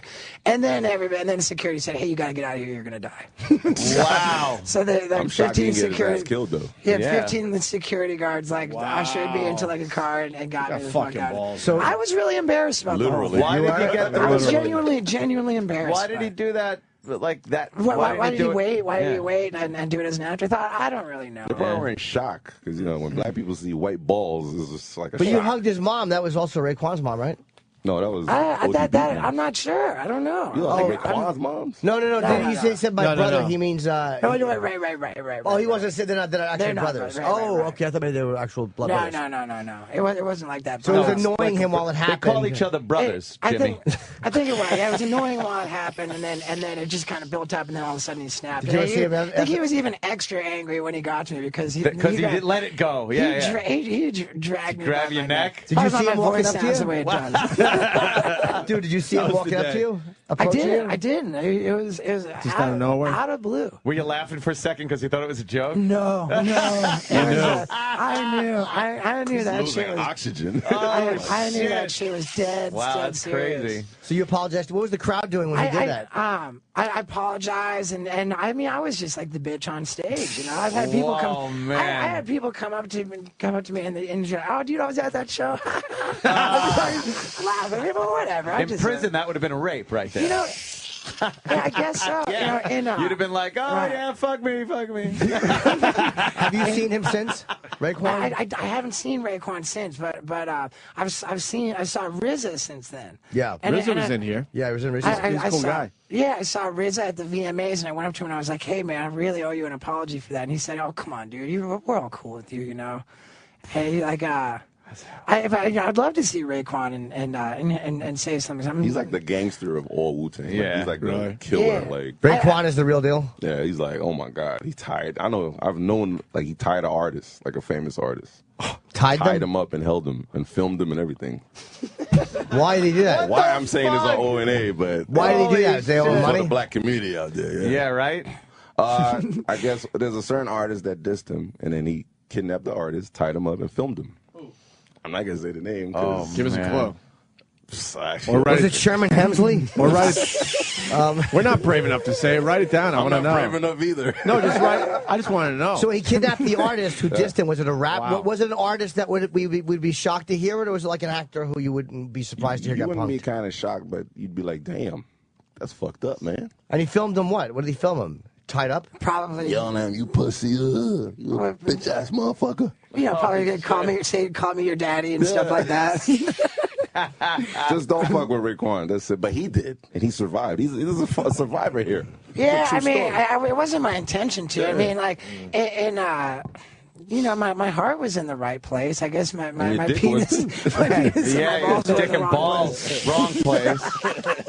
That makes sense. Now I want to interview Raekwon. Can you get Raekwon on the show? I could definitely get Raekwon up here. I would love to talk to make it right. Gangster. That'd be cool. I'd love to make it right. And I guess as much as it was embarrassing for me, and I definitely it hurt my feelings and all that. I gotta give myself some props because that was a fucking crazy thing to do.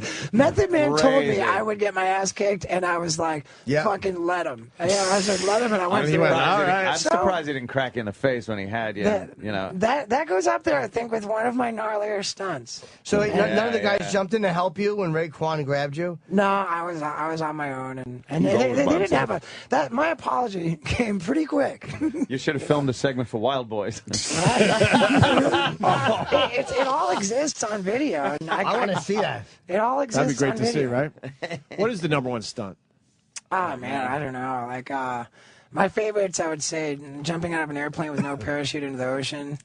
What the fuck? Injecting 5 ounces of vodka into my arm through an IV. Right, I remember that one. And, and getting strangled unconscious 6 times in a row. Wait, what's the what's the no parachute one? I don't know if I know that. Sea glider. It was on my first Steve-O video. It was a sea glider airplane, and it took off, and I jumped out with no parachute into the ocean. How high up were you? The higher up, it was the safer. The lower is where you're going to get real whiplash, or whatever. How high were you? I guess 45 feet, maybe 45 miles an hour or something. Yeah, yeah. It was doable, but it knocked the wind out of me. I was like trying to scream for help, but I had no wind. Like, oh man! You know, I couldn't even scream for help. Just from 45 feet. Yeah, I mean, the 45 feet is pretty fucking high, and the plane And the plane's moving. flying, so when you hit, your body's fast, going to keep going when you hit the water. I was flailing the whole way down, and I landed on my side. Did you have people that actually like did some math, or did you just go, 45 feet sounds good? You know, I don't know. Like, I don't know. Earlier that day, I had I'd been car surfing on a car going 30 miles an hour and did a flip off the car over a bridge while it was moving. Like, okay. And we rented jet skis to film it from. So when we returned the jet ski, I told the jet ski guy, I was like, "Oh, dude, and check out what we just did." I pulled out the little screen on the camera and showed it to him, and the guy looked at my stunt jumping off the car and he says, "Dude, you got to jump out of my plane." He goes, I've been flying this plane for years, and everybody's all asking me to jump out of it, and I haven't let anybody. But secretly, I want to fucking see that shit, and you're the guy. You know? Wow. And he was worried about me going into because there's that propeller on the back, you know, and yeah, he was worried about that. And I was like, oh, I'll clear the propeller, but I was worried about the water because going that fast and from that high, like. The water's like fucking concrete. How did you know you'd clear the propeller? Just because who says I'll clear the propeller? Don't worry about that part. I looked at the plane and I could just tell that you know. I could just tell that you know I could push off. You know. I knew I had that. But I was worried about hitting the water. So the fucking pilot is filming this. It's basically a glorified fucking hang glider with a fucking propeller on the back, you know? So it's like a bar that he holds to fly. He's got one hand on the bar, and he's filming with the other hand with the camera backwards, filming backwards over his shoulder. And my fucking coked out bros we're up for 3 days before this, right? You know, they're filming with a VHS-C camera from a jet ski. I had no fucking reason to believe I would actually get the footage, but I couldn't turn down the opportunity. Did you get the footage? Yeah, it came out perfect. Wow, man. That's some crazy shit. I'm going to go check that out today. That's some crazy shit. Yeah, that was on my first Steve-O video. Damn. Steve's Yeah, done dude. some fucked up shit. Yo, he fought a pilot one time on a private jet. Yeah? I don't know if I fought him. Well, I was you just grabbed trying him. to hug him. Yeah, While he's flying, yeah, it's probably an issue. It took like me and like two other black dudes to bring him down in the plane. Wow. Because he was zeked out of Where were you control. going? We were going from L.A. to Phoenix, right? Right. Yeah, and he was, first of all, it was I 120 don't in know, Phoenix. like, I don't know if that was as much the issue, but You hugged him while he was like, yo, like, the pilot was like, what's going on here? What's this white guy hugging me? Like, it's crazy. Oh, man. The plane was like, shh. I was like, Wait, are you trying to tell me the pilot was black? Nah, it was a white pilot. Oh. Come on, man. Let's be real here. Jeez. You want a white pilot too, don't you? Yeah. Shit, safety What were you first. doing in L.A. to Phoenix? Fucking we were doing fucking rule. I booked him for a show, but he was so zeked up, I had to fly to L.A. to pick him up from his apartment. Holy shit. Because he ain't going to the airport by himself. So I picked him up, and then he I was always pretty good. If there was a check involved, I You showed got your up shit every together, time. right? Yeah. I never promised what shape I would be in, but I never didn't get paid. I'm not adding that he caught like you had a fire in the club. I'm not even adding that. Like he's never getting booked at that club again. What do you mean? But Why? He did a This is one fire of my trick stunts where I in the light club. myself on fire and blow fire. It's like a black party, like people popping bottles, and then Steve-O wants to start a fire. Did they love Steve-O's show? Yeah, they loved it, but the promoter was running when the fireman came and all that shit. But I don't think he remembers that though. The black crowds like Steve-O. I imagine they would They think love him. They Like, would love him. They love him. They can't. Yo, he walks in like the clubs, and they're just like, "What the fuck?" Like Steve-O. Yeah. Everybody people recognize melting. him? People are melting like, yeah. It's like mad black ooze everywhere. Like, yeah. It's crazy. They love him though. I don't. They just can't understand that he's in front of them because he's bigger than life. Yeah. I think I remember back in the mixtape days. Because that was the reason why I first met Who Kid, was because he was doing a G-Unit mixtape, and it was called the Wild Boy Mixtape. Yeah. You know, like with Wild and Out or something. I had his whole crew, Bam. I had everybody on the Yeah, time. it was Drops, everybody. So it was the Wild Boy mixtape. So we had to get the Wild Boy. So I didn't even know anything about it, and I just heard about it. Do I want to be on a G-Unit mixtape? I'm like, sure. Who Kid had no expectations of me, just like to get Steve-O and be like, hey, I'm Steve-O, and this is the Wild Boy mixtape. Right. But I walk in there, right, and I just start popping off. Tricked them to beef with all our enemies. Well, it wasn't even a trick. It wasn't even a trick. I need you to say this right here. It wasn't a trick. I said, who do you guys have beef with? And it was like, oh, like Joey Button. And I was like, oh, well, fuck that guy. He's like, I'm just like, I don't even know who I'm talking about. He's telling me like, and I'm just like, oh, he's a bitch. I'll kick his ass. And I'm like, just threatening the lives of all these scary rat people, talking about. I'm a white nigger. I was like, you need to read this right here. Oh man! Wow. I was just offering it up, and I remember like I had this like this genuinely shady manager at the time because it was early on. Nobody cared about me, and I had this like rave promoter from Cleveland. He was like a pretty. I did, and he was like a pretty like serious street smart dude. I remember he's on the other side of the glass from the booth, and I start saying I'm a nigger, and with who kid, and I just remember this rave promoter manager guy, his face just turns white. I was just like, really, he had the fucking fear of God. And melted too. He's like, then I started talking about I'm gonna kill this scary person. Fuck that scary person. It was pretty wild. It definitely. I had a great relationship with the G Unit after that. Hell yeah. Sounds like how many times after that do you have to go? I'm sorry. I'm sorry. I'm sorry. Very good question. Oh, that's funny, man. You were embarrassed in the moment when it was happening, even though you were drunk, or was it afterwards? At the when Wu-Tang Raekwon thing? choked you, yeah. It was pretty embarrassing right away. Right away? Yeah, it was embarrassing right away. Dude, especially because hearing I the had story, it sounds like it would be embarrassing right away. Because it was such like the moment it had like a good vibe to it. I kind of felt like, we're all in like it was cool, like everybody was laughing. I felt like it went really well, and then that was kind of like. It was kind of like giving back the Heisman Trophy or something. Being stripped of a medal. Feeling all good. What a letdown. Yeah, I felt like a disgrace. You're up there watching 2 more tunes, so you're like, God, that went fucking good. Yeah, I'm part of the crew. I felt part of. Yeah, all of a sudden I was stripped of that. And then he tested for roids.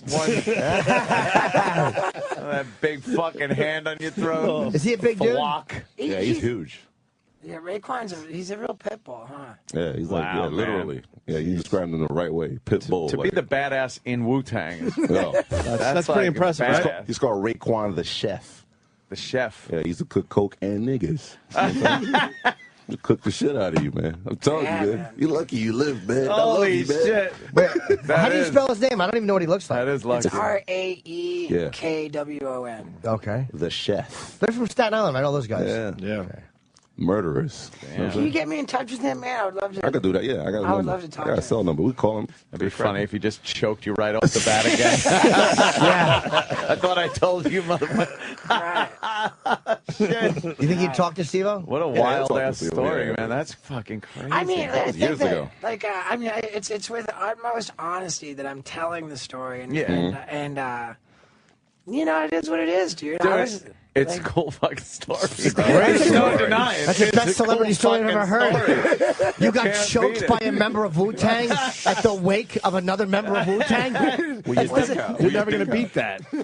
And the reason why is even better. His Oh, my God. Balls Fuck yeah. swinging his balls. I gotta say though, I landed that double backflip Was it? perfectly. I mean, it was a perfect You were fucking proud. You were proud. Goddamn lucky. Lucky for you. This is him, right? This is the guy? Yep. Yeah. Very evil guy, man. Is he? Yeah. Still? The chef, the cook. You know what I'm saying? Rizzo know was a what nice you're guy, saying. though. He seemed nice enough. He's a cool guy, yeah, but he's white now. But Raekwon is like, still a nigga, man. That's the nigga. He Right never there. went white. Throw you in a pot, man. Yeah. It's over. You know what Yeah. I'm saying? Fuck Some weird that. shit right there. Must be nice to crazy. him. What's up with Lindsay Lohan? You always protect her. You still protect her? Fuck, man. Since I got sober, I haven't heard from her. You used to protect her like that was your bitch, man. What are you talking I don't know about? if I used to protect her, but I mean, she was always cool with me. You know? Paparazzi. You were beating up paparazzi for her one time. You want it? That was Paris Hilton. Oh, the one. Yeah. So Paris Hilton too. Did you get her new record? Well, no, but I heard about it. Sam right? loves it, man. Lil Sam, Wayne. yo, I don't know what's wrong. Why people like Wait, this? there's too much going on here. What's going on? No, I want to know the Lindsay Lohan stuff. Well, too. it was Lindsay Did you used to Lohan, party with her? We partied a bunch of times. Did we? There was You know some shit, right? Yeah, I had her over in my apartment at one point. Oh. Yeah. And I was working on this video project where it was like me like inundating celebrities with my stunts and antics. You know, like I went everywhere with a video camera. And I had 50 Cent launch me down all these stairs at the Palms Casino in a bellhop cart, and he did it 3 times in a row. That was fucking fucked up. Did you get hurt? No, that one I didn't. But then I tried to reenact that stunt for Jackass #2, and I was out for half the fucking movie with a back injury. Holy shit. But yeah, so anyways, I'm trying to film celebrities all the time. I get Lindsay Lohan over to my apartment, and we're just visibly fucked up, you know? She's on my sofa, and I just kind of pull out my camera, and I pull out my camera, and I'm filming myself, and I said, well, you know, man, you better not fuck with Lindsay Lohan, because if you do, I'll tell someone to kick your ass, you know, whatever. and then I pan over, and there she is on my sofa. So it was like a reveal. Right. And she's like, "Oh my God, I can't believe you're filming me," you know. And so I had this video footage. Well, a couple months went by, and she was actually wound up in rehab, you know, like, and I'm like in my bathroom, and I look under, there was a counter, and the top of the upper tank of the toilet is hidden under the camera, under the counter. Mm-hmm. And at some point, I don't know why, but I looked under, I was probably looking for drugs. I look under, I see this fucking wallet. Turns out she had left her fucking wallet in my bathroom for like 2 fucking months. Right? Her wallet was in my bathroom for like 2 fucking months. So here's what I do. I got this fucking video footage, right? I fucking call her up. I'm like, hey, I just found your wallet in my bathroom. Right? And she's like, oh, thank God. And I'm like, she's like, bring it over to the rehab. So I go over to this fucking rehab, and I make her sign a release form for the video footage. I mean, I wouldn't give her a wallet unless she signed off. Man. I signed so that I could use their fucking video footage. What a shithead. Did you use it? I never used it. I never put out that project, you know. When you walked up to the rehab, did they hit an alarm like fucking like a submarine going down? Like get extra people in here. Steve-O's coming. It wasn't like that. It was she was out shopping for the day, and I met her at the gate as she drove back into the rehab. What kind of rehab lets you go shopping for the day? I don't think it took. Yeah. Was she pissed that you? She wasn't pissed, and she wrote. Held her up? She signed her name like really beautifully. Nice. You know. You get a little action. I got Paris. No. You didn't get anything off her? No, I got Paris Hilton to sign a release form at her house at a party she invited me to. We whipped it. She invited me to her party in her living room, and I whip out there. Hey, will you sign this? Who's the most famous girl you ever fucked? Oh, I don't know. He's probably not gonna say. But there has been, right? Someone? Wow, we just movie? shut Steve-O up.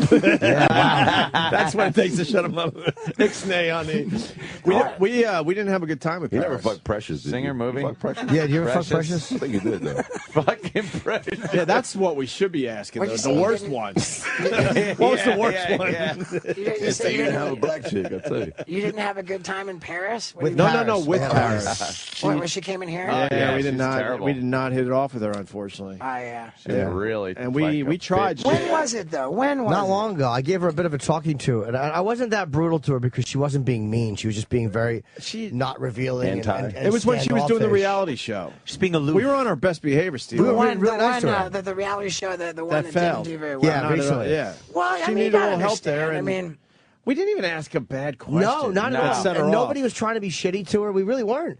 Like, we've been shitty to people. But you got to figure that, you know, like, here's how it is, man. You know those fucking things where the 4 balls are hanging, you know, you pull back 1 ball, and it's like 3 balls down that shoots off. She had something else bothering her.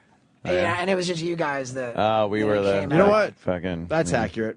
I could see that was You know, the deal I mean, that day. she probably wasn't in a good mood, you know? Yeah. We could have helped her out, too, man. Believe it or not, I mean, think of it this way, man. We could have made that show a little more interesting than it was. I think. Think of it this way: Kim Kardashian used to be. She used to be fucking like Paris Hilton's like assistant or something. Right. Yeah. Kim Kardashian used to organize Paris Hilton's closet for her. Is that what she did? Yeah, that was like among her duties. And they don't talk anymore, right? No. Because Kim became the thing. Right. So I mean, she pushed Paris Hilton right out of the way. It's really, it's pretty unbelievable. Wow, I didn't know she did that. Oh, yeah, they're cunt world out there. Paris, I know a little bit about this. Paris Hilton. I can't believe it. Paris Hilton was the one that introduced Kim Kardashian to the world. Yeah. So and why the paparazzi. Was that Ray J the one who introduced? Well, that's that nigga. But she came. She started hanging out with Paris Hilton, and the paparazzi were like, "Well, fuck this. Who's this broad?" Why doesn't she help Paris now? Or if Paris was nicer, would she have helped her out? Or like, why didn't she? I don't think Paris Hilton needs the help, really. Right? She's a DJ now. Yeah, she's just doing her Yeah, thing. I mean, I don't know. Remember, she runs all those businesses. She's a businesswoman. Remember, Jimmy? She told Sure. us. Yeah, I mean, she's doing all right. But I just She think sat they here would like this. She goes, Steve-O. I run businesses now. I don't need She was bad. Yeah, she really was not Come on. pleasant. Right, And I was close, trying man. really hard to be nice to something. her. We did try. Speak. By the way, it's not. They're saying you have to. Yeah, they're saying he has do other live interviews. radio. All right, cool, man. Well, hey, dude, it's a fucking pleasure to be here, guys. Yeah. Yeah, you're doing great, man. We're happy Thanks for so you. much. Really Good to happy. see you, Jim, You dude. too, buddy. Oh, yeah. All right, Yeah, it was I guess we're fucking done, cool. huh? Yes, Yeah. and who kid, thank you. Who kid? all What the good, man. fuck? Definitely. Who could always a fucking Who pisser? kid with his fucking huge cock? Is he really packing? Who kid? He's got a huge Oh, you missed that part of the fucking story? cock. How big is it there, who kid? But down there? What are you packing, yeah? What, a water bottle? What do you got? I didn't see it this morning, but it kind of grew a little more. Like 14. Be careful, who kid. I know. With his fucking condoms. What the Get my fuck? dick out of here. Crazy person. All right, we're out of here. This is the worst of the Opie and Anthony Show. Sirius XM. Baby gift ever. Oh.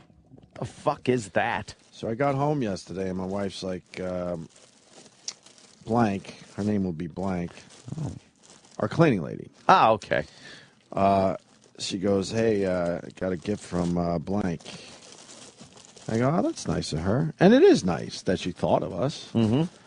And I go, what'd she give us? And she showed me, and I had to bring it in today. It's toasted bread in a bag. It's a bag of toast.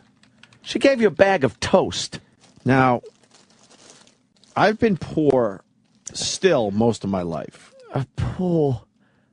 Done very well. I'm poor. Last decade or so. But, Sure.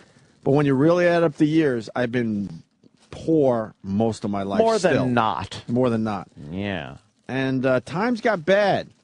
Oh, yeah. A lot of macaroni and cheese over the years. Mac and cheese and trees. On a hot plate. That type of shit. A lot of pasta because it was cheap. Fucking Pepperidge Farm day-old bread. Pepperidge Farm remembers what crappy bread tastes like. Hate Pepperidge Farm bread. Margarine and sugar sandwiches. That is true. I've been there for more years than not. I've never seen fucking toast in a bag before. I didn't even know this existed. And for some reason, I guess she said this is her favorite thing, so she wanted to kind of share one of her favorite things with us. One of her favorite things is... Few of my favorite things. Toast in a bag. What the fuck is toast in a bag? I stared at this bag, and my brother-in-law is up visiting, and he can back me up. I stared at this bag for at least 20 minutes yesterday. I couldn't wrap my head around it. Trying to figure out. I don't get it. I don't either. You should get your cleaning lady a toaster and blow her fucking world. Yeah, but I even said last night when we were just all sitting around talking, I'm like, even when I was extremely poor, I always had a toaster. And dude, that is such a Pillsbury knockoff. Of course it is. Like it looks like the Pillsbury Doughboy on there, but it's a bear with a cook hat on, a white, like a polar bear baby, you could cartoony thing. You can poke its belly. Definitely poke the belly, and the colors on the package and the font and everything is all that. And the problem is, I'm handling this bag very carefully. I really have been. Gingerly. And it's just crumbling It's crummy. inside. That is a crummy gift, both literally and figuratively. The company's called Bimbo. Bimbo. Bimbo. So when I Bimbo tweeted toast. I tweeted this picture on my Instagram last night. That's why I love this. Love doing what we do because you learn.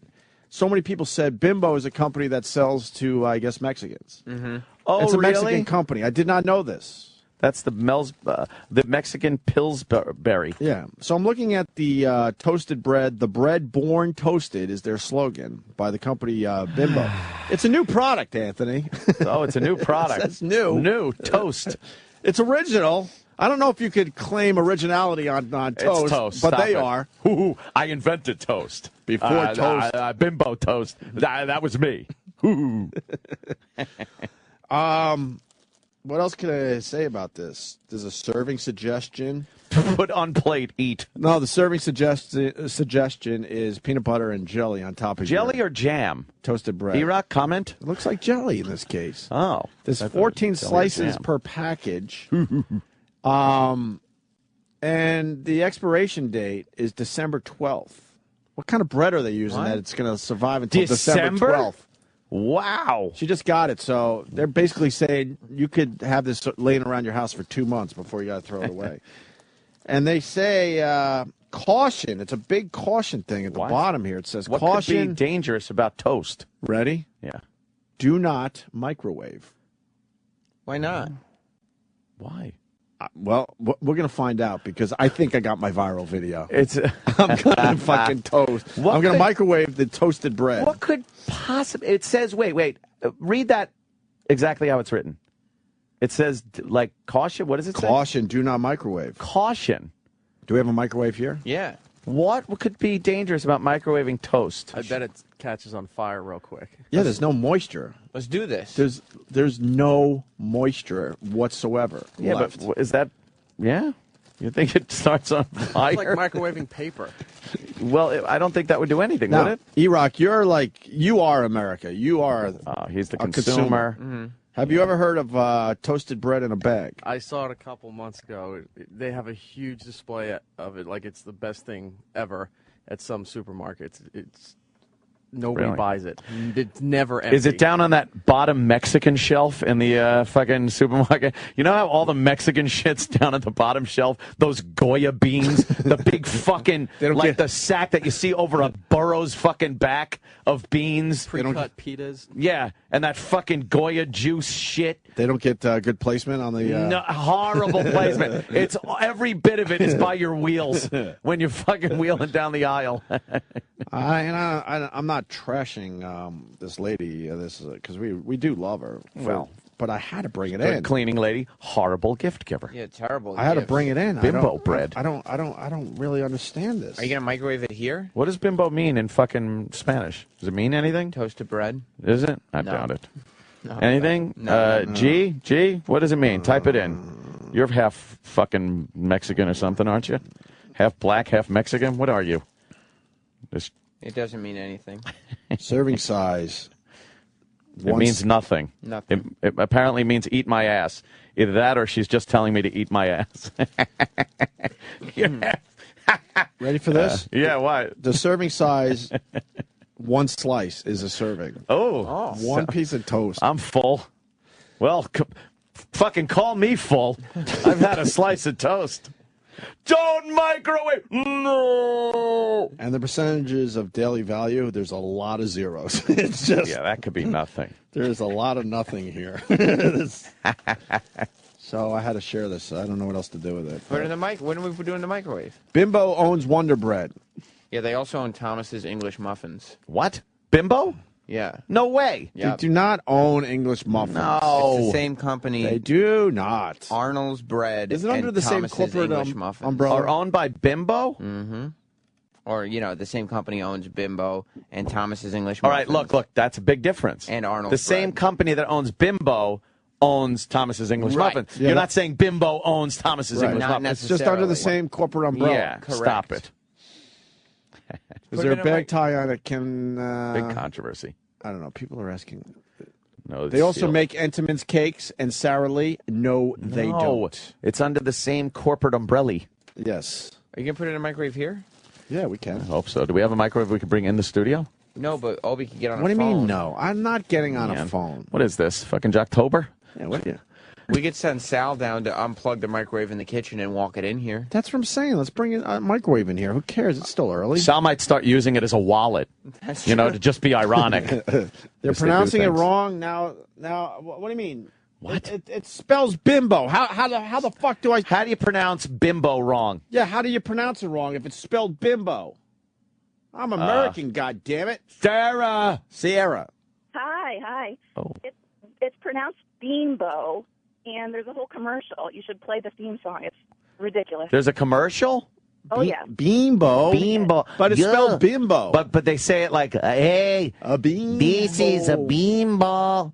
Everyone's saying it's Bimbo. I'm sorry. Bimbo. I've never heard of this company before. Then don't spell it like bimbo. Wait, does Bimbo make Nutella chocolate? Do they? Jamie from Puerto Rico checking in. He's a regular. He would know. I don't like that Nutella shit. I tried it. Not a fan. Not a fan. Yeah. Not a fan. But I do like that chocolate stuff you fucking pour on ice cream and it makes a chocolate shell. The shell. How the fuck did they figure that Great. out? That's got to be some evil chemicals. That's like fucking Carvel used to do that. You get the cone and then they put the chocolate shit on it. It would crack. It's amazing, though. How does it fucking do that? I know the ice cream's cold. I get it, but... They called it chocolate bonnet and a cherry bonnet. I remember the cherry could I have a bonnet. cherry bonnet? And it was a like ice cream cone with that cherry chocolate shit on it. We just saw it from afar growing up. Oh. We were too poor to go to Carvel. Did you have a knockoff? Like we just buy some generic cones and bad ice cream. We had the knockoffs. Oh, did you have ice milk? You'd buy ice milk and put it in a fucking knockoff cone. It's just like Carvel. Nothing worse than a knockoff of something you love when your parents would just tell you it's just as good, and it never was just as good. Nothing beat fucking Carvel. Fucking nice, big, large cone with some sprinkles on it. Carvel ice cream was just the creamiest shit. It was great. You like creamy ice cream? I love a good creamy soft serve. It's great. Not a fan of the soft serve for the most part. Oh, Mr. Softy truck would come around. Yeah. Oh, you'd fucking sit. You'd walk behind the Mr. Softy truck. Are you being a hipster or are you helping us out? Yeah, what is that? Now I'm confused. Is that like a fucking accessory? You walk around with a microwave? A microwave and a headband. Go to Williamsburg. You'll fit right in. She's just walking around with a microwave. Oh, by the way, Sam, we learned it's Bimbo. Bimbo. And apparently there's a commercial if you can find it. Yes. Yeah, I'm being told they bought Thomas's English muffins. No, and all that stuff. they So they didn't. do, in fact, own it. So what? They're gonna have. I don't believe it. So they're gonna have toasted English muffins in a bag soon. I hope so. Let's go to the Bimbo commercial, Sam, Bimbo. please. Look for the Bimbo Bear. Look for the Bimbo Bear. Never heard of this company before. Just making a nice sandwich, putting it in a lunchbox. Hold on, pause. I like the song. People are saying that toasted bread will melt in the microwave. Yeah, right. Melt? I don't believe it. We got a microwave here. Do I really have to open up my toasted fucking bread? Yeah. Look, it's one of those bags. It's like the egg noodle bag. Yeah. Can we talk about the egg noodle bag for a second? All right. Do you cook egg noodles ever? I don't cook them, but I have, and I've seen them. And you try to open it up carefully, and the whole bag rips down the side, and all the noodles fall out. Thank you. Yeah, been there. People know what I'm talking about. Absolutely. Why can't they fucking make the egg noodle bag better? Come on, Bimbo. But It's your Bimbo is bags. using the same type of bag, because, look, I barely opened it, and it's ripped halfway Well, you're down opening the side. toast. Can I hear the Bimbo song? Oh, sure. All right, let me hear the Bimbo song. That's what Bimbo bread is made of. Isn't it nice to know, slice by slice, that something nutritious can be so delicious too? It's... What? Oh. Smell this. It's horrible. Ew. Dude, it smells like cardboard. That's terrible. I don't think you could have a drier thing in your hands. This is so dry. Dude, it's crumbing like the crumbs. Look at your hands. Yeah. I'm just holding it. This is terrible. All right, where's the microwave? Hold on. Over here. Oh, wow. You break it, it's just dust. Holy shit, I'm covered in dust. This is insane. You got asbestos on you. This is fuck. I got mesothelioma from this Bimbo You gotta call that toast. lawyer. He's looking for cases, that ghoul. Have you been in contact with Bimbo bread? Bimbo. Wow, Yeah, that's people, bad. This People are is saying terrible. I'm stealing Fezzi's brown paper bag story. Yeah. Oh. I thought he took that one from you. I remember think he that did. from I many, think many he years did. ago. So what do we do? Wow, this shit's terrible. Let's put it in the microwave, Sam. Yeah, microwave it like it says not to. And Sam, if you could give us a blow-by-blow description when it's microwaving. Who wants to star in my viral video? Just Bimbo. You're the face of Apple 5. I don't know if I want to use you. Yeah, I'm already an established. It depends. Are you looking to build a new star, or are you looking to take my brand and hopefully further your video brand? Cock. Oh, man. We took some Bimbo bread, and I put it in a microwave, and it I don't know what it did. Yeah, let me move over to Jimmy's mic. Jimmy's in, where, Vegas today? Bimbo. Bimbo. It's the dust coming off of that is crazy, right? Yeah. You need a dust mask. Isn't that going to melt the chair or something with it being right on there? E-Rock. What do you think? It heats up? It's a fucking microwave oven. It's not going to melt the chair. It works with microwaves. That's imitation. It's a oven of the future, they call it. I think my... Don't Look at the dust. before we do Look at the dust that comes off it. I think my brother just got a new car because he just wrote me. He goes, "What channel are you on, Sirius Radio?" Oh. Oops. We're not on a channel on Sirius Radio, right? Best of package? Oh, no. Yeah. Oh, That's boy. That stinks. That's the next thing we're going to work on around Exactly. here. Dumb idea. Come on. Just put us on everything. Everything. All right. Just Bimbo. Are we going to try this? Put some Bimbo bread in the microwave because Wait, you want to set this up, Ant? Well, hold on. 1, 2, and we're rolling. Hi. If you look over there, there's Bimbo toasted bread. It's toast. No, I don't like how that. Hold on a minute. I'm directing. Oh, okay. Fuck the radio show. You got to be holding the. All right, the I should be holding the toasted bread. Right. All right. Hey, it is Friday. You're lucky we're even here today. Exactly. Shut up. All right. All right, wait. All right, show the camera. All right, go.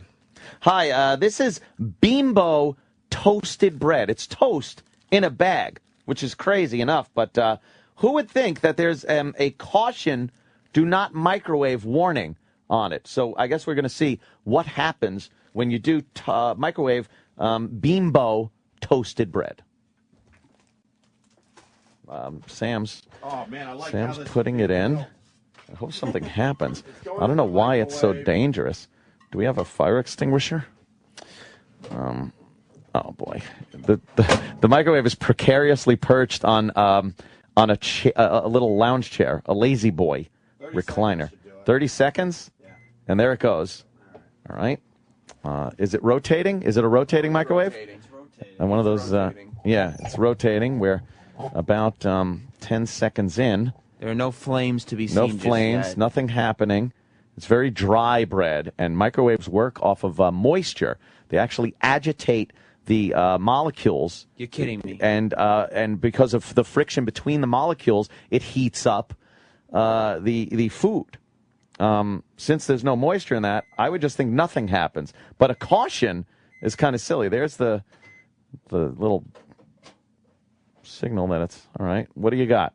Touch it. Yeah, take it out. Is it hot? It's slightly warm. It's slightly warm. Wow, that's dangerous. Oh, Worst viral video ever. Back to the drawing board for the Opes. Oh, well, maybe you could put it up as the viral video, but then put the basketball shot. I wouldn't do that. Up there. That would not be nice to the people. That would work.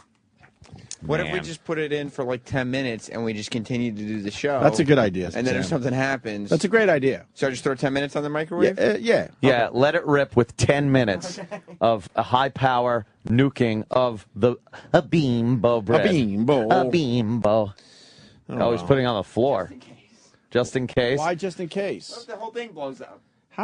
Microwaves don't blow up. I don't think a microwave's ever blown up. Wow, slamming the door. Sam's a little pissed. He really is. What's going on here? I think he's representing the listeners right He now. really is. All right, there we go. 10 minutes. 10 minutes. The Bimbo bread's in there. And this mic will be for the... All right, Jimmy's mic is as close as it could get, which is still 10 feet away. All right. But I guess if something happens, we'll know. You were very good in the video, but unfortunately no one will see it. I know. It's not, I'm on the cutting room floor at Opie Studios, at Opie Lou Studios. Right. I didn't make the Viral cut. Video Studios. Yeah. Shut up, Sam. Oh, I Sam will get with you his someday. 5 million plus views. Well, why don't you just put guy from iPhone video microwaves Bimbo bread. That would kind of be good. And then you could use it's not his. a bad idea. Yeah. And then I write microwaving toast for no reason. Okay, it's smoking. Yeah. Oh, shit, it's smoking. Wait, I can maybe Oh, shit! Hold on, maybe What's it doing? It's smoking. Dude. It smells burnt. Move. Dude. Oh, man, I can't believe you missed it. Move, I'll just splice this in. Dude, that was under a minute. What happened to the... Oh, you only did 30 seconds. Why Right. Turn off the microwave. Because right. there's smoke coming out of the back of it. Turn it You back gotta on. do it. I'm not doing it. You got to push start. I'll buy it. Oh, shit. Okay. Holy shit, it's smoking like crazy. Oh, my God. Dude, it's going to start on fire. It's definitely going to start a fire. Do we have a smoke detector in here? Yes, we're going to get in a it's lot going to of start on trouble. fire. We need a fire extinguisher. Holy shit, it's smoking like crazy. I got some seltzer. You're right above the smoke detector. No, I'm No, not touching it. Don't fucking throw water on it. Oh. It's a microwave. Hit stop on the microwave. No, Hit it might stop flash. on it. Dude, it might flash fire if you open it. It might flash fire. Don't open It's it. going to roll over on you. Did you ever see fucking those movies? Don't open it. Holy shit. Holy shit. Oh my God, it's smoking like crazy. I got it. Can I open this?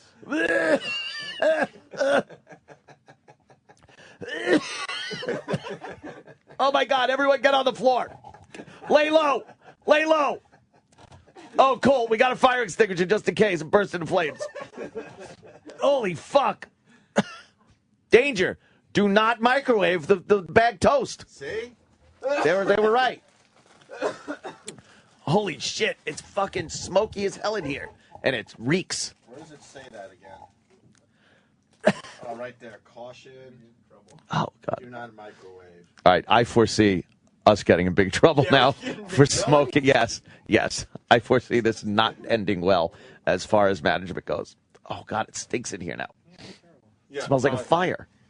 We probably weren't even supposed to take the microwave down from upstairs. Oh. Well, that was salvo. That was Sal for the record. Just put the microwave back and make believe Holy it didn't shit. happen. What happened? I want to know the science behind that.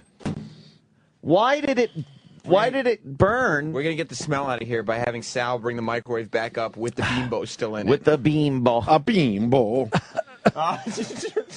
Troy from... Oh, Troy. No. Troy's waving his hand. Troy, what happened? Troy, we can't be in trouble for this, right? The whole hallway stinks. My studio stinks. Dude, remember that the vent, the air ventilation goes into the other studios? Yeah. Oh, are we in trouble? Yeah, Sal, get that fucking out of there. Oh, my God. It's so smoky in here. It's really smoky.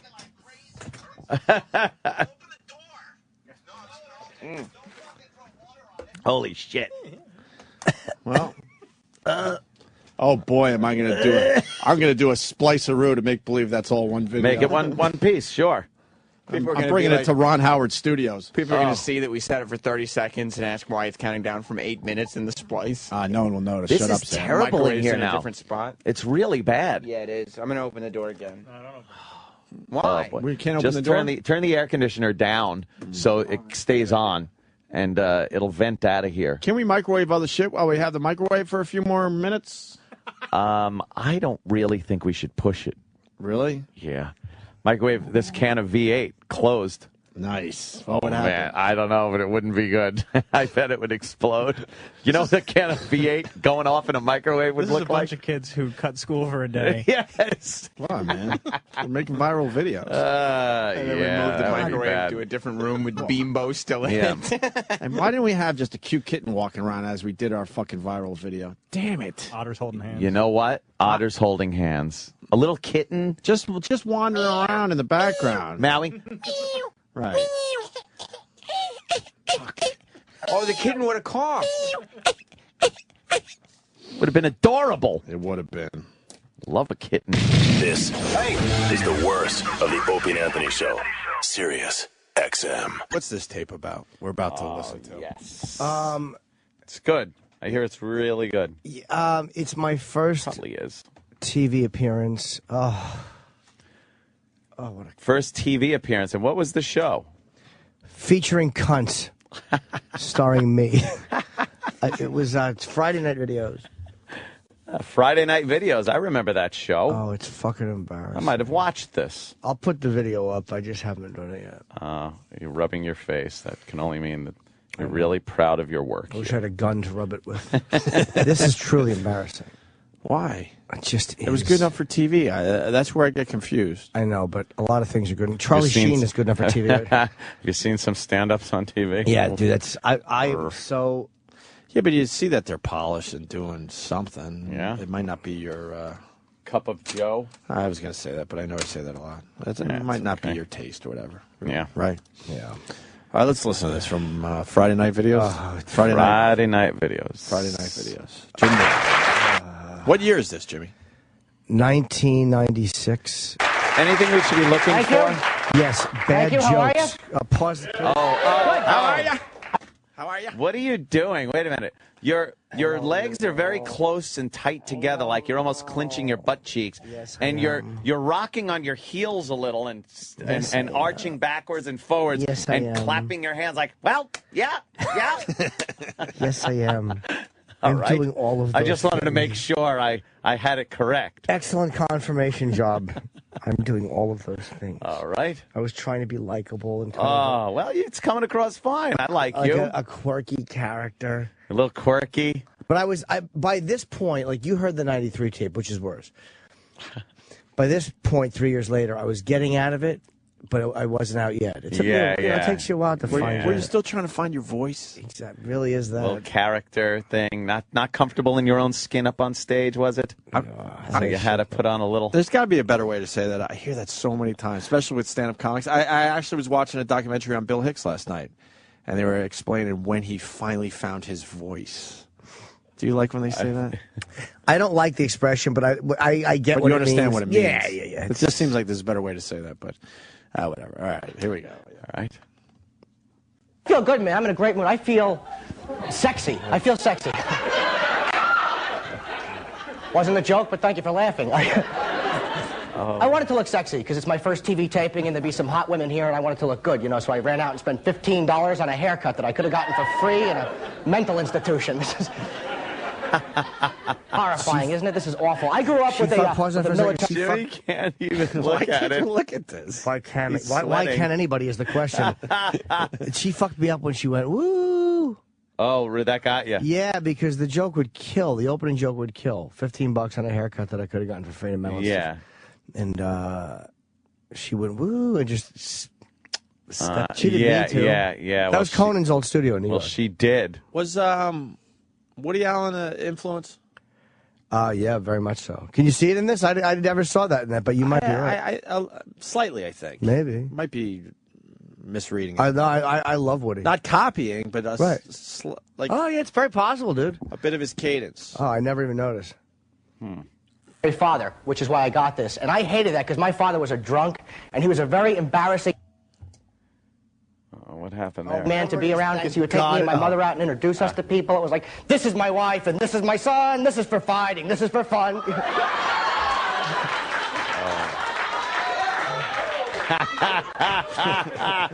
And he was scary. My father was very scary because he would have Vietnam flashbacks, which was horrifying because he was never there. Could you pause for a minute? And one time he threw me up against... What's with the little snicker laugh thing? I like it. It's kind of, it lets you know that you're kind of like having as much fun as they are. New to me too, people. I don't know what I'm saying. You know, he wasn't there. That's. I just heard this myself. You know, it would be great. I wish cum would just shoot out of your mic and into your face, as do you. I think that's the Woody Allen thing, though. Woody Allen would... Yeah, a little snicker. Maybe, yeah. It's a nervous energy. He would trail off after his punchlines, didn't he? Woody? Yeah. Woody. Woody? Woody. I don't know what the fuck I'm talking about. Let's play the tape. Yeah. The wall. He said, do you know what I went through in 1967? Canadian Customs? Take your time with that. Thank you for laughing. Those that didn't, did we fight Canada? All right. I love the high voice thing. And the problem, let's get back to my head. The problem with it is it doesn't look good on me. My father looks great. He has a crew cut, the handsome, sturdy, military face. Women love my dad. But they don't. That's where I screwed up. I don't have a handsome, sturdy, military type of face. No? I have a little fat baby face. You do. It sucks. I am not sexy. A little crew cut, a little fat baby face. A little crew cut. Like the bastard son of Sinead O'Connor and Uncle Fester. Pause a minute. Oh, God, I love the son of, and then you add two people together. The combo? Yeah, It killed, though. It killed. It At did. the time, at the time, it's that was 15 years ago, so I know. I'll forgive myself for that. Yes. I was waiting for a on steroids punchline. Yeah. On steroids. On crack. Well, my baby face and my hair. The material I don't mind as much as the voice and the behavior. Yeah, that's what it is. Primitive material is like whatever. Right. It was for the the time it was fine. But yeah, that high voice thing it's cute. I know.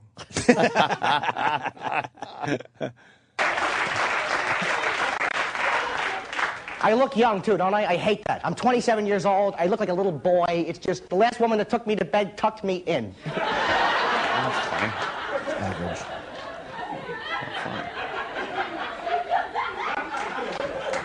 I just want to stay home and watch films. You want to see good movies? Forget the stuff that's out now. Watch the stuff from like the 1940s. Best movies ever done. Why? Because they couldn't curse on camera.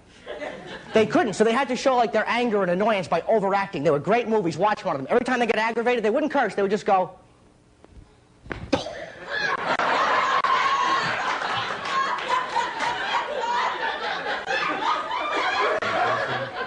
That's in the 40s. It's the 1990s. That is still the best thing to do in a bar. If a woman rejects you, it throws her right off track. Hey, baby, can I buy you a drink? Oh, hey, no. baby. Is that what you do in a bar, by the way? Is that what you did, Jimmy? Hey, baby, can I buy you a drink? Baby, can I buy you a drink? Good line. Hey, baby. Believe it or not, I have had a lot of practice dealing with rejection. Oh. No, I have. You know why? And don't pretend you didn't notice. You're a nice, polite crowd. I have a tiny little chin, don't I? Look at this. I hate it. I have the profile of a frog. Absolutely. I had a commercial audition today. One line. Bud. I just hate my head. I tried to grow a goatee. It slid off. It's not fair, man. Even the Elephant Man had a chin.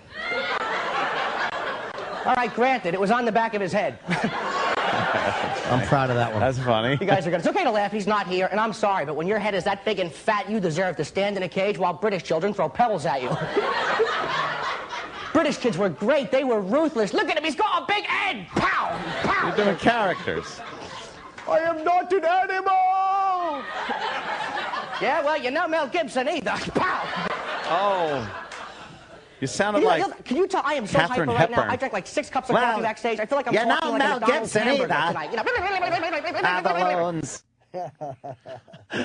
Oh, Jimmy. I like the accent, which you have Yeah, lost. what is that? The accent is creeping What me accent? out. Was it? You're not Mel Gibson either. Oh, that was because I was doing it in a British children's voice. No, just, I know. just overall, I could hear more of an accent I didn't that you even don't notice. have anymore. Thought you were from England.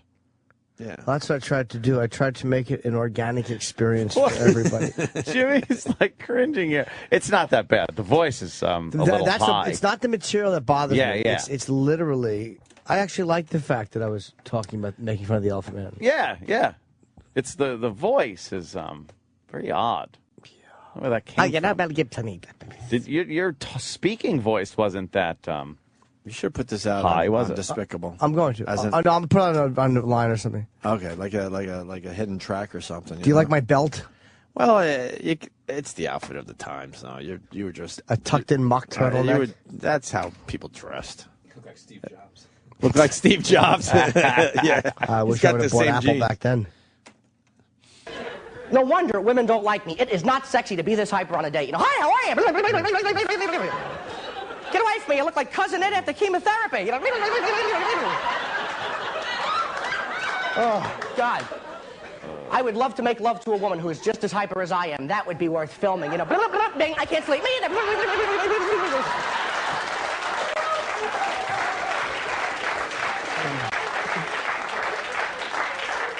I am so lonely. Any hookers here? No, I don't get hookers. I don't understand in this day and age, why is prostitution illegal? What is prostitution? It's paying somebody for sex. That's against the law. Now, pornography is totally legal, and what is that? It's paying somebody for sex and then showing it to the world. What the hell is the difference? So if you're going to get hookers, take my advice, bring a video camera. This way, if the police kick in your door and yell, "What the hell's going on in there?" you can just jump back and yell, "Cut!"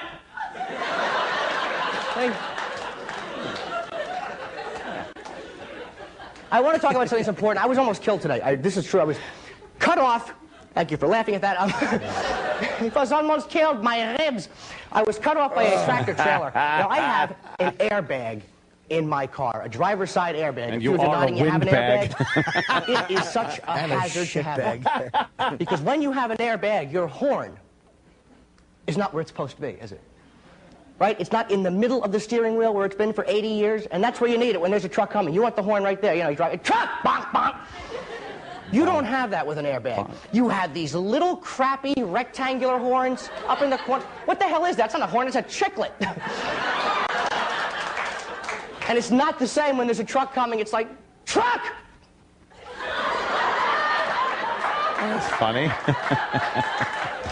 I'm going to die in 2 seconds. My car has a G-spot, and I can't find the damn thing. Ladies and gentlemen, my name is Jim Norton. Thank you very much. Is it? Ladies and gentlemen. Ladies and gentlemen, if you enjoyed being here half as much as I've enjoyed performing, you've enjoyed this twice as much as me. Thank you. Crowd liked it. Did you get an interview after that? Why is there more time on this tape? There is an interview, but I think we played that already at one point. But that's one after. Yeah. Oh yeah, I remember this. Yeah, it felt good. It was just, it takes a little bit of getting used to, like looking up at the audience as opposed to looking straight ahead like in a comedy club. But I had a great time. They were great. Good. Nice. Wasn't too hard, huh?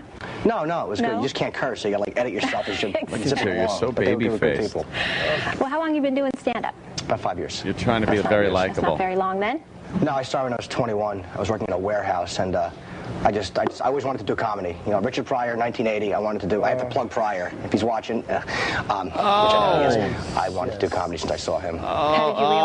Even Danny had to look down on that one. School. Failing at school, getting thrown out, and winning class clown, and the whole 9 yards. Oh, well, did you win? In school, and I kind of showed it as something overwhelming other than scholastics to work for. Okay. Well, what do you like most about doing stand-up? What are you doing? Why are you? It's like a quick fix junkie. You talking like this? I'll answer what I'm doing. Immediately if you're doing well. I'm being a cunt. Yeah, why are you being like this? Because I'm an asshole. And it was my first interview, I think. Was it? That might be the first interview. Because you could be like saying funny things.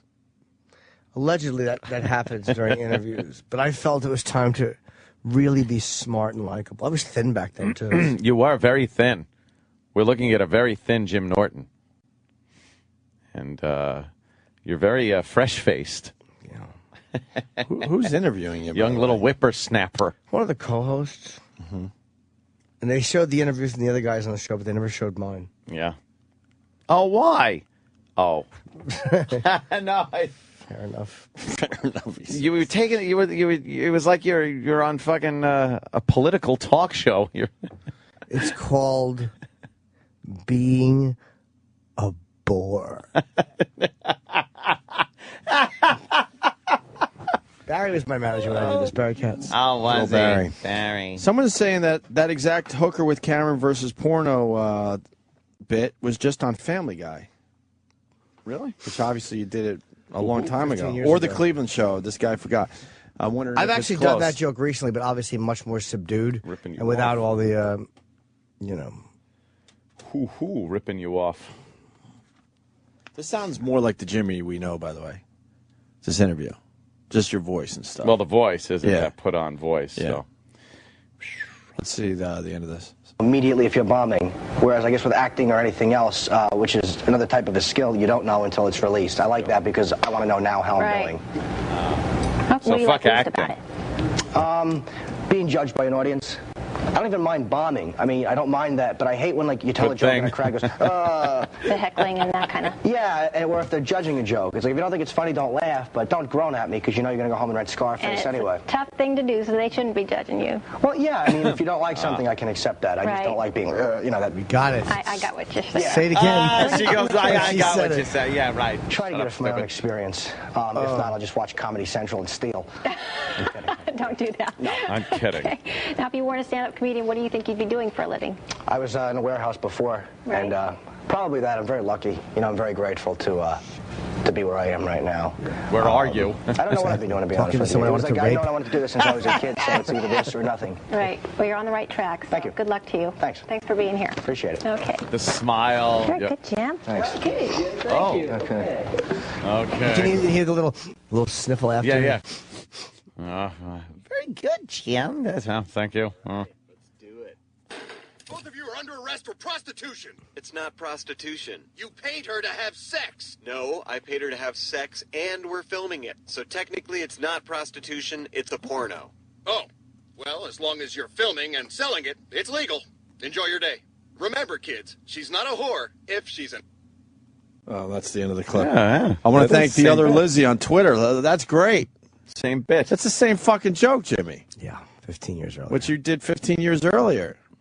So you're on to something. I love the little voice.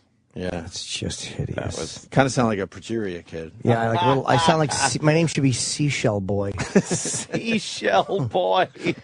Why seashell? I don't know, because I'm talking like a little seashell.